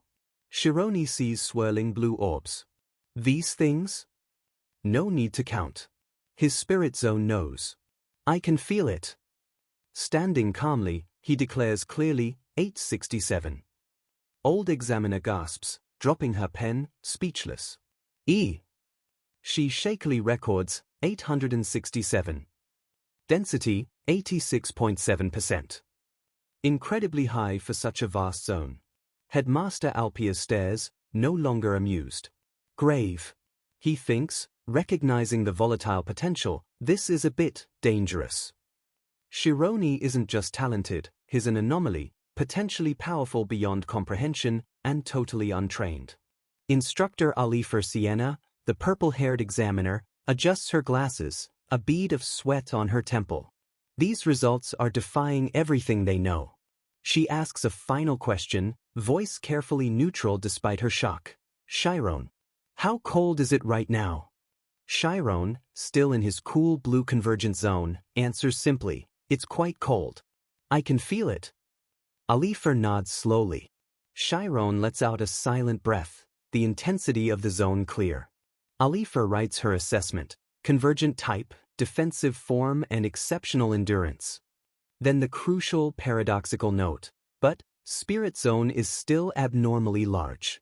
This combination shouldn't exist. The elderly examiner concludes, perhaps understatedly, great job. She smiles kindly. We need to discuss your classes. Everyone, please wait outside. Chiron and the headmaster leave. Chiron walks back across the magic circle, drained but relieved. He waits in the hall with the other tested children. The doors close. Inside, the examiners discuss Chiron, still reeling. Unique student. How can a 17-year-old have a 30-meter zone? Bigger zone should mean thinner density, yet his is 86.7%. The elderly examiner is baffled. And that's pure mental power, no buffs. Maybe a mountain monk? Trying to make sense of it. Alifer wonders, maybe he lied? The others look skeptical. Instructor Thad voices the doubt. 90% density, 30-meter zone? For a 17-year-old who doesn't know magic? Impossible. Maybe he just made up bigger numbers. Alifer cuts him off sharply. Thad, you forgot. Students have no reason to lie. Even if they get into a high class, they can't keep up. Why lie when you're here to learn? Sound logic. More importantly, she adds, not even we remember the error code produces pi. 3.14. She glares at Thad. That's not something a student fakes for attention. Thad grunts, annoyed but cornered. Ugh. The headmaster steps in. So then, where should we assign Chiron? Alifer Sienna, a 6th class spirit zone specialist, recommends, Class 6 teaches theory, 5 is proper magic. His zone is almost complete. So, I recommend Class 5. Thad slams his hand down, I object. Alifer thinks, so annoying. Thad, also 6th class, argues, he's 17, knows no magic. High class might make him arrogant, cause trouble. Teach him basics first. Alifer dismisses him. Not all students are like you, Thad. He bristles, what did you say? It escalates. Alifer, ice flaring, be honest. You just want him in your class, fueled. Thad, flames erupting, problem? Instructors teach talented students. They bicker. The brown-haired instructor mediates. Basics only might bore him with younger classmates. Postpone permanent assignment, observe for now. Elderly examiner murmurs, they're quarreling. How about Class 10, slowly? The elderly instructor proposes a compromise. Class 7. Advanced but still teaches spirit zone basics. If he's more talented, he can move up. A challenge with a safety net. The headmaster considers. I think you're right. He decides, Chiron will be assigned to Class 7. Text overlay. Academy has 10 classes. Divided based on evaluation. Categorized into 3 larger groups. Visual. Classes 10 to 8 basic spirit zone. 7 to 4 advanced spirit zone use and magic. 3 to 1 graduating harsh training. Hours of Alpia's wizard school. Chiron in academy uniform, Class 7 Insignia. Chiron begins his life at Alpia's, observing other students. He navigates the sprawling campus. An instructor announces his first advanced class. New student joining Class 7 today. Class 7 students murmur. Advanced class when new? Looks old. But he's handsome, one girl whispers. Chiron stands before them with instructor Thad, smiling nervously. I'm Aryan Chiron. I'll be in your care. The class erupts. W. Chiron thinks, overwhelmed but thrilled, I'm finally in wizard school. Thad looks less than pleased. Alpia's wizard school crest. Chiron narrates, Alpia's uses 75 kilometers of mountains. 33 plus buildings, 40 training grounds. Can't go out except weekends, but most amenities are here. Aerial view. Classes end at 5 p.m., free time after, but students are in the 24-hour library, or in research meetings, endless passion for learning. Students studying late. This atmosphere makes a school reputable. Chiron studies diligently. Classes are difficult, deep. Many subjects, high knowledge level. His old self-study notes were nothing like this. However, I'll catch up. Somehow, he relies on his secret weapon, the backbone of knowledge. The history engraved in me helped slowly accumulate world knowledge. Visual, books flooding into him. Morning classes end. Instructor dismisses them. Chiron checks his schedule, confused. Afternoon practicals for Spirit Zone. Location isn't written. He wonders who to ask. Spots the timid girl with pink braids. Someone my age. He asks hesitantly, HLO? A practical class training ground. Girl looks up, startled. Oh, me? Chiron thinks, relieved, she's timid like me. I feel at ease. Girl nervously checks her papers. She explains, 2 combined advanced class training sessions weekly. Today's 1, plus orientation. Chiron, combined training? A horrified realization dawns. Combined, advanced, that means IT can't be. He arrives at the second combined training ground. Students from various advanced classes gather. He hears someone shouting, hello.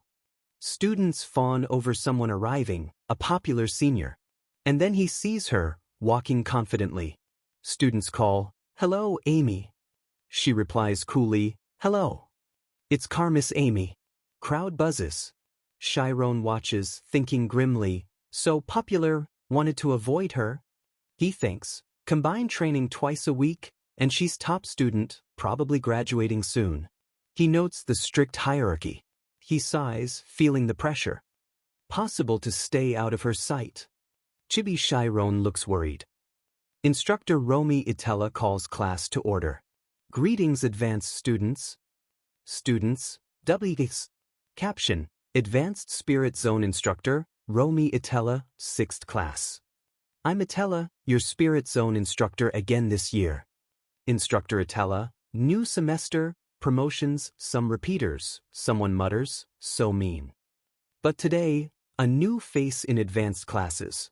All eyes on Chiron. Whispers, rumor true? Who's he? Chiron sweats, dangerous development. Itella smiles. Chiron, introduce yourself? Chiron flinches, spotlight on him. He stands stiffly, heart pounding, sweating. Across the room, Amy's friend nudges her, pointing. Amy looks over, bored. Chiron forces a smile. Hello. I'm Aryan Chiron. Class 7. I'll be in your care. A wave of intense scrutiny hits him. Students stare, surprised. Chiron feels overwhelmed. His soul comically flies out. I give up. Amy's friend recognizes him. Amy, boy from yesterday? She whispers. Name's Chiron. Amy looks, vague familiarity. Amy thinks, never heard that name. Who's he? Looks familiar, but I remember most faces. Friend gossips, heard instructors are paying a lot of attention to him. Amy, oh really? Friend continues, test results were surprising. sighs dreamily, liking him more, wonder which family? Test results, seeing his face clearly, it triggers something in Amy. Eyes widen, hair flares. Flashback, dark alley, thugs, Chiron crying but surrounded by raw magic. Her angry words, "Where did you learn magic? How did a lowly commoner learn magic?" The face matches. Memory solid. Present, Chiron stands nervously, unaware. Amy glares across at Chiron, cold fury replacing confusion. Grits teeth, mutters a sharp curse. Fuck. Just hear that commoner. Ever wonder what makes some people seem destined for greatness? Meet the Karmas family. They're a big deal, a famous bloodline known for producing geniuses. They have a unique power called red eyes, passed down only through their family. Visual, hand expertly knocking an arrow, hinting at incredible precision. This red eyes ability isn't just for show, it lets them perfectly read another person's condition, see right through them. The arrow flies true, hitting dead center. Fweck. Another shot, then another, splitting the previous arrows with impossible accuracy. This is extraordinary skill. With talent like this, the text says, tedious studying almost seems pointless. And the one demonstrating this is a young woman with striking red hair, Amy Karmas. An older man, maybe a butler or family elder, claps enthusiastically, "Incredible, young miss." This is Amy, the youngest daughter, and even in a family of geniuses, she's considered the most talented of them all. Her father's proud thought bubble appears. Of course, my daughter. She inherited the Karmas genius. Meanwhile, young Amy effortlessly wins a complex board game, another display of her natural gifts. But despite the praise, Amy sits at the game table looking completely bored. The older man notices. "Young miss? What's wrong, Amy?" She looks up flatly. "It's boring." Underneath that skilled exterior, the narration tells us, she hated everything about this expected, perfect life. She walks away from fawning admirers, thinking resentfully, "Family ability, what has it done for me? I can do this without the family name." So, she rebelled. We see her unleashing her power in the streets, sending men flying. But her thought, "I can do whatever I want." She floats, surrounded by the guys she just took down, still looking bored, detached. Another thought, "How boring." But this rebellious phase didn't last. Someone eventually stopped her and sent her back home. She walks down a street littered with unconscious bodies she likely put there, stopping before one person still standing. And the one who managed that? A boy of low class. A young, blonde-haired boy stands before her, scared but resolute, maybe even with a faint aura of his own. Flash forward to the present, Alpia's academy. Chiron has just introduced himself, getting polite applause. Across the room, Amy Karmas stares. Recognition dawns, then disbelief, then sheer fury builds on her face. Internally, she curses. F***ck. Her sharp gasp or muttered word startles the girls beside her. "Amy?" Amy snaps back, flustered. "Huh? I meant shoes. My shoes are uncomfortable." A quick save as shoes, and her curse sounds similar in Korean. Internally, she's reeling. "I knew it. My red eyes memory couldn't be wrong." She forces a nervous laugh. So what were we talking about? But her mind races. The problem is I found him among nobles. Who knew he was that low-class boy? But how is he here, in this magic academy? The pieces click, and she hates the picture. Despite trying to look calm, Amy is utterly mortified by this link to her past. She clutches her head, panicking. "I want to die. I cleaned up my past. Don't tell me he remembers me." She looks physically ill. From Chiron's view, he just sees her intense stare, looking over curiously. He thinks, Senior Amy? She's not who everyone thinks she is. His mind flashes back 5 years, to that alley encounter. He recalls the details, her asking if he was a slave, telling him to strip. Amy, remembering the same mortifying moment, covers her mouth in horror. Chiron pieces things together. contrasting her past with her current ice princess reputation. Amy, fearing the worst interpretation, grits her teeth. No, absolutely not. I can't allow that misunderstanding. Chiron, catching her vibe, suddenly feels a chill. Their internal drama is cut short as Professor Romy Itella begins the lecture. Now everyone, what is a spirit zone? She smiles. A mage's mentality. She introduces herself as the Advanced Spirit Zone Professor, a 6th class mage. She continues, before a large magic circle on the floor. That's right. Embodiment of mentality. First form, a circle. That's focus. Her eyes glow. However, in combat, the circle form isn't always efficient. I'll show you in an image zone. A shimmering blue energy field expands around her. Magical symbols and energy lines fill the projected space. Chiron watches, captivated, his unique senses probably tingling. I can see it. The spirit zone with my eyes. Text box, image zone, 10 m diameter. Professor Itella explains, this is the basic circle form, rarely used in combat. She smiles, ready to show why. A simple example. A glowing magical target appears down the hall. All right, I'll shoot magic at that target. She clarifies, my zone is 10 meters, target is 20. Clearly outside her current zone. I'll use a 10th circle fireball. A basic spell. Chiron leans forward, eyes wide, practically vibrating. Finally, I can see her use magic. Professor Itella gathers mana, a small fireball igniting. A small fire. Let's see if I hit, she says, aiming. She launches it, but it only reaches the edge of her 10-meter zone and fizzles out. Students look confused. Professor explains, fireball disappeared. Most magic can't leave the spirit zone, because mages only control magic within the zone. Thus, if I extend, Professor Itella says calmly, determined. Her spirit zone reshapes dramatically, stretching forward like a focused blue beam, reaching the distant target. The spirit zone until it reaches the target. She casts again. This time, the fireball travels the pathway and hits perfectly. Sizzle. We can reach it. Students erupt in cheers. Wow. Girls near Chiron giggle. Hee.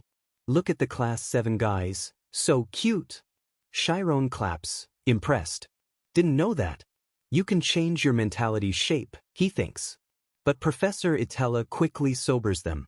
However, there's a fatal problem with this. A student asks, what was wrong?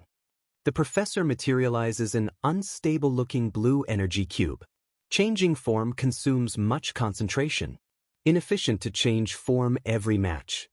That's why the spirit zone has 4 patterns, she continues, projecting a diagram: defense, hexagon, attack, star, cross, cross, detached, 2 circles. The 4 forms. First, defense form, a basic deltahedron. Image zone shifts. A large, complex, crystalline blue energy structure envelopes her like a multifaceted shield. Zone is maintained unbroken. More faces, higher defense. Next, star shape, attack form. Her zone expands into a radiating star. Easy to locate target, good against many enemies. Then, cross form, zone changes to a large cross, extending far out.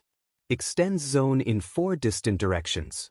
However, not good for fast targets. Far from center, hard to change direction. Main idea is to increase zone rotation speed.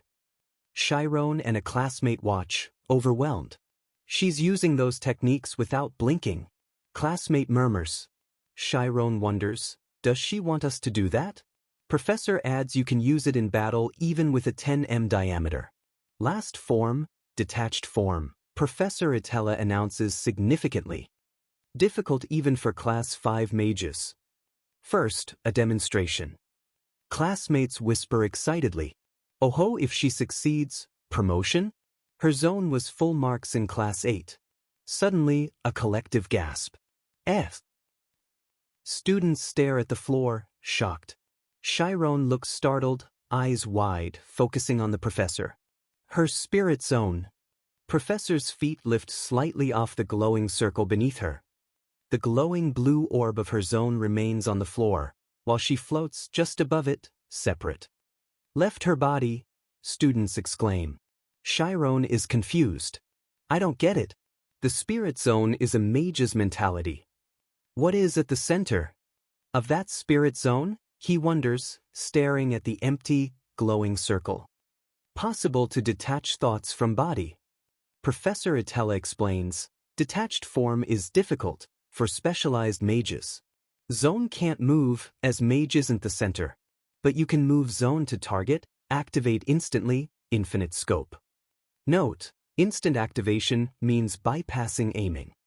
Students are blown away. Wow! How can she do that so easily? Just using Spirit Zone makes me breathless. Different level. Official Class 6 Mage. Chiron watches, thinking, despite her looks, she's very skilled. Professor Itella lands gracefully, adjusting her glasses, smiling. If we don't demo in first class, you'll be upset, right? She announces, the student first in speed for the cross form.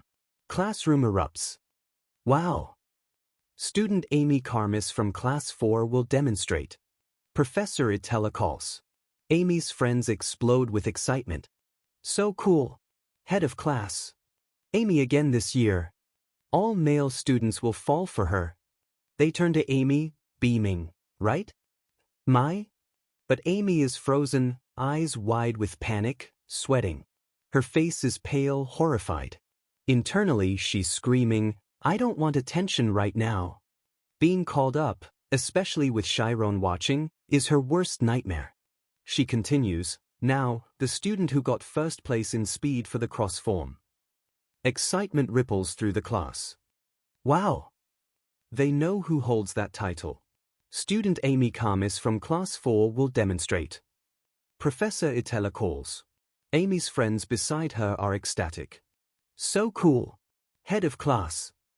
Amy again this year. All the guys will fall for her. They turn to Amy, expecting her usual cool confidence. Right? Amy?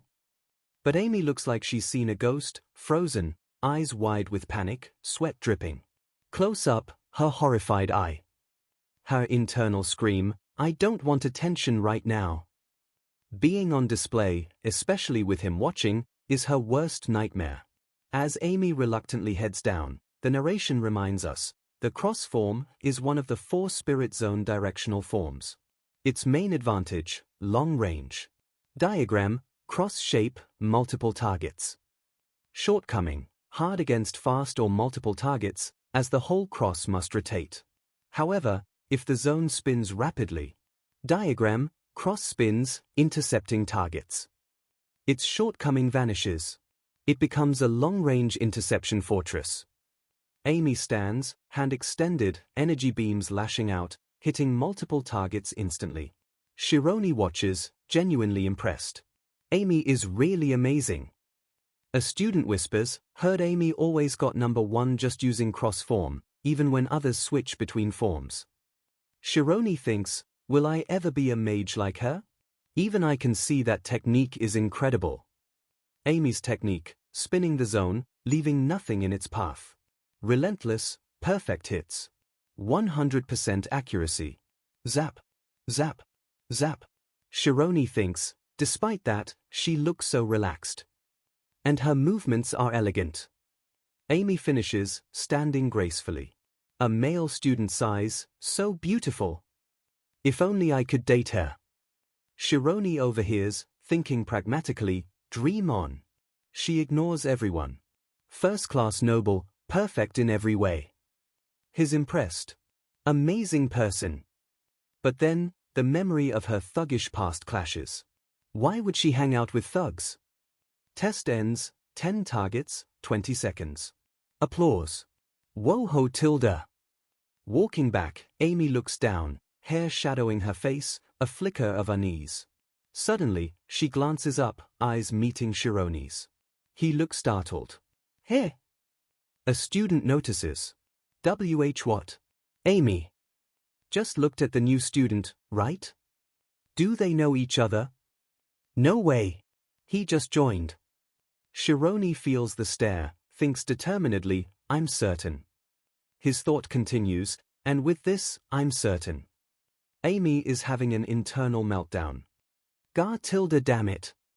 I looked subconsciously, she screams in her mind. He bothers me so much. Split panel, intense stares. Their thoughts, he remembers. She remembers. Recognition is mutual. Amy quickly turns away, mind racing. Can't have him spreading rumors? Do I need to shut him up? Chilling. She forces calm. No, calm down. I'm the academy's best, a model student. No one would believe a new student. Moving rashly might cause misunderstandings. Caution for now. Her friend grabs her arm, concerned. Amy, what happened? Your face is red. Amy yelps, and nothing. Scene shifts. Practical lessons for individual classes. Empty lecture hall, now set with practice areas. Professor Itella addresses Class 7. You'll practice defensive form first. Always practice this. Students attempt zones. Shironi concentrates, feeling his zone. Focus even in chaos. Squeeze mind, compress zone, build structure. Diagram, forming a stable hexagonal frame, pushing inwards. Shironi opens his eyes, surprised. Oh? I think I just succeeded. Faint structure forming. But can't see it physically, can't confirm. He stands still, focusing. Easier if my zone was in the image zone. He asks Itella hesitantly, instructor, can I try the image zone? She turns, surprised. Him?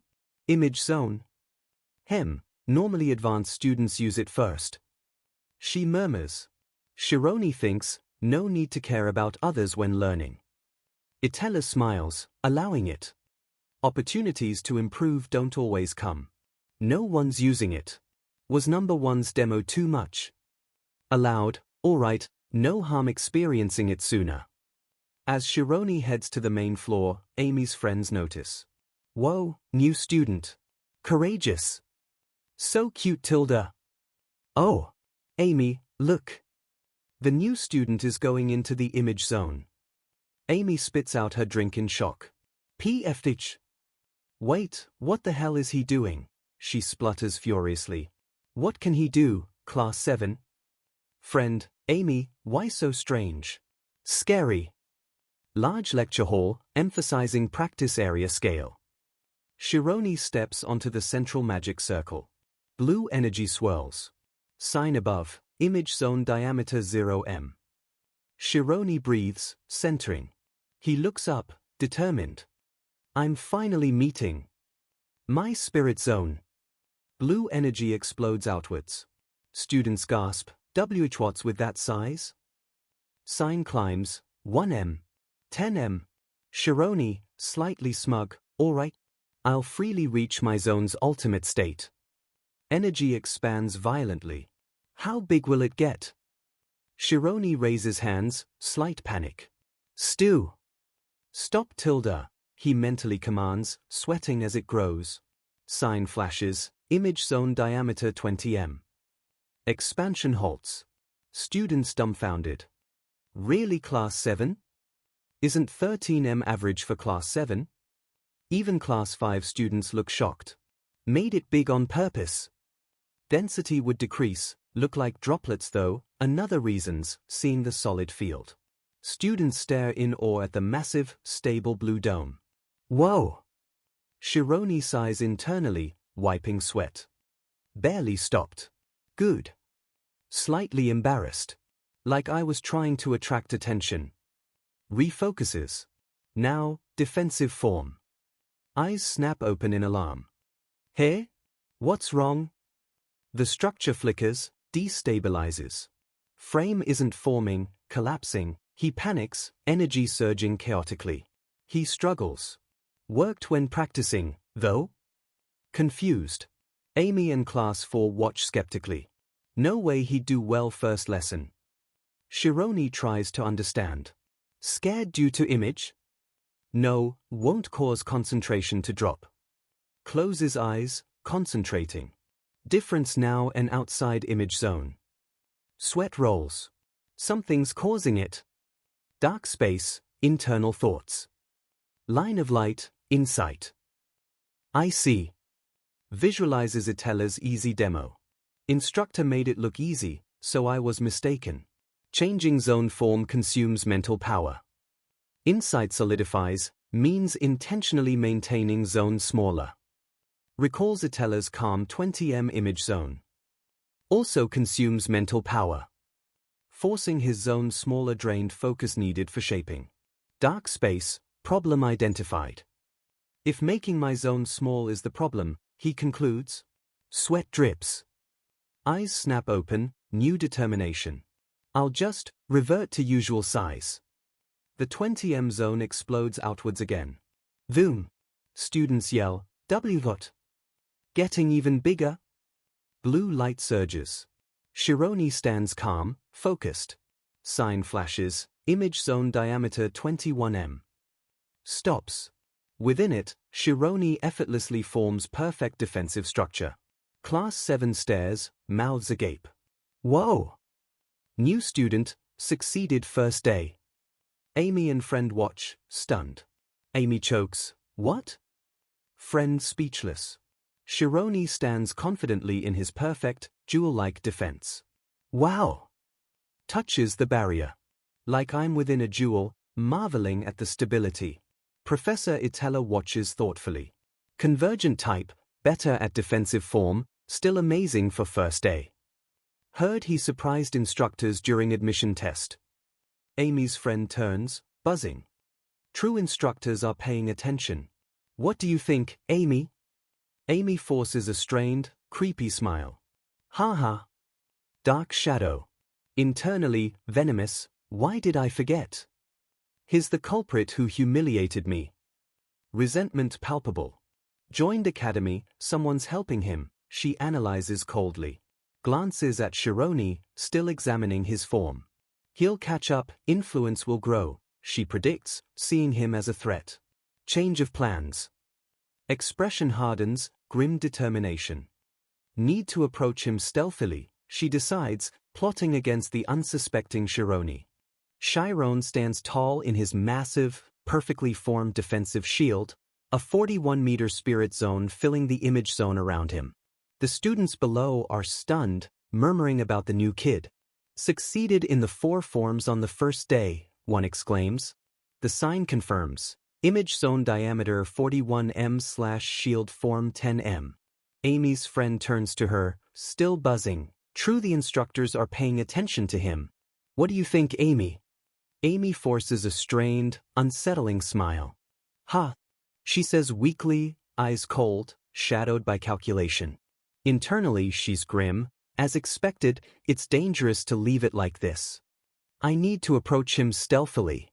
Her initial plan forms, hostility hidden. Close-up, Amy watching Chiron, radiating menace. Professor Itella observes Chiron thoughtfully.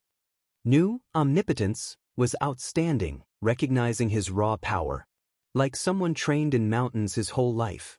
Chiron calls out, Professor! The size decreased a lot. Itella smiles. This size decreases, density increases. Explaining his convergent zone. High physical density, most physical shocks won't break it. Resistance to psychic attacks too. Very good. Remove your zone now, she instructs. The shield dissolves. Ah, thank you. Chiron replies, relieved. As Chiron steps off, Class 7 students rush up, beaming. Good job, newcomer. Congrats. Chiron is taken aback, flushing slightly. Why is everyone looking at me? He manages an awkward bow, thank you, then quickly walks away, unused to such praise. Professor Itella watches him leave. Acknowledge his insight made the shield successful, she thinks. But his abnormally large convergent zone helped. Her expression turns serious. I need to keep an eye on him. Immense, unpredictable potential. Chiron walks down the corridor, still slightly flushed. Narration: many people are watching Chiron now. Some with admiration. Incredible talent. Won't he advance quickly? It breeds competition. Some amazed. Amazing! On the first day. Others with clear jealousy. Tiske. Jealousy and envy ripple. And among the crowd. A chilling glare. Amy Carmus, eyes fixed on Chiron's back, radiating pure, unadulterated hatred. Alpia's Magic Academy exterior.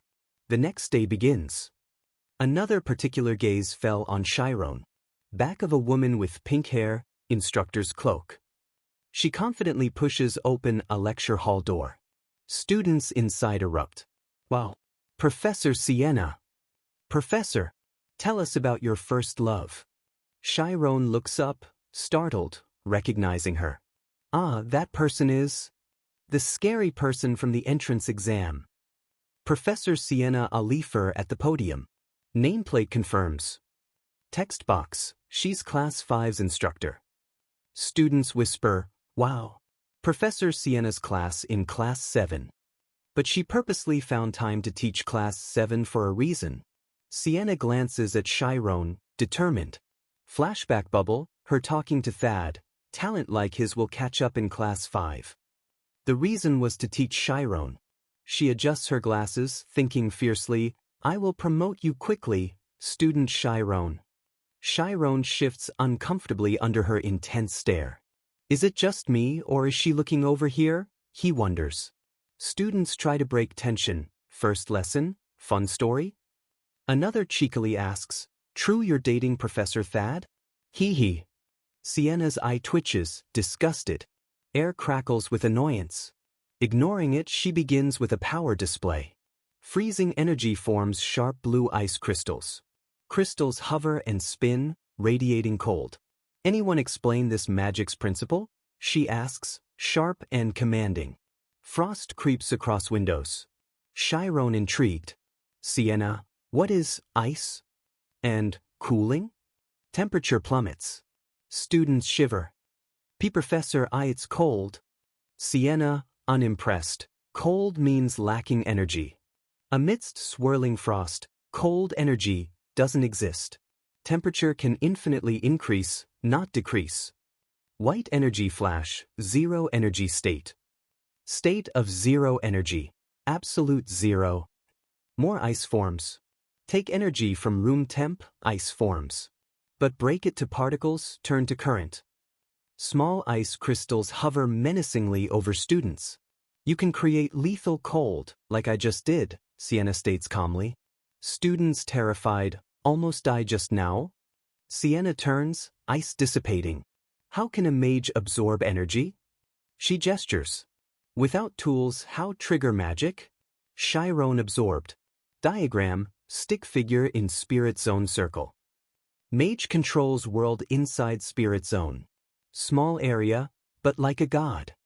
Activate space sense, touch light, see smells, smell with touch.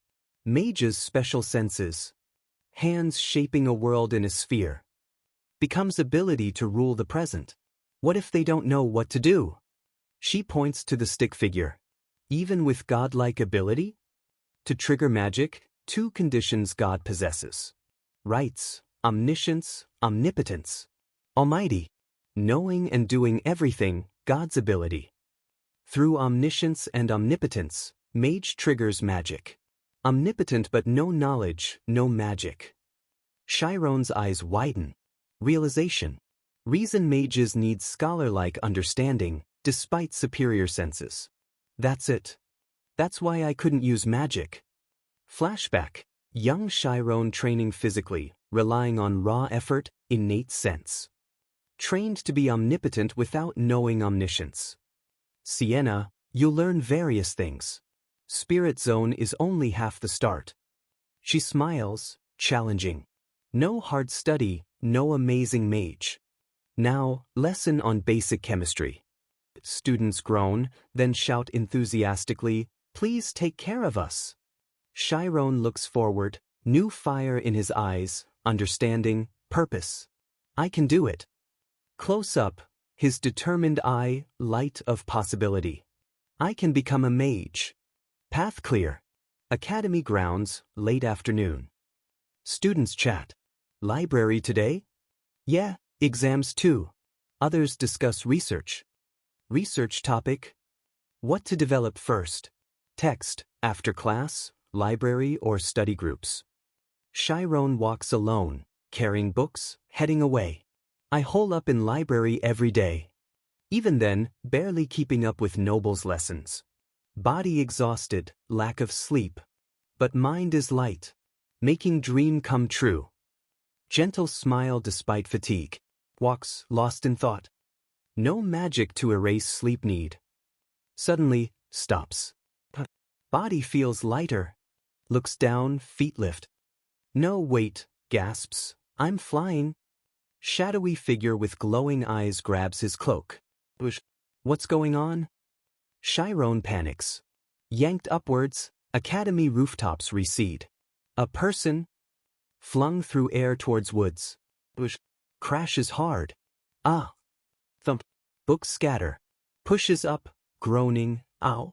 Sees cloaked figure nearby. Figure slowly pulls back hood. Question mark. Chiron wary. Eyes widen in shock. Fiery red hair. Huh. It's Amy Carmis. Looks down coldly. As expected, you recognize me. Chiron stammers. Eh? Recognition floods him. Amy Carmis?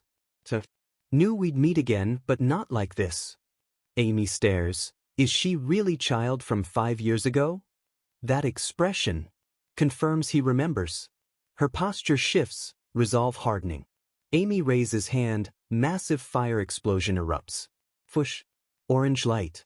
Chiron flinches, terrified. Amy glares, red eyes glowing, terrifying malicious grin. That's right. She snarls, heat intensifying. I will get rid of you here. Then, a flashback. The alley, 5 years ago. Young Chironi, terrified, crying, stop it, stop it. Young Amy watches, thugs beside her. One warns, you're gonna kill the kid. Present Amy's thought, at first, I was going to let him go. Flashback, young Chironi's tear-streaked, pitiful face. Present Amy, but when I saw him crying. Young Amy in flashback, looking contemplative at the crying boy. Him.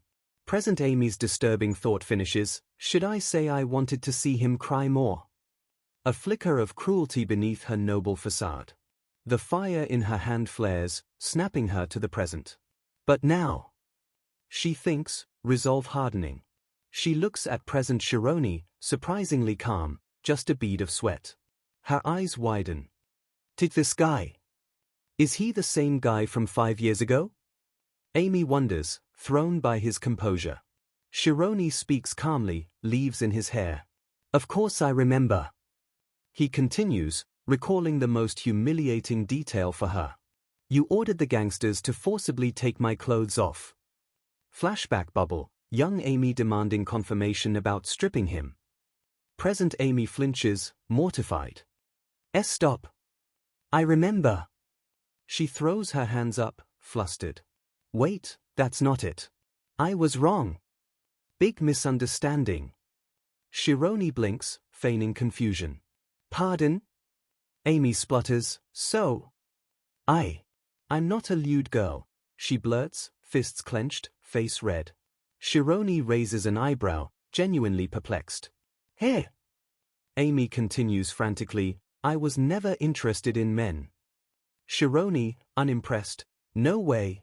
You kidnapped me to talk about this. Amy freezes, realizing how ridiculous she sounds. Here? Of course not. Why am I making excuses? Chironi observes, deducing quickly, seems she's worried I'll spread rumors. We're both uncomfortable. He stands, brushing himself off. You can just say sorry, he suggests simply. Amy stares, taken aback. What? Chironi continues reasonably, I get it's a memory you want to forget. You're top student, popular. But we can't change the past. Instead of excuses, isn't it better to apologize and end this?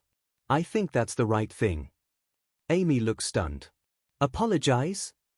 Her eyes narrow, panic replaced by anger. Wait, get it together, Tilda, she thinks furiously.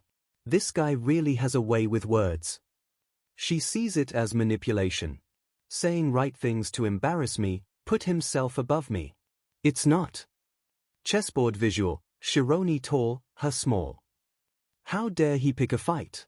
What does he take me for? But at times like this, a plan forms. She laughs coldly. Haha.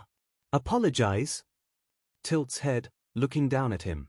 Look here, Sir Commoner. What do you gain from my apology? She asks dismissively. Shironi, surprised, what did you say? Amy presses. Ah, so Tilda, let's say I apologized. Arms crossed. Do I trust you won't betray me after? She thinks, if I apologize, I admit it was me. More disadvantageous. Confirms his deduction, she fears admitting guilt. Shironi, exasperated, need to gain something from apologizing? It's basic courtesy. Amy's mocking laughter cuts him off. Ha ha ha. You really don't know the world, she laughs, finding his principles naive. Shironi flinches, thinking, his attacking by saying what's right Tilda, Amy feels cornered by his morality. She changes tactics, expression sly. I'll turn the tables. No effort if I don't gain. So foolish. She leans in, voice threatening. Hard for you to survive here even if I left you alone. Shironi wary. Amy thinks, my gosh. Nasty personality isn't going anywhere. Amy continues, oh Tilda speechless. Should I add more? Clears throat. Most frightening thing here. Shironi, question mark. It's the seniors, Amy says ominously. Shironi? She leans closer, whispering menacingly, do wrong to a senior, not just them, but underclassmen become enemies. Shironi's eyes widen. Bam. And if commoner status gets out? You'll drop out. Shironi glares, understanding. So you'll make me shut up because you're scared? Amy pulls back, feigning lightness. Ah Tilda, not right now Tilda, I'll watch, see how trustworthy you are. Hee hee. Shironi, what does that mean? Amy smiles sweetly, eyes sharp. Bring me coffee every morning. Be my shuttle, then I'll see. Shironi thinks, what? Why should I? Amy circles him. Now I think about it, you're a special case. Commoner here, pulled strings. Sad to drop out, right Tilda? Chess queen knocks over pawn Shironi. KO power imbalance clear. Shironi looks down, weighing options. Grits teeth, looks up, reluctant resolve. Fine. If being your shuttle means you'll trust me, I'll do it, he states formally, accepting. Amy beams, fake delight. Good. Warns, conduct yourself well, future's on the line. Expression darkens, eyes intense, leans close, whispering fiercely, tell the professor, I'll kill myself. Final manipulative threat. She walks away, leaving Shironi stunned. Whoosh. Shironi slumps, picking up his bag, defeated for a moment. Yeah, better than dropping out. Glances after Amy. Her schemer's skill hasn't changed. Referring to manipulation. Angry I let her do what she wanted. Covers face, sighing in frustration. But it's a wreck from the get-go. Academy life complicated. The next day. First library entrance, grand, domed. Students mill about. Girls notice someone. Hey, look. Shironi walks towards library, holding coffee. Girls gasp, oh my. Freshman? Stops before a waiting figure, holds out coffee politely. Senior. Here. Amy stands with Siriel, arms crossed, imperious. Shironi, your coffee. Siriel covers mouth, shocked. Wow. Siriel whispers. Amy, what's going on? Amy smiles smugly. Amy gracefully takes coffee, fingers brushing Shironi's. Eyes flash red. Deliberately tilts cup, spills hot coffee on Shironi's hand. Gosh, you spilt so much, innocently, eyes satisfied. Eh? Leaving? Siriel asks as Amy turns. Need to study. No time tilde. Amy replies dismissively.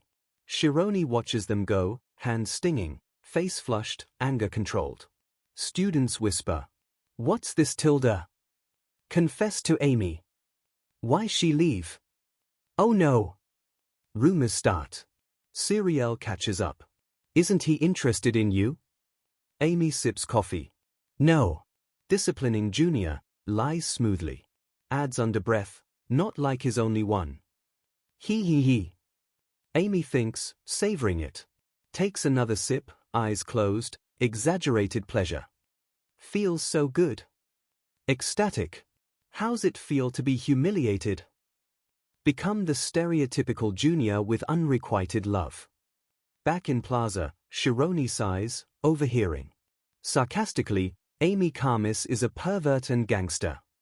TSK. Just taking revenge cause you got dumped. Amy gloats internally, no one will believe you now. Amy walks with Siriel, smug. Better revenge than this tilde? Triumphant. Siriel, great mood. Amy feels weight lift. Congestion of 5 years finally going. Shironi stands alone, clenching fists. Tilde I feel great, heavy sarcasm. This is bullying. What did I do? Deep breath, regain control. Losing end if swept by negative feelings. No trust, recalls her manipulative words. Looks up, steely determination. If I need to, I'll do it perfectly. Everything determined by my mindset. Won't let her break him. From then on. 10 days later. Female students wait excitedly. He's here. Again. Kia tilde. Shironi walks steadily, holding coffee, ignoring stares. Academy's romanticist. Confessing 10 days straight. Amy and Siriel watch, Amy smiling smugly. O tilde audience bigger tilde enjoys the spectacle. Large crowd. Siriel whispers, everyone knows. Let's end. But when except Shironi tilde? Amy snaps, what? What are you talking about? Accept? Forgotten who I am? Amy hisses. Siriel presses, rumors spread. You never looked at guys, took his coffee every day. Amy glares, annoyed, as Shironi arrives. Needs charade to continue. Shironi holds out coffee, expression neutral, serene. Here's your coffee. Amy stunned, what? Where o tilde? Crowd chants, accept it. Accept it. Amy stares, trapped. Senior. Shironi waits. Shironi polite smile. Didn't spill, right? Internally, hope she takes it quick. Need to go to library. Amy grits teeth, cornered, irritated by his perfect performance. Eek, seethes internally, blushing furiously. Are you ripping me? Feels outplayed at her own game. Shironi keeps his polite smile, but internally, he's just thinking, why isn't she taking it? I need to get to the library.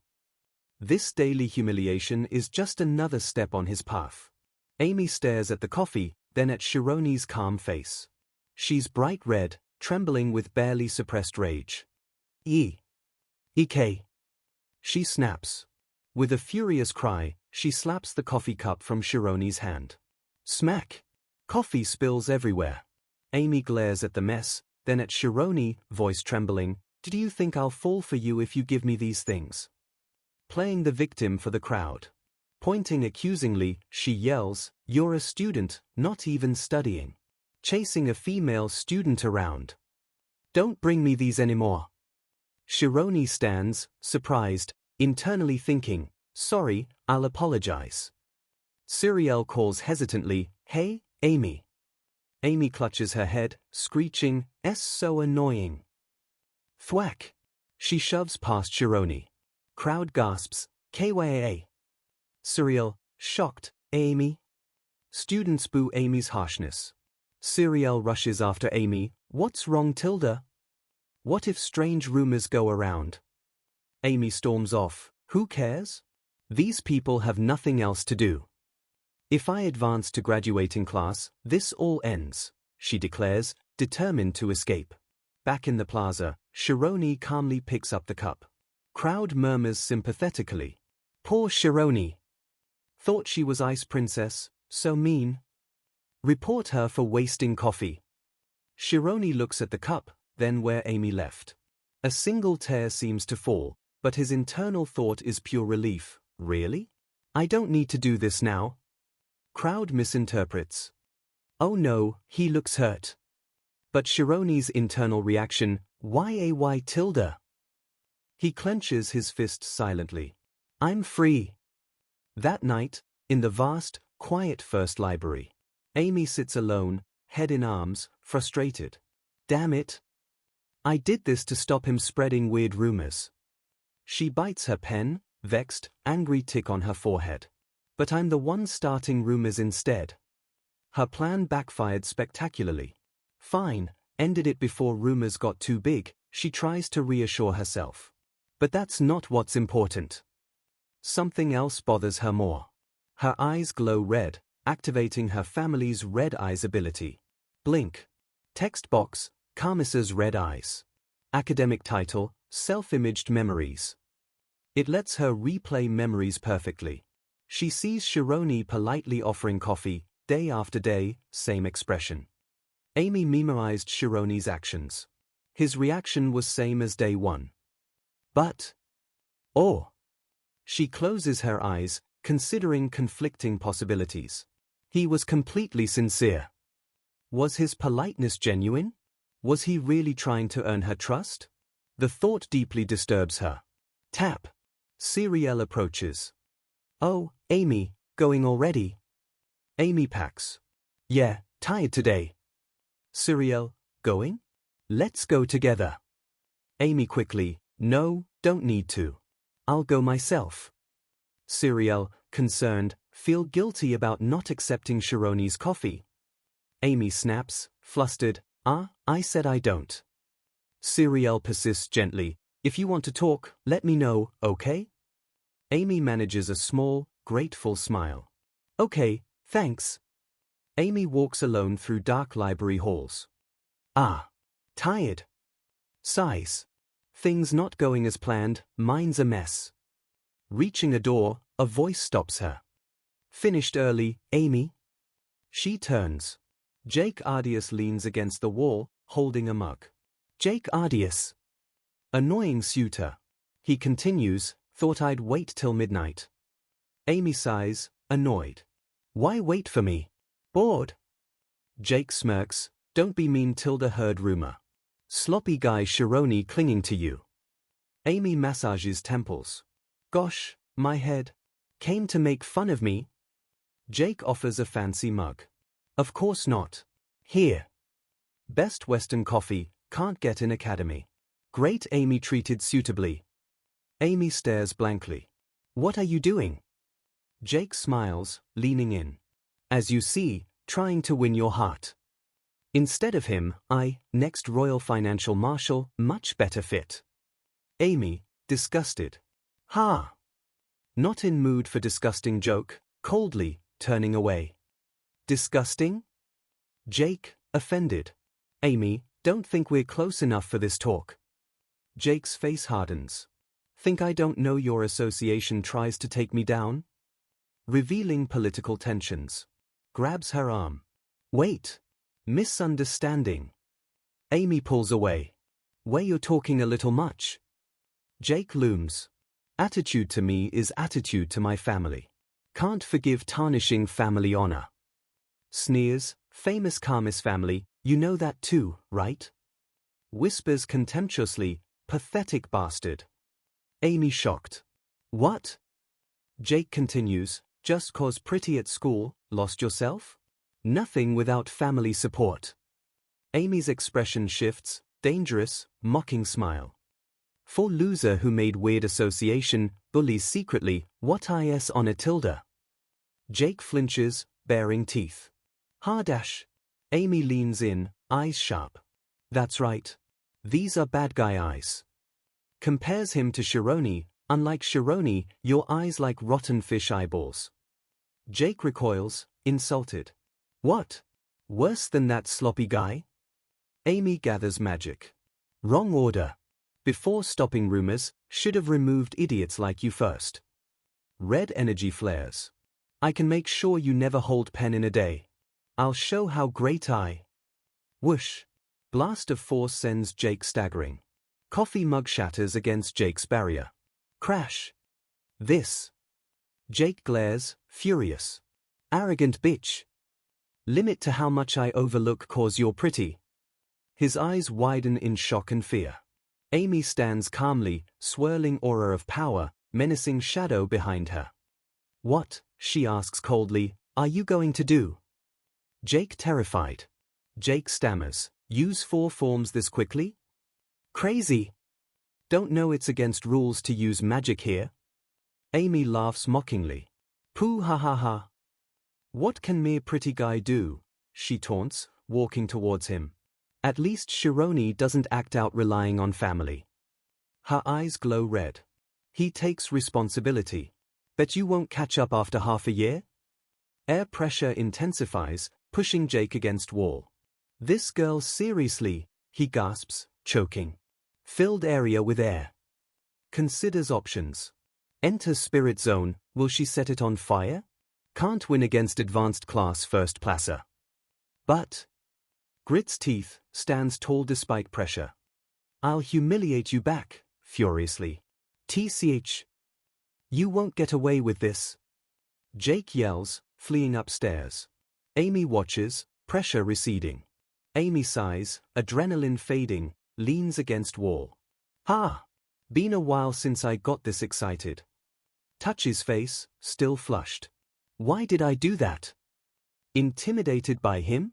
Because he'll find out my secret, questioning her violent reaction. Recalls Shironi's words, if I can gain your trust by doing errands, I'll do it. Looks thoughtful, confused by his actions. Glances at spilled coffee, clicks tongue. I guess he won't come tomorrow. Looks at starry sky. But thanks to him, head's all clear. Confrontation broke her mental block. A few days later. Students walk across grounds, bright sun. The little ripple Amy caused. Siriel runs to Shironi, holding crumpled paper, terrified. So, Shironi asks. She shoves note at him. Senior Amy, went to save me. Note, I have Shironi. 14th Training Hall, 6 p.m. Tell fake teacher, torture you. Tell Shironi he humiliated me. Black magician dash. Shironi, came back as a wave. Close-up, ominous signature, black magician dash, new threat, targeting Shironi via Amy. Chiron walks among them, books in hand. It's been a few days since Amy's dramatic rejection on the library steps. He overhears students, hee, that's him. The guy hitting on senior Amy. Fun, but what a shame. Hee. The rumors haven't quite died. Chiron lets out a quiet sigh, seemingly unbothered. After that incident, flashback, Amy slapping the coffee away 4 days ago. Kya? No. Chiron thinks back with mixed relief and awkwardness, imagining his chibi self wailing, how can I walk around now? He clears his throat. Well, that ended pretty fast, he muses. Thought they'd make fun of me more. Suspicions about me probably gone, right? Glad the shuttle duty is over. His thoughts are cut short. He spots someone near some benches, looking agitated. That person is Senior Sariel? Amy's friend. Chibi Sariel cheering Amy, then apologizing for spilled coffee. Don't hate her, he concludes. She was always with Senior Amy. Something happen? He wonders, seeing her distress. Sariel paces nervously, wringing her hands. Chiron approaches cautiously. Senior Sariel?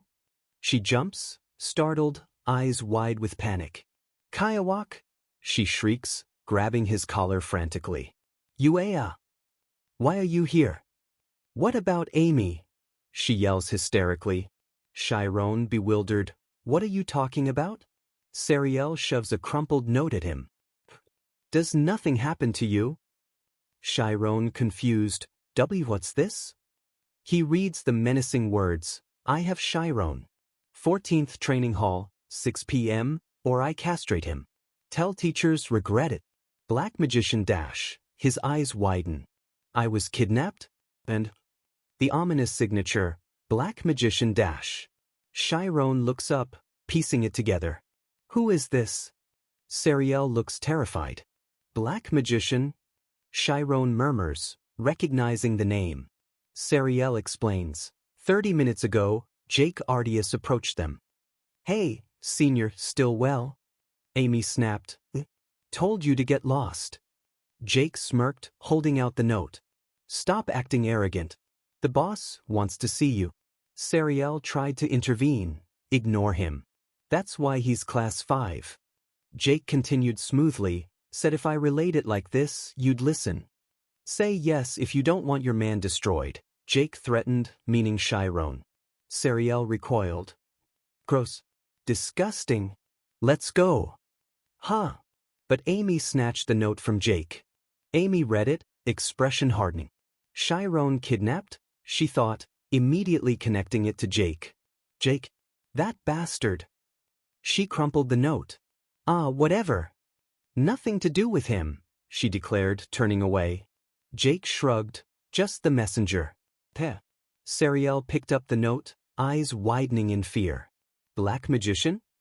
Aren't they bullies who pick on good students? Why kidnap Chiron? How does it relate to you? Sariel asked Amy.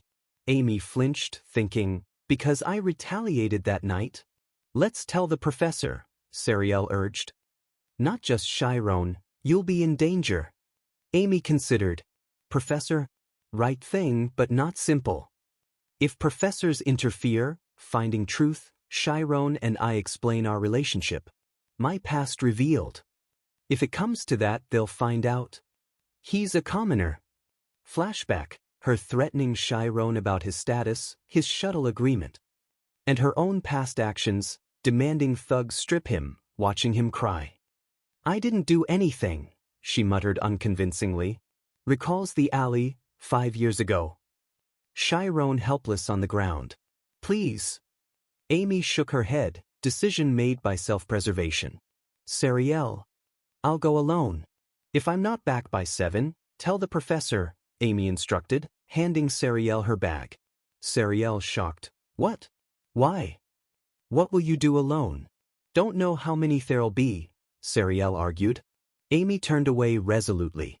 Sorry, reasons. Don't worry. She glanced back, confident smirk. Even 10 Jakes are nothing on me.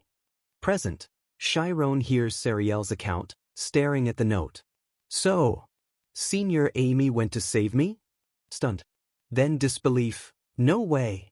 Wicked person like her? Sariel confirms frantically, saying she went alone, right? But what are we doing?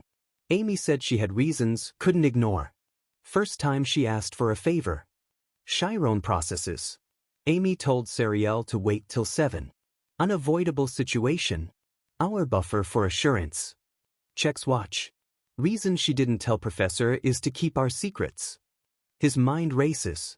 Our secrets intertwined. In the end, she went by herself to keep my secrets safe? Realization hits. Grabs bag decisively. I also have to go. Sariel panics, dropping bag. Senior, wait till promise time. W8. Chiron ignores her, sprints off. 14th training hall towards mountain, running hard. Make it on time? Huh. Suddenly lifted off feet. Sariel beside him, grabbing arm, determined. Just run when get there? Better I come with you. We'll photonize. Hold tight. Sariel shouts, activating magic. Chiron yells, startled. What's that? Chiron feels strange sensation. His hands glow golden. Blinding flash, powerful whoosh, they shoot forward like light, teleporting. Students below look up, startled. Uea! What's using magic? Chiron screams, disoriented by high-speed teleport. Light fades, Sariel supports him midair. Wow. Dangerous to hit something teleporting, fly from here. Switching to flight. Aya. Sudden shift, aerial movement too much. Chiron doubles over, nauseous. Blah. Bush. Seriel flies them towards woods, Chiron green. Yua. No time to prepare mentally. Bh. Chiron still sick. Seriel lands them near training hall. Amy. Where are you? Sign, 14th training hall. Deserted. No one here. Seriel pants. Strange? 10 minutes early. Chiron, grim, changed location. Location revealed, probably accounted for teachers. Chiron catches breath. Then what about Amy? Seriel worried. He looks serious. Plan quite meticulous. Word, secret, flashes ominously. Then, past, and commoner. Chiron thinks, not time to worry about identity exposed. Word, expelled, peers. Might be, much more danger than thought. Turns to Seriel urgently. Senior, go back, tell Professor everything. Faster alone. Seriel protests, but Amy said wait till 7. Chiron insists, reason is because of me. If I help, nothing will happen. Go quickly. Seriel, confused, what? Important reason was you? Yells, clutching head. Relationship? Rumor true? What's truth I don't know? Chiron urges, there's no time. More time passes, more dangerous. Seriel relents, I got it. Dangerous for you, wait here. She runs for help. Chiron watches, breathes. Phew. Turns towards mountains. Mountains, I'm used to. Closes eyes, spirit zone, synesthesia. World transforms, swirling energy. Whoosh. Might find trace. Senses scan forest floor, glowing footprints. Found it. Footprints. Follows tracks. 2 people not long ago. However, tracks vanish mid-step. Stops halfway. Did they fly? Crouches, examining ground, notices faint disturbance, sound only he perceives. Disjointed sound? Don't tell me. Something happened? Stands abruptly, looks towards deeper woods. Distance, above treeline, thin plume of smoke. Trouble. Info panel, teleportation. Light magic photon type. Passive. Foundations of photonization. Teleport within 10 m. Omniscience simple, foundational magic. Collision causes death, be aware. Info panel, fly, flight. Air magic combination passive/blow type. Passive type. Equal 2 magic types. Air magic omniscience easier, more mages use. Previously, Amy walked into Jake Ardias's trap, with Shironi used as bait. Shironi sent Seriel for help and raced towards the smoke alone. Now, deep in the woods, the showdown begins. Fire explodes near Amy. One of Jake's cronies smirks, gosh, hand slipped. Claims it was just flashy fireworks for her grand entrance. A clear taunt. Amy stands unfazed by the smoldering ground. The guy continues his weak excuse. She just stares, refusing to show fear. Tension is thick around their campfire. Surrounded, Amy doesn't flinch. 4 swirling orbs of sharp wind magic appear around her, pushing back as the boys close in. Power hums in the air. One student seems surprised she actually came. Wow, tilde Miss Amy really here? Another sneers, boss caught a big fish. They see her as a prize, underestimating her. Jake steps forward with his 2 main lackeys. Guys, he signals, their twisted plan starting. Fake smile, Jake drips sarcasm. Be courteous to our precious guest. His friends share nasty grins. Near the campfire, one taunts Amy. Came alone? Treasure that guy enough to come obediently. Trying to use Shironi against her. Amy scoffs, arms crossed, unimpressed. No need to burn a house to catch a few people, she retorts coolly, dismissing their drama. The boys look slightly taken aback. Jake leans closer, smirking. Confident, here? But too many people here, can't do what you want. Thinks numbers give him control, that she won't act out with witnesses. Jake's face hardens, eyes narrowing. Didn't come without a plan either. radiating confidence, sure he's got this. Amy turns, dismissing him. Ice cold. Not interested in your plans. Her focus, where's Shironi? Even trapped, she needs to know if the threat to him was real. Jake and his buddies erupt in cruel laughter. Pooh ha ha ha. Jake sneers, probably reading in the library. No idea what his girl's going through. They find it hysterical. Jake taunts, love your smile, boss. Ha ha ha ha. Who knows where that guy is? We all have a bone to pick with you. Other students step forward menacingly. All waiting to pay back what you did. Jake's face twists, furious, likely recalling his library humiliation. Did something bad to me last night too. I'll pay you back. Look forward to it. Deeply personal threat. Amy sighs softly, phew. Then, a slow, unsettling smile. Since Shironi's not here, voice turning dangerous, this will be simple. Close up, Amy's predatory grin, sharp canines. Like you said, troublesome with people watching. Implying witnesses are only a problem if conscious. Amy's eyes flare chilling blue-green. Air crackles. Just need to get rid of them, right? Voice dripping menace. Jake and friends stare, jaws dropping. What? Finally realize she's not playing. Blinding speed, Amy attacks. Wind cutter. Massive wave of razor wind explodes. Swoosh. Rips through the clearing. Jake and cronies caught by surprise, bracing against the ferocious assault. One cries out. Another, bewildered, didn't expect this overwhelming force from the ice princesses. Ack! Another sent tumbling, engulfed in energy. Boom! Amy poised, arm extended, channeling powerful turquoise energy. The fierce warrior is out. Directs the vortex, sending lackeys spinning.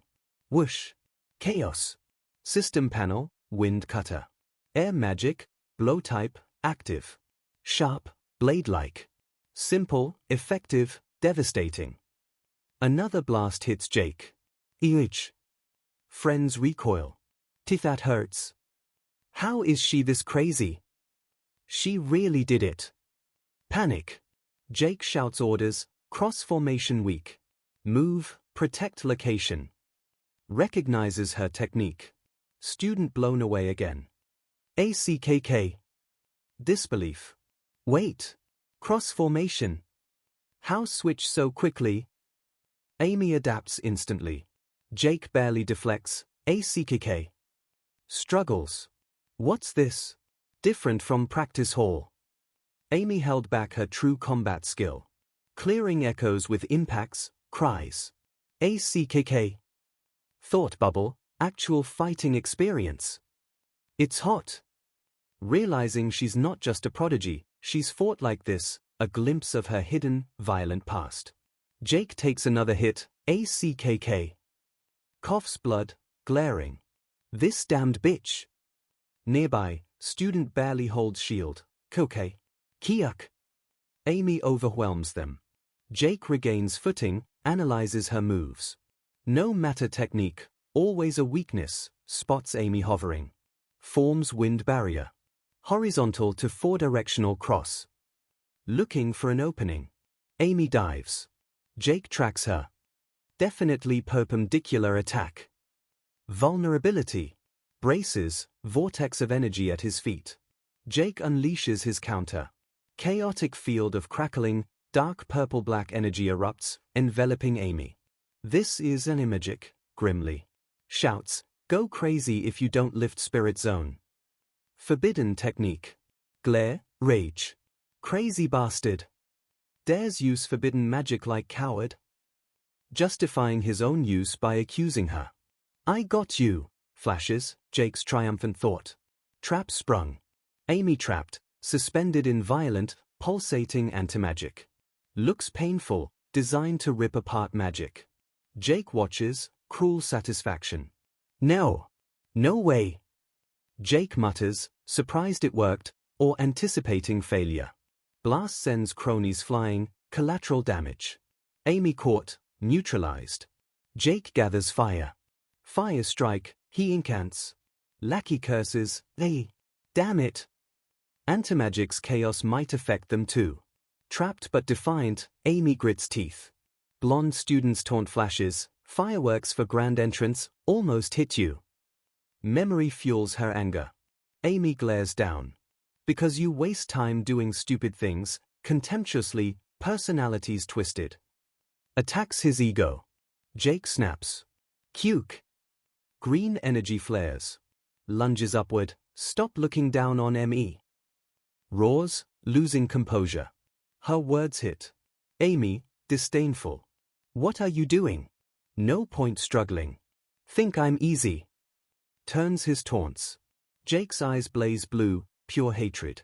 Reaches, voice dripping venom. Checkmate, you bitch. Convinced he's broken her. Amy trapped, straining against crushing antimagic. Dark energy pulses. Jake frowns, concentrating. Panic flickers. Shit.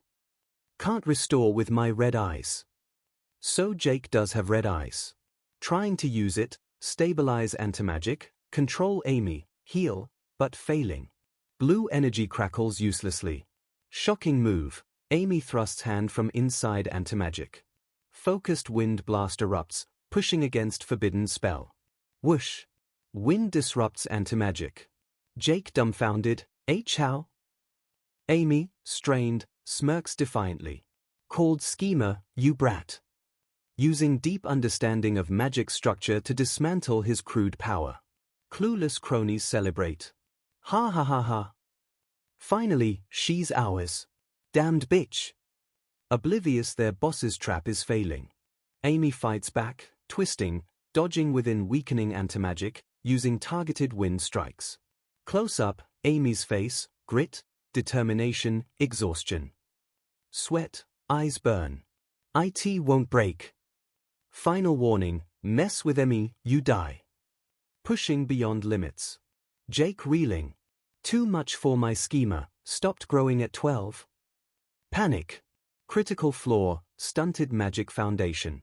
Relied on raw power status, not enough against Amy's skill, will. Jake uses wind to bind her feet as she seems to break free or is forced lower. Sneers, seriously. Still haven't figured it out, bluffing desperately. Magic failing, Jake resorts to brutality.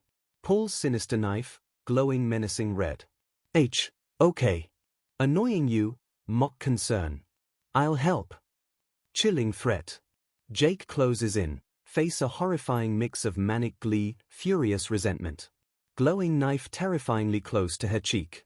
If I mark up your face, snarls, men won't annoy you. Plans permanent disfigurement. Presses searing blade. Amy winces, straining. Pained as she resists. Jake laughs maniacally, reveling. Ha ha ha. Yes, this is it. Why not stay still, tremble earlier? Savoring her struggle, sadism exposed. Suddenly, Amy's eye flares open, glowing intense crimson, Karmis red eye, activated in extreme peril. Terror escapes, voice impossibly sharp, commanding, beg me to give you a chance. Tables turn instantly. Invisible force slams Jake, sending him flying. ACKK. Boom. Different voice, sharp, analytical, playful, rings out, say it, then hee. Someone else arrived. Amy's red eye flickers. Power surge took its toll. Sweat. SD, weakly, can't put strength into body. Drained, vulnerable. Amy gasps. Painful memory, small, terrified, collapsed in rain-soaked alley, leering thugs, Shironi interrupted. Deepest shame. Memory overlays present helplessness. Fear, humiliation flood back. But something clicks. Profound empathy. Is this what he felt? Finally understands Shironi's terror that day. Jake scrambles to recover, ready to attack weakened Amy. Figure blurs past. Loud, commanding voice, stop. Arm clamps Jake's wrist, knife inches from Amy's face. It's Shironi. Jake's arm locked. Amy looks up, exhaustion, disbelief, dawning relief. He made it. Shironi glares past Jake at bullies, calm replaced by glacial fury. Voice low, contemptuous. You bad bastards. Rescue arrived, and he is furious. System panel, fire strike. Fire, air fusion. High energy, grants fire physical force. Strike denotes air fusion. Explains Jake's earlier power. System panel, wind cutter. Basic air, blow type. Active.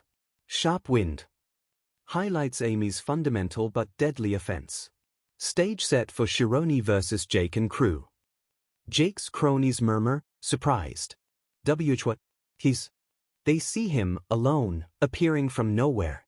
Amy stares at Chiron, shocked and frustrated. You? She gasps, disbelieving he came alone. Chiron stands, breathing hard, holding just a sturdy tree branch. Determined, but the effort shows. Jake processes it. A slow, mocking grin. What? You're alone. Contemptuous laugh. Ha! Fear gone, arrogance returns. He sees one boy, seemingly unarmed.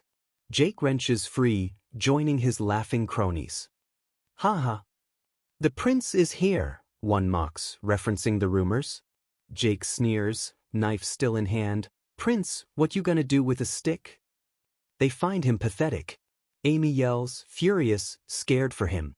You idiot! Why come alone? She knows how dangerous these guys are. Chiron grips the branch, assessing. Lot of them, enough to capture top student. What do I do? Outnumbered, outgunned. But then hope. Anyway, Senior Sariel should have told the professor. Banking on backup. His plan, just need to drag time out. Stall, survive until help. Chiron steels himself, faint turquoise energy gathering around him and the branch. Recalls a past victory, maybe training. Did beat Rian in swordsmanship? Bolstering courage, drawing parallels. Firm stance, shouts, let go of Senior Amy right now. Jake scoffs.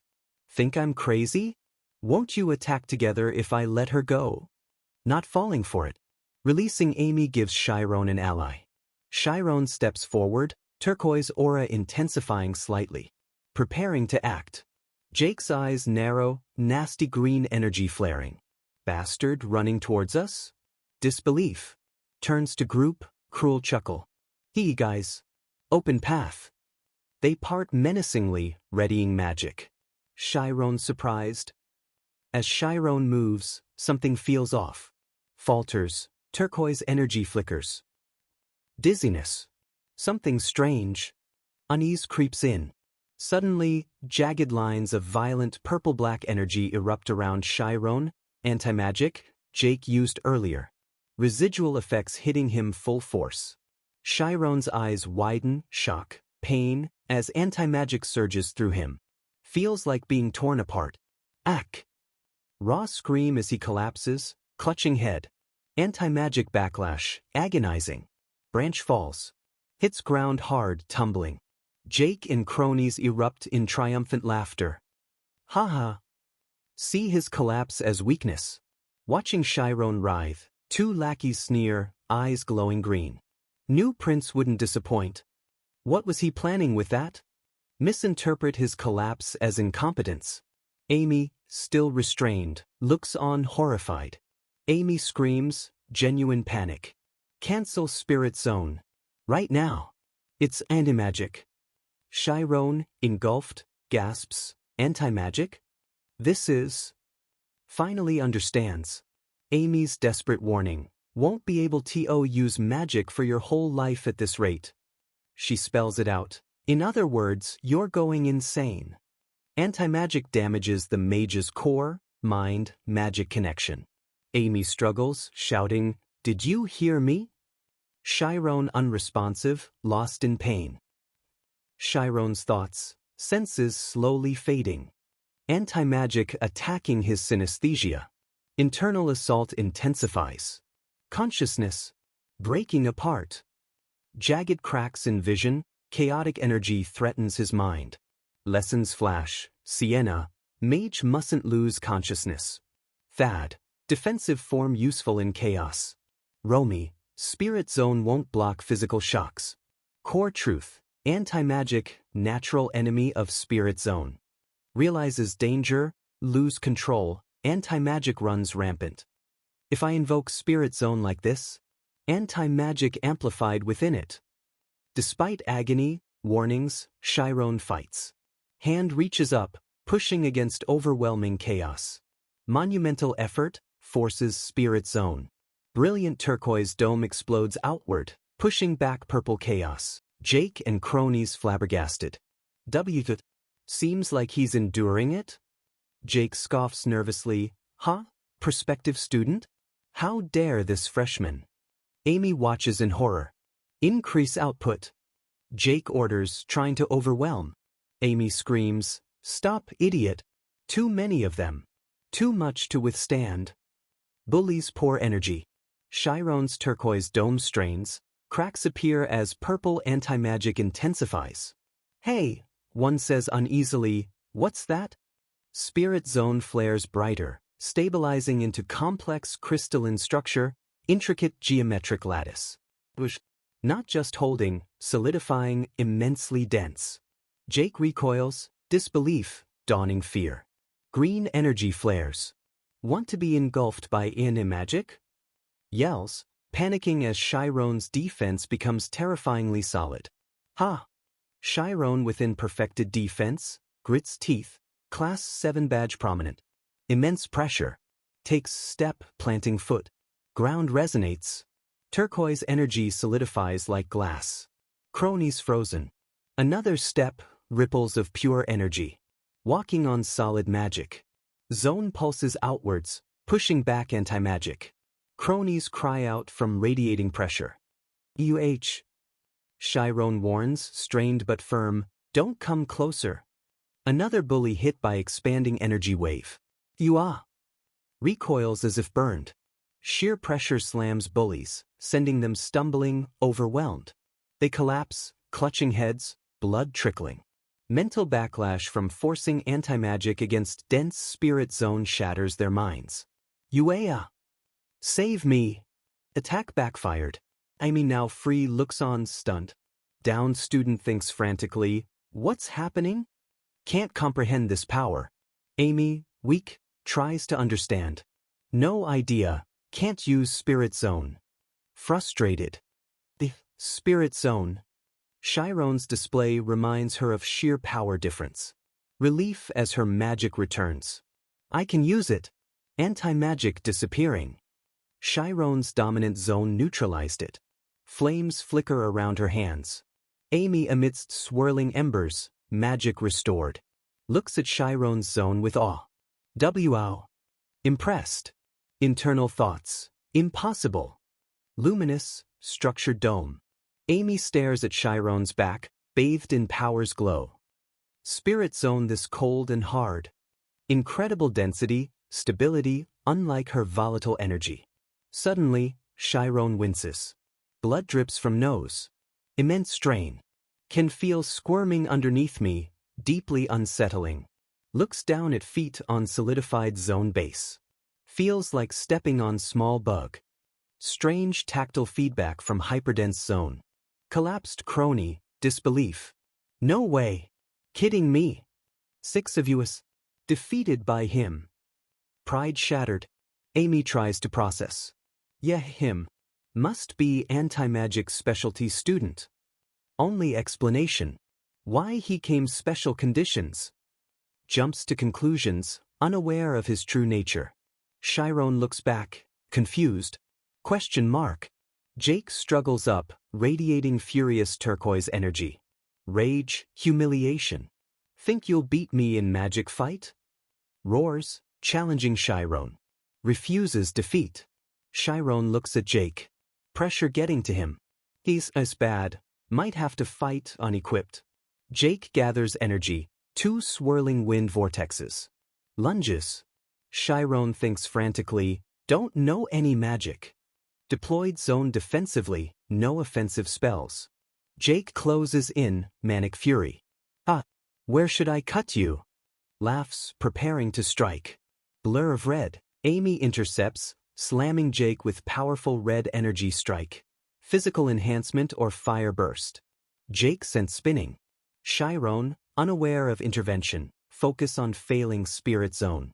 Jake hits ground hard, coughing. Okay. Unexpected blow. Amy brutal punch to Jake's face. Bam. You're done for, bastard. Screams, channeling frustration. Amy grabs Jake's collar, shaking violently.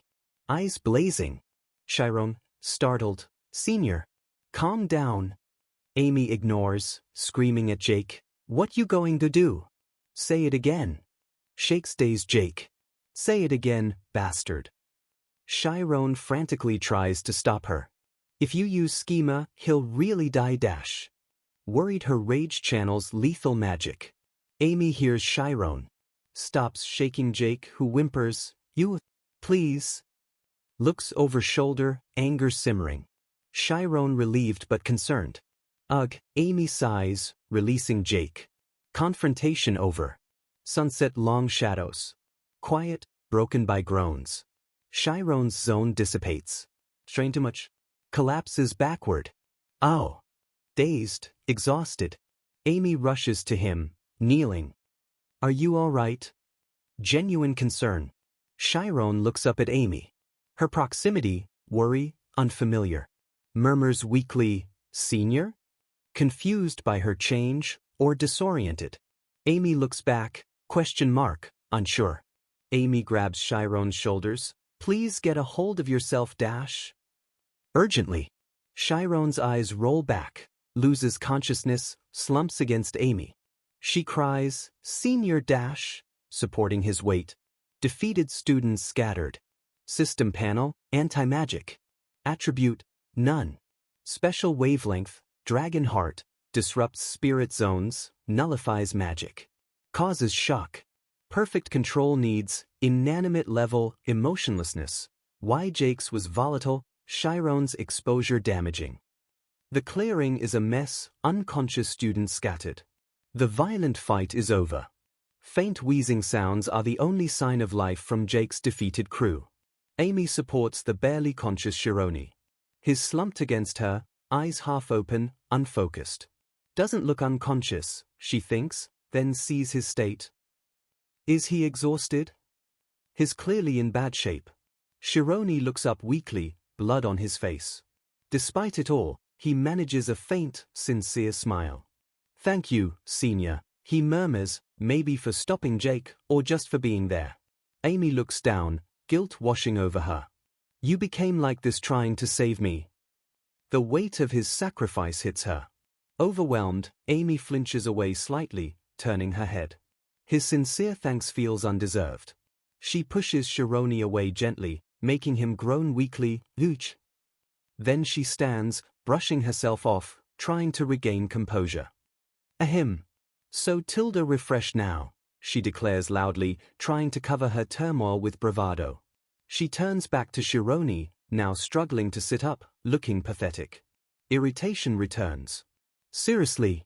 So weak, she scolds, hands on hips. What gave you confidence to come fight? Internally, nothing good about him. Still that odd pronoun slip, but the annoyance is clear. Amy coughs lightly. Ahem. Anyway, let's get out of here. Extends a hand. Be a headache if a teacher caught us. Worried about consequences. Chironi, weak, grabs her hand. Siriel already reported this. I asked her to. Amy pulls her hand back sharply, surprised. Wait, Tilda. I told Siriel. Why'd you do that? She didn't want professors involved. Chironi, exasperated even now. What was I supposed to do? That was serious. Getting help was the only logical move. Amy throws her hands up. You don't know how much of a pain getting involved with the academy is, rubbing temples. Mags need to understand everything logically. They won't gloss over this. Knows an investigation will dig up her past, Chironi's special admission. Chibi Amy yells frantically, Mage, trying to get our secret exposed. Her paranoia is taking over. Chironi retorts, that the problem right now? We almost died. Can't believe her priorities. Nearby, Jake stirs, groaning. Overhears them. A flicker of calculation. Him? A secret? catches his attention. Amy gestures wildly. Ah! Let's get out first. Think later. Shironi, shocked, weary running away.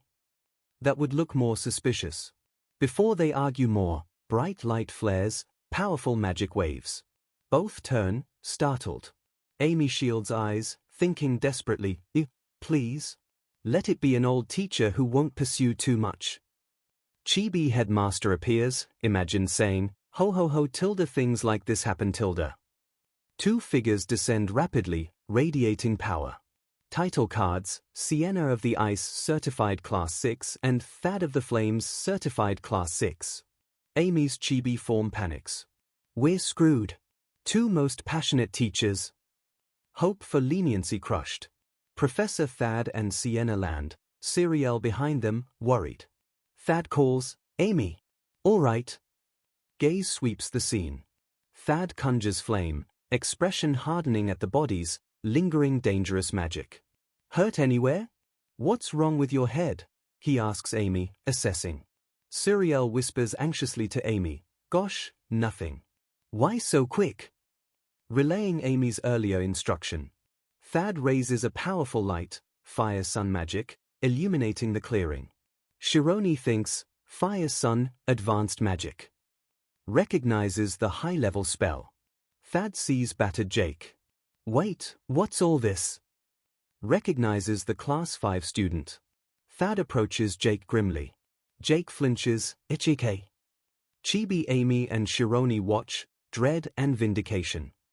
Thad looms over Amy, demanding, Amy, how could this happen to an exceptional student like you? Hand on her shoulder, checking her.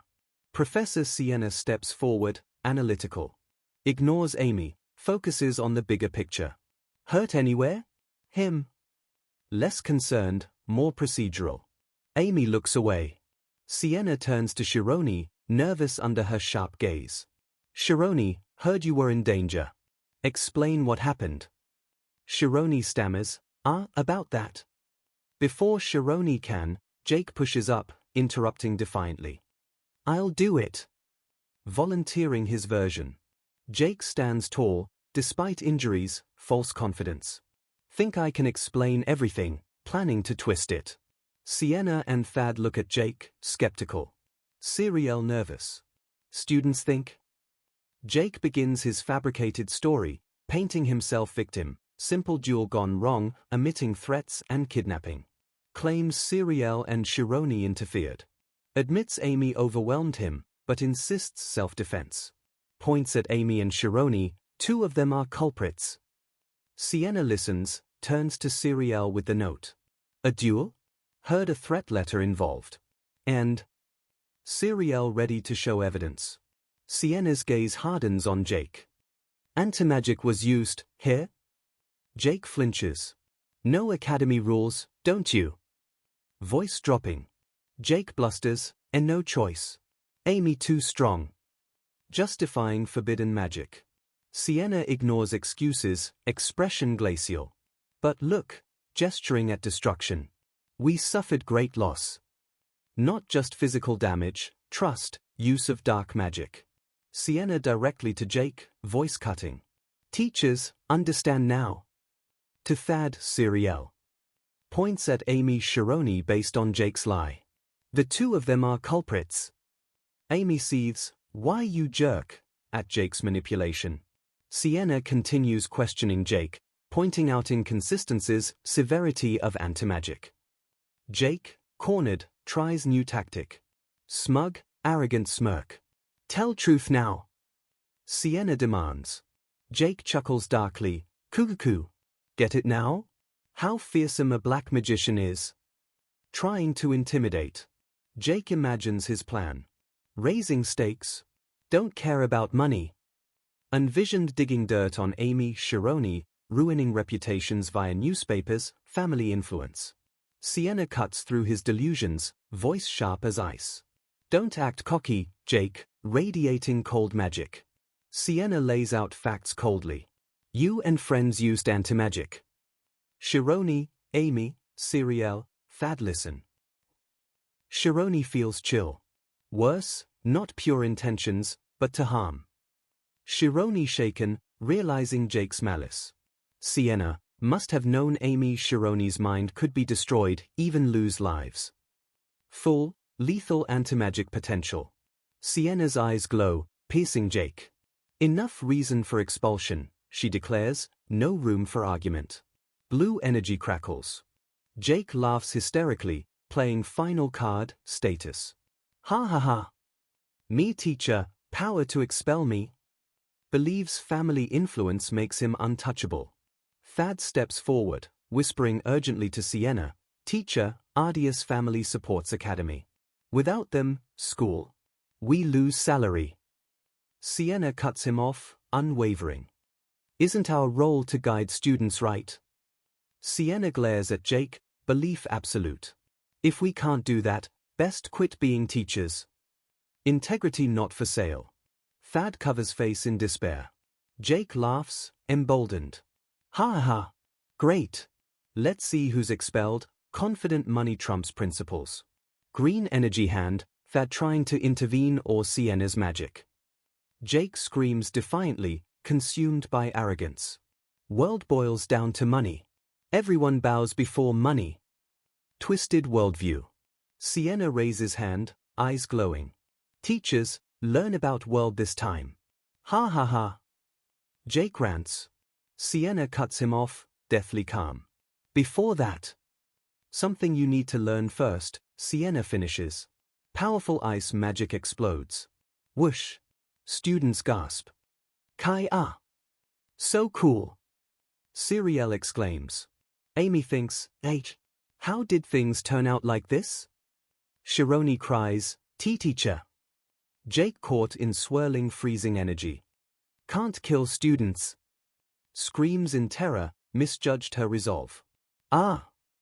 Massive razor-sharp ice prison erupts around Jake, encasing him. Gah! As ice closes in. Sheeing.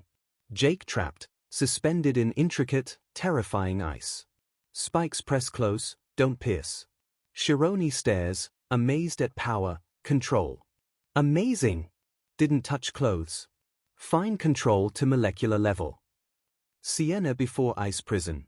Jake immobilized. Shironi, guess reason they call her ice magic genius. Sienna addresses trapped Jake, voice echoing. Jake. Really think money gives everything? Cuts through his belief.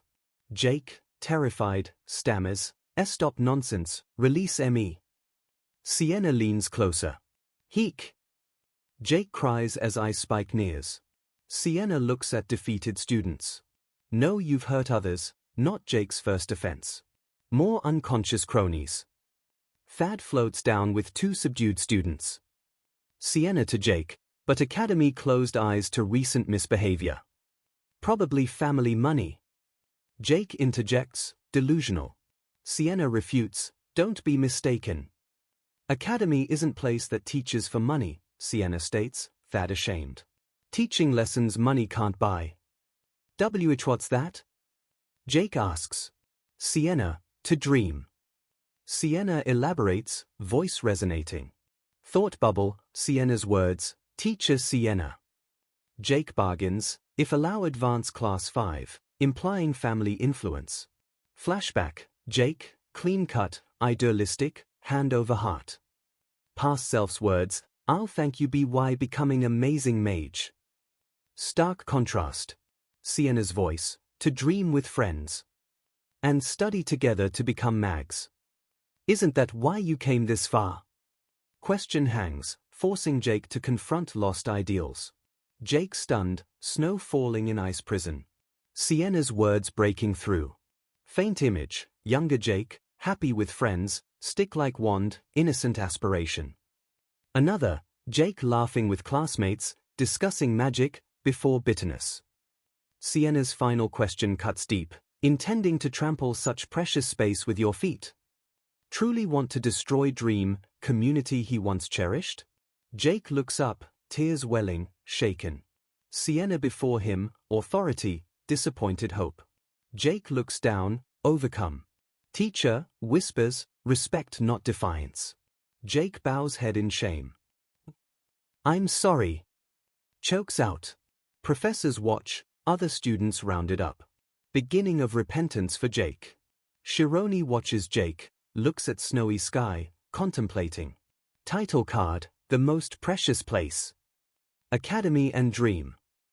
Epilogue, Jake, Black Magicians repented, rediscovered dream later, after punishment room, paid price. Academy hallway. Signs, punishment room, consultation room. Voice, hurts. Gentle. Reply, don't fuss, barely scratch.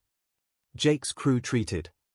Narration, and in END, inevitable happened.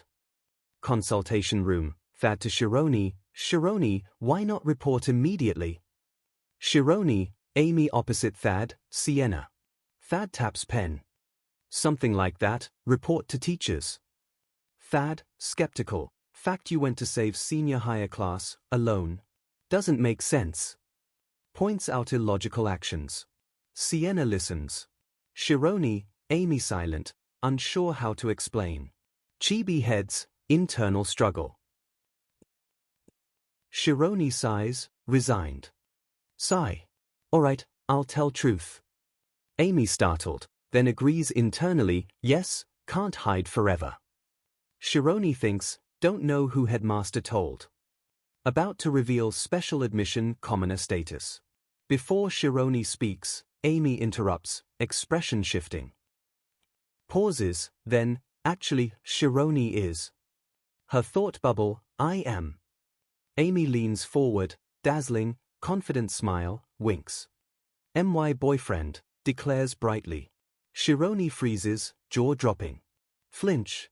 Thad drops pen, gaping. Sienna's eyes widen. Siriel stunned, hands to mouth. Scribble. Thad's shock ruins form. Shockwave radiates, word echoing over nighttime academy. What? Amy's lie throws everything into chaos. System panel, ice tornado. Ice, air fusion. Tornado gathers vapor, rapidly chills. Highly advanced. Explains Sienna's controlled vortex. Panel, fire Sunday fire light fusion. Artificial sun, brighter, longer. Highly advanced. Details Thad's illumination. A nightmare plea echoes, help us. Filled with terror, is anyone there? Amy trapped in a terrifying vision, shadowy figures with menacing grins. She cries, please, anyone, help me. Reflecting her vulnerability during Jake's attack, or even further back. Shadows mock, middle of mountain. Anyone save you? Another taunts, wouldn't happen if you accepted our feelings. Nightmare blends recent trauma with past pressures. Nightmare shifts. Silhouettes chase Amy. White horse appears, radiating light, scattering shadows. WWJO, shadows stammer. Chiron leaps from horse, impossible speed. Powerful kick sends shadows flying. HHE's behind us. Chiron protectively before Amy, batting away thorny vines. You, Vine hisses. He offers hand, I'm here, Amy. Lifts her bridal style, magical white rose aura. Chiron. Amy whispers. Amy, he replies softly. Overly romantic rescue, completely unreal. Back in present consultation room, Amy bolts upright, slams hand on table. Kai-ia. Startles everyone. Chiron flinches. Sariel, bewildered, points excitedly at Amy. I saw it happen. Misunderstanding Amy's outburst as related to the boyfriend claim. Amy glares. Sariel? Amy whirls on Sariel, furious. What rumor are you spreading? Caption, reading weird novel recently too? Suggests Sariel's overactive imagination. Academy buzzes with gossip. Academy grounds, students whisper as Amy/Chiron pass. Bulletin board, official notices and crude notes about Amy/Chiron. Dating freshman. Kidnapped lover saved. Freshman defeated black magician group. Angry denials. No, lie. Impossible. Romantic scribbles. Amy/Chiron. I loved you. Drawing of them kissing. Rumor mill out of control. Female students sigh, Kae amazing. So jealous. Male students dejected. Fake relationship news spread like wildfire. Amy's internal voice snaps at Sariel. Sariel want Teodai? Blames her for fanning flames. Amy yells at Sariel in consultation room, didn't even see anything. Furious Sariel acts like eyewitness to non-existent romance. Sariel giggles mischievously. He have to see it? Said. We're dating, teases. Then wouldn't you have kissed? Pushing Amy's buttons. Amy looks away, flustered. Sariel leans in. Turned out great. Annoying guys won't bother you. Amy internally concedes. True. Good side effect. Fake relationship deeders suitors. Title card. A few days before the incident. Present consultation room. Thad slams table, reeling from Amy's boyfriend claim. That's lie, right?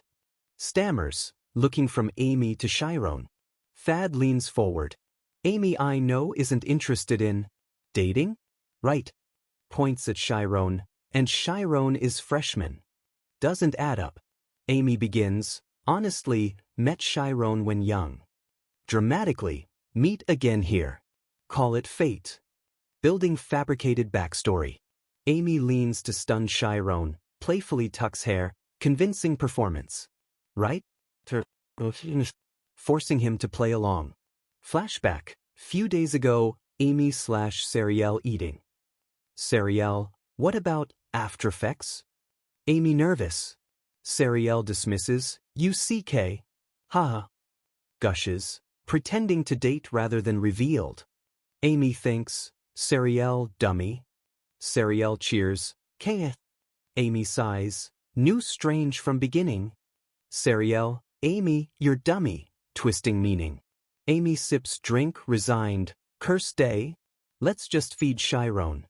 Shows Amy considered fake dating before consultation room, Sariel clueless. Flashback, Sariel probes Amy. See him after class? Dinner, library date. Amy coolly, just studying as usual. Amy eats sandwich, thinking back. Sariel, what? Boring. Amy smiles faintly. Ha. Reflects, so much to do, can't waste time pretending to date. Chiron doing well, normal school life. Small fond smile. Doing very well. Hint of respect, maybe concern. Internal frustration burst from Amy in flashback. No. I really don't like this. Pressure getting to her. Transition, second advanced class combined training hall.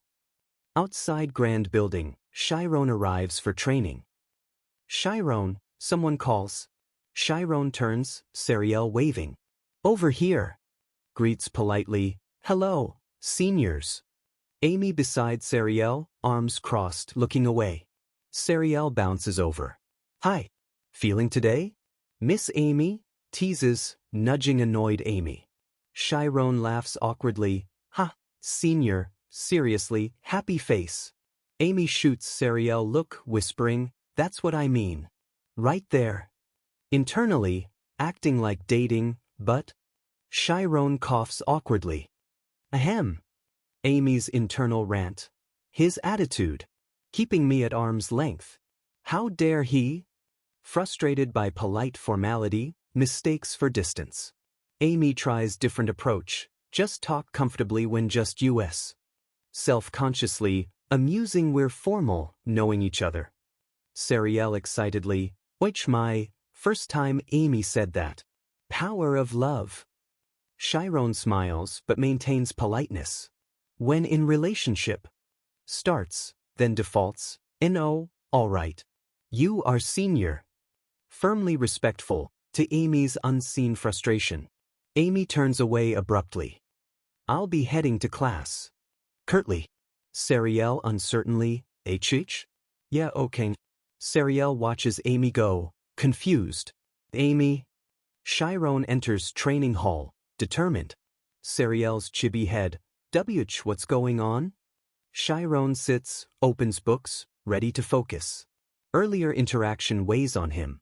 Overhears male students about him/Amy. Internally detached. Good for them. Glances up, unreadable. Analyzing, really wanted to show it off, Amy's status/supposed relationship. Here's jealous whispers. Dating when time for class? No skills. Got in with looks. More malicious gossip. Spending time dating instead of studying. Two shadowed students snicker. Chiron connects dots. Rumors about abilities. That's why can't use magic. Assume lack of flashy spells is incompetence. Clenches fist slightly. Constant whispers grating. Title card. 2 days ago. Placing classroom scene. Gossip gradually started spread. Title card. 2 days ago. Classroom/bulletin board scenes concurrent. Bulletin board swarmed, students reading chaotic mix of notices/gossip. Title card. Class 7's classroom. Inside Class B11, students whisper excitedly. Guys. Here. 2 male students cry theatrically. Big news, senior Amy dating freshman? Of course. Revealed it to professors. One sobs, no way. Senior Amy mine. Friend, you? Yeah, right. Let's cry. Tidiha. Haha. Melodrama. Female students amused. Jealous, 2 receiving attention, couple. Called dibs on freshmen. People of same teacher flock together. Haha. I know. Guess congratulate them, pervasive gossip. Chiron sits nearby, overhearing, unreadable. Student to him, mean. Startled. Isn't something strange? Questioning rumors. Student presses, about freshmen. Look. Gestures to paper. First midterm scores. Chiron looks. Students crowd shocked. Huh? What? Close-up, Chiron Aryan ranked 42nd, last. Exactly 30 points, every subject. Student murmurs, Chiron last. 30 points all subjects? Another whispers, doubtfully, wasn't he honors student? Scores contradict genius rumors. More murmurs, suspicious glances. Come to think, doesn't know how to cast magic? Student asks, what's going on? Friend smirks, obvious admitted under special considerations?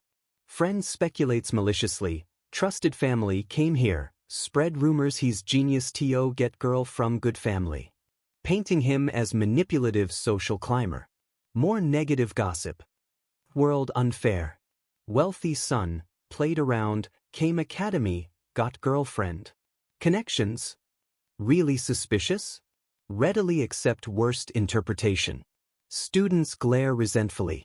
Rest of US working hard. Can't forgive him. See him as undeserving cheater. Chiron sits silently, weight of judgment palpable. Grips desk. Why academy negligent about something so unfair? Feels injustice of assumptions, fueled by poor scores. Chiron walks hallway later, books, troubled. Lost in thought. Thinks, analyzing, something strange. Sure of it. Senses more to scores than initial struggles. Classroom noisy before but now. Walks alone, whispers follow. Walks, determined but burdened. Thinks about next class. Next class. Pauses, conflicted. Constant scrutiny affecting him. Reflects on gossip source. Didn't need to ask reason. Talking loudly as if wanted me to overhear. Understands resentment directed at him intentionally. Crucial realization. Because of me, Amy might get affected. Negative rumors about him will splash onto Amy due to forced association/fake dating. Large, empty practical training hall. Title card, The Present. Students gathered for Spirit Zone practice. Silhouettes of many students. Title card, Practical time for Spirit Zones for every class. Chiron stands alone amidst crowd, somewhat isolated. Closes eyes, focusing. Large, faint turquoise Spirit Zone manifests. Another student's zone nearby. Other student's zone pulses, overlaps Chiron's larger one. Chiron annoyed. Why practicing here? Touching mine. So annoyed. Other student likely thinks. His spirit zone uselessly big. Chiron, a voice calls. Professor Romy Itella approaches, clipboard. Is it going well? Checking progress. Chiron turns, surprised. Professor Ithella. Chiron explains, deviate form, difficult. Try detach zone, consciousness leaves too. Itella nods. Should. Convergent type, zone follows nature's logic, mind shape of circle. Elaborates, means zone doesn't suit, deviate form, requires artificial manipulation. Innate zone structure conflicts with technique. Chiron processes.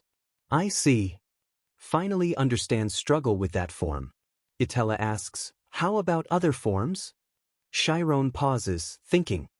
Other forms. Considers, answers hesitantly, don't think I have problem. Recalls defensive form success. Itella smiles brightly. Good. Then demonstrate it in image zone. Suggests, ready to test. Chiron surprised. Pardon? Right now? Chiron asks, glancing towards image zone, where others gathered, likely unprepared for public demo. We're back in the practical training hall. Professor Itella just explained why Chironi's convergent zone makes the deviate form tough for him. She asks, how about the other forms? Chironi thinks, hand on chin, don't think I have a problem. With the other forms, he finishes, remembering his success with the defensive form. Itella beams. Good. Then demonstrate it in the image zone, gesturing to the practice area with other students. Chironi, taken aback, pardon? Right now? He looks at the observing students, clearly apprehensive about a public demo. Itella reassures him, if not in best condition, do it next time. Pauses. Then, gentle pressure, only student in class 7 who can do 4 forms. Wanted others to see. Appealing to his unique position. Itella thinks, wanted to use image zone first day. Cautious of other students. Correctly guesses his reluctance stems from the hostile rumors. She reflects, age when emotions sensitive. Understands peer pressure, jealousy. However, those who believe in themselves won't be affected. True talent should overcome negativity. Chironi takes a breath.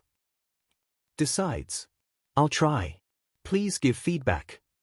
Agrees despite reservations. Needs her guidance more than he fears their judgment. Class 7 students whisper. Here? Going to do it again.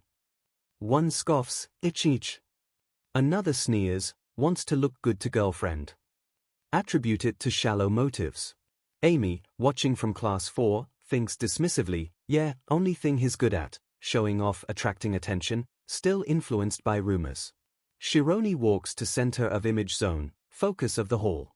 Itella instructs, show us 4 forms one at a time. Chironi nods nervously, yes. Chironi knows, skillfully switching 4 forms is provision to advance. His motivation, if successful, can advance earlier, hopes to prove himself beyond rumors. Class 4 students watch, including Amy, Serial. Wonder how much better he's gotten.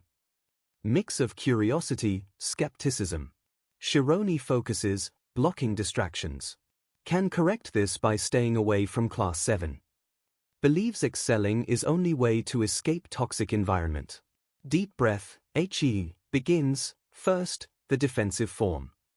Instantly, complex, multifaceted turquoise energy dome erupts. Whoosh. Amy, Serial gasp, shocked. Stronger than when face dark magician? Amy thinks. Another student, wow, 144 faces?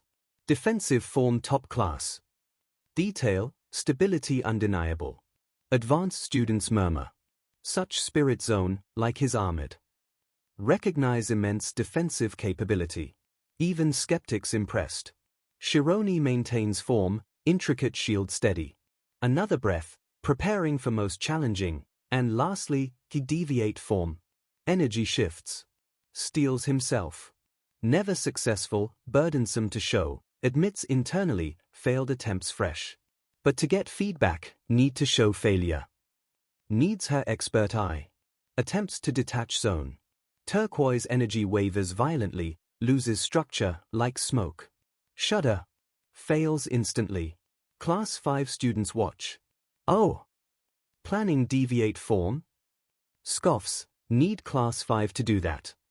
See attempt as arrogant. More skeptical whispers. Deviate form? No way. Dismiss possibility for Class 7. Shironi analyzes failure. Key point is: make zone smaller, before destroyed, move center. Tries again, manipulate core.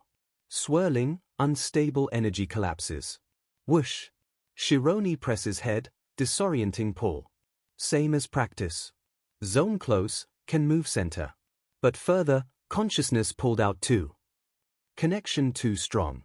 One more time. Determined. Then, PFFT. Someone snickers. Cuts through concentration. Overwhelmed by negative energy. Malicious thoughts echo, what doing? Pooh ha ha. Genius. Acting cocky. Embarrassing. Stupid. Scorn palpable. Mocking continues, call that 4 forms. Failed attempt fuels ridicule. Unstable spirit zone flickers. Waver. Amy watches, concerned. Exclamation point. Why doing that? Did well till now. Serial worried. Hey, Shironi's spirit zone. Notices instability. Amy analyzes. Why fluctuating? Affected by attention. Wonders, enough to shake him. Surprised someone who faced anti-magic rattled by peer pressure. Amy recalls his resilience. Something happened recently? Searching for explanation. Shironi amidst flickering zone, head bowed, struggling against negativity, self-doubt. Thought spiral, why do humans enjoy others' failures? Feels judgment, perceived pleasure in his struggle. No. Everyone wants me to fail. Paranoia creeps in. Shadowy, monstrous figures loom. As expected, I. Trails off, near despair. Images flash, mocking students, failures, overwhelmed. Voice cuts through, Rianne's, or inner resolve, hey, thinking too many useless things. Inner voice, firm, stop hesitating. Want to do something, just do it. Came here to become mage, didn't you? Cuts to core motivation. Shironi snaps back, startled. WHWHO? Looks around. No, wait. Corrects internally. Just what was I thinking? Shakes off negativity, refocuses. Closes eyes, deep breath, pushing away pressure, doubt. Resolve solidifies. I came here to become a mage. Renewed determination unleashes power. Whoosh. Shironi leaps, surrounded by surging turquoise vortex. Attempting deviate form one last time. Students gasp, shocked. Oh. Oh? Amy, serial watch intently. Brilliant turquoise energy condenses, detaches, hovering below, stable, luminous sphere. Shine. Shironi floats above perfect, detached zone. Thinks, break away first, or destroyed first. Fighting to maintain control. Final, desperate roar, pours concentration. Ah! Detached zone glows intensely. Then, after seconds, peacefully dissipates. He did it. Later, Professor Sienna reviews student incident report, kidnapping, anti-magic. Sienna holds report, thinking of Shironi's performance. Resisted anti-magic with just defensive form. Impressed. Reflects on danger. Anti-magic dangerous, even specialist needs artifact. Difficult as dangerous. Most likely students didn't use proper anti-magic, she deduces. But to win against 6. Sienna leans back. Means Shironi's mentality stronger than those 6 combined. Extraordinary resilience. Because of talent. Professor Itella enters. Professor Sienna Tilda. Itella excited, Shironi. Itella reports enthusiastically, successfully used deviant form? Sienna asks. Itella beams, yes, yesterday. Only month since learning 4 forms. Itella elaborates, detached spirit zone functioned properly before vanishing. Lasted 4 seconds. Sienna, impressed, that's amazing. Sienna smiles, assessment validated. New perception correct. Raises cup. To stimulate students' will, request something. Sienna chuckles softly. Haha. I think Tilda. We're thinking same thing, knowing look with Itella. Plan for Shironi. Title card, a few days later, Class 7 Chemistry class. Sienna before blackboard, complex formulas. End of today's lesson. Sienna, cheerful. Wow, Tilda getting excited. Finished class early, special announcement. Calls out, student Shironi, please stand. Shironi looks up, surprised. Pardon? Sienna stuns everyone, decided student Shironi advanced to class 5. Shironi freezes. Sienna, joining class 5 tomorrow. Adjust timetable. Disbelief in class 7. Hear that? Skipped 2 classes. Impossible. Takes 2 years. Outrage. Angry whispers, what family supporting him? For him to skip 2 classes. Resentment over special treatment boils. Maria stands abruptly, slams hands on desk. Please wait. Objection. Loudly. Very rare to skip 2 classes. Maria to Sienna, demanding clarification. More importantly, how student who doesn't know magic commands advance. Voices class grievance, lack of conventional magic. Student mutters, doesn't know magic. Sienna thinks, then asks Maria, Professor Itella didn't say that. Turns to Shironi, is that true, Shironi? Shironi sweats, caught, unsure how to answer without revealing complexities. Maria presses, voice menacing in his mind, can't, right? Say can't. Classroom transforms in Shironi's perception, classmates' shadowy figures, glowing red eyes, staring, demanding confirmation of inability. Shironi looks down, cornered. Honest answer, yes, I can't perform any magic. Sienna calmly to Maria. Unexpected. Can learn basic magic in class 7, curious. Pointedly, class 7 doesn't have evaluation. Implying practical magic not sole criteria. Male student slams fist, enraged. Never acknowledge this. Student shouts furiously at Sienna, obvious discrimination. Professor, didn't you say spirit zone isn't everything? Throws her words back. Gestures to Shironi. Is Shironi good at anything except spirit zone? Challenge, acknowledge if he can use any magic. Others angrily. Right. Confident I can beat Shironi with grades. Shironi can't follow theory. Resentment palpable. Maria ultimatum, if he advances, request hearing with student association. Sienna listens calmly, likely anticipated. Oh no, feigning concern. Sienna thinks, something else I didn't know OF. Sienna to furious class. Understand everyone's thoughts. Concede slightly, seems I was careless. Male objector smirks, thinking he won. Sienna, announce again after official staff meeting. Defers decision, calm situation, not resolves. Later, Sienna alone in office, reflecting. Thinks of student reaction, to think other students that angry. Analyzes deeper. Don't think simple objection of unfairness. Likely emotional issue too. Suspects jealousies, insecurities fuel outrage. Maria knocks, enters. Professor Sienna. Sienna turns, what's wrong, Maria? Maria hesitant but determined. I have something to tell you about earlier, Maria states, not letting issue drop. Confrontation over Shironi's advancement just beginning. In Professor Sienna's office, after the class uproar, Maria explains the real reason for the hostility towards Shironi. IT started a week ago, she says. Maria recounts how classmates first ignored Shironi, then started saying mean things. Flashbacks, Shironi alone, ignored, whispered about. Then, it escalated. Flashback, Shironi's studies sabotaged.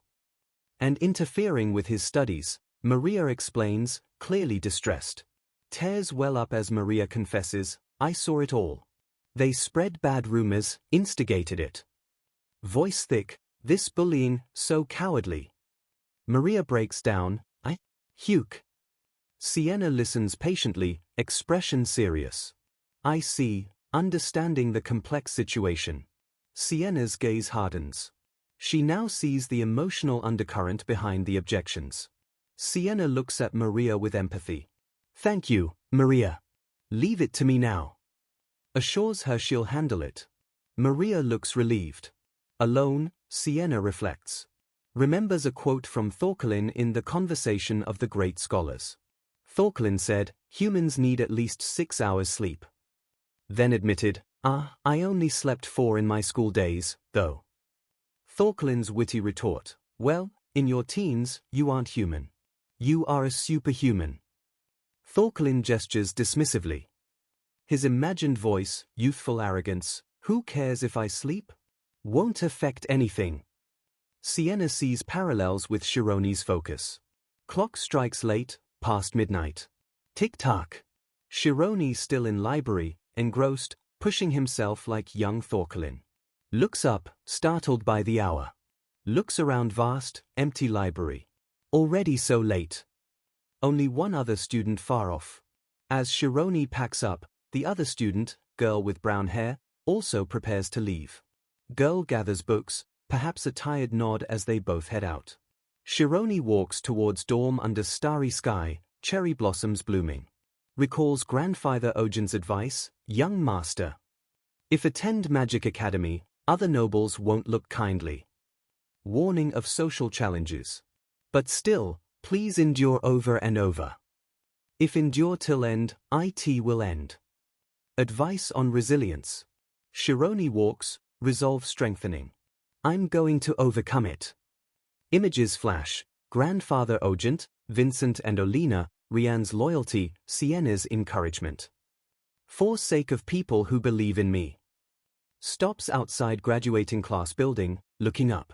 No matter who stands in my way, I. Looks at night sky, determination clear. Will become a mage. Ultimate goal reaffirmed. Transition, starry night sky. Lights in academy building. Flicker. Shironi in room, toweling hair, simple sleepwear. Walks to desk, thinking. Soft knock. Knock knock knock. Turns, surprised. Who's that? Thinks, at this time. Checks clock mentally. Mind jumps to bullies. No way, is it them? Worries for a second. Vision, menacing students, glowing red eyes. Cautiously approaches door. Voice outside, Shironi, available for a moment. Relaxes slightly, recognizing it. Here. Opens door slightly. Click. Professor Sienna stands outside, casual nightwear, cardigan. Professor Sienna? Surprised. She asks, can come in, right? Shironi stammers, flustered by late visit. Yes. Sienna enters. Shironi offers tea. Sienna declines, fine. Had something to ask, weren't in room. Sorry for late hour. Sienna sits, looks around. So that's what this is about, connecting Maria's report to this visit. Begins, first saw Shironi's results, thought strange. Grade sheet image. Scores low, but same across all subjects. Uniformity is key. Sienna's internal analysis, looking at cluttered desk piled with books. Trying remember everything at once. Studying for future, not present. Not that didn't learn magic. Isn't learning on purpose. Sharp deduction. But why now? Wonders, trying to understand current approach. Asks directly, didn't learn when young. Shironi, uncomfortable, vaguely, maybe because not in class. Adds, looking down, little shy. Sienna observes. During class, stares straight. Unexpectedly shy outside. Notes contrast. Sienna gently probes, school life okay? Shironi forces smile. Yes, Fun. Studying fun too. Desk shows dedication. Sienna presses, heard students bullying you. Shironi maintains smile, maybe falters. All right. Don't worry. Sienna, tell me honestly. Not embarrassing. Shironi looks away, then meets gaze, surprisingly calm. Really okay. Regretful couldn't make friends. Can't do anything if they don't like me. Mature acceptance. Sienna, don't despise classmates. Shironi considers. Human too. Forcing myself think need good relationships. Conscious effort. Continues, don't want to be dishonest, obsess about relationships. Even if class 7 says wrong, thought about it, just 40 people. Puts pressure in perspective. Looks at Sienna, quiet confidence. Sure somewhere in world, someone understands me. Belief in genuine connection. Sienna impressed. I see. Sienna smiles warmly, respect growing. Understand what you mean, Shironi. Stands. Keep this in mind during staff meeting. Sienna's thoughts, Shironi. Wants to advance early. Not ego, but escaping toxic environment for goals. SO, Sienna thinks, plan solidifying. Staff meeting. Sienna before professors, presenting. Finish announcement about opinion of Shironi's early advancement. Other professors review documents. One incredulously, geese. Does this make sense? Sienna explains student objections from Maria. Because can't use magic, whole grade bullying one student. Highlights injustice. Title card, Alfie Ace Magic Academy Conference Hall, Advanced Class Professors Meeting. Can happen in low-ranking class. Young students. Thick-headed, some no talent. Sienna concludes, since class with lower discrimination, bullying thrives where merit less established. Another professor advocates Shironi's advancement. Better advance Shironi quickly. Graduate within 4 years. For school, better more students graduate early. Sienna impassive. Thad interjects firmly, arms crossed. I'm little against it. Sienna turns. Headmaster Alpiers observes silently. Thad thinks, against it, here. Headmaster speaks, calm, commanding. Reason, prompts Thad. Thad argues. Understand Shironi has talent. Problem, cannot use magic. Shouldn't ignore student protests. Emphasizes practical skill, student morale. Sienna counters. Shironi delaying magic acquisition for knowledge goal. No need professor interfere students' learning. Not raising question about studying methods. Thad leans forward, accusing Sienna. Saying issue Professor Sienna favoring Shironi. Sienna meets gaze, unflinching. What? Thad elaborates. Students' omnipotence weaker than Shironi, they prioritize omniscience. Misrepresents Shironi's focus as Sienna's preference. Decision deprives students, decrease will, argues, demoralizes power-focused. Thad leans back, smug.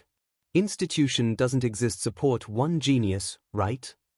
Appeals to fairness for majority. Sienna glares, incensed. Not see twisted jealousy young students, stand in way talented student isn't something institution should do. Calls out bullying, defends academy's role. Sienna slams hand on table, ice magic flares. Thad reacts, fire magic ignites. Whoosh. Conflicting energies. Other professors recoil, sigh. TSK, this again. Clap. Clap. Sarcastic. Personalities so extreme. Wonder how both became mags. Sienna, ice, Thad, fire, glare, elemental powers clashing. Headmaster raises hand, chuckles. Ha ha. Enough. Sit down. Professors reluctantly power down. Tension remains. Ahem. Headmaster calmly. Both sides have point. Acknowledges Sienna's reasoning, Thad's concern for fairness, school balance. Understand that too. Need stop favoring students, Headmaster concedes. Thad smiles, thinking he won. That's my point. Headmaster continues, SO. Sienna waits. How about this? Headmaster proposes. One finger up, thoughtful smile. Title card, the next morning. Students gather anxiously, murmuring. Official notice, class advancement exam announcement. Due to objections, Class 7 special exam. Key points: 1. Student chosen by results. 2. Only one advances to Class 5. 3. Test, magic, specifically teleportation. Asterisk note, chosen to address fairness, standard Class 5 skill. Student reads, early advancement exam 4 whole Class 7. Excitement, anxiety. Pass, skip 2 classes to Class 5. Teleportation, know-how. Apprehension. Course not. Class 5 magic. Theory easy. Applying hard. Senior I know practice teleportation, hospitalized year. What? How do this? Difficulty sinks in. Student despairs, then no one advance Indiana END. Shironi walks through parting crowd to notice board. Step. Step. Arrives before announcement, students watch. Reads notice, expression unreadable but focused. Stands silently before crowd, weight of challenge clear. Shironi's thoughts on test skill, teleportation. Knows this targets his weakness in practical magic. Headmaster's compromise is direct challenge.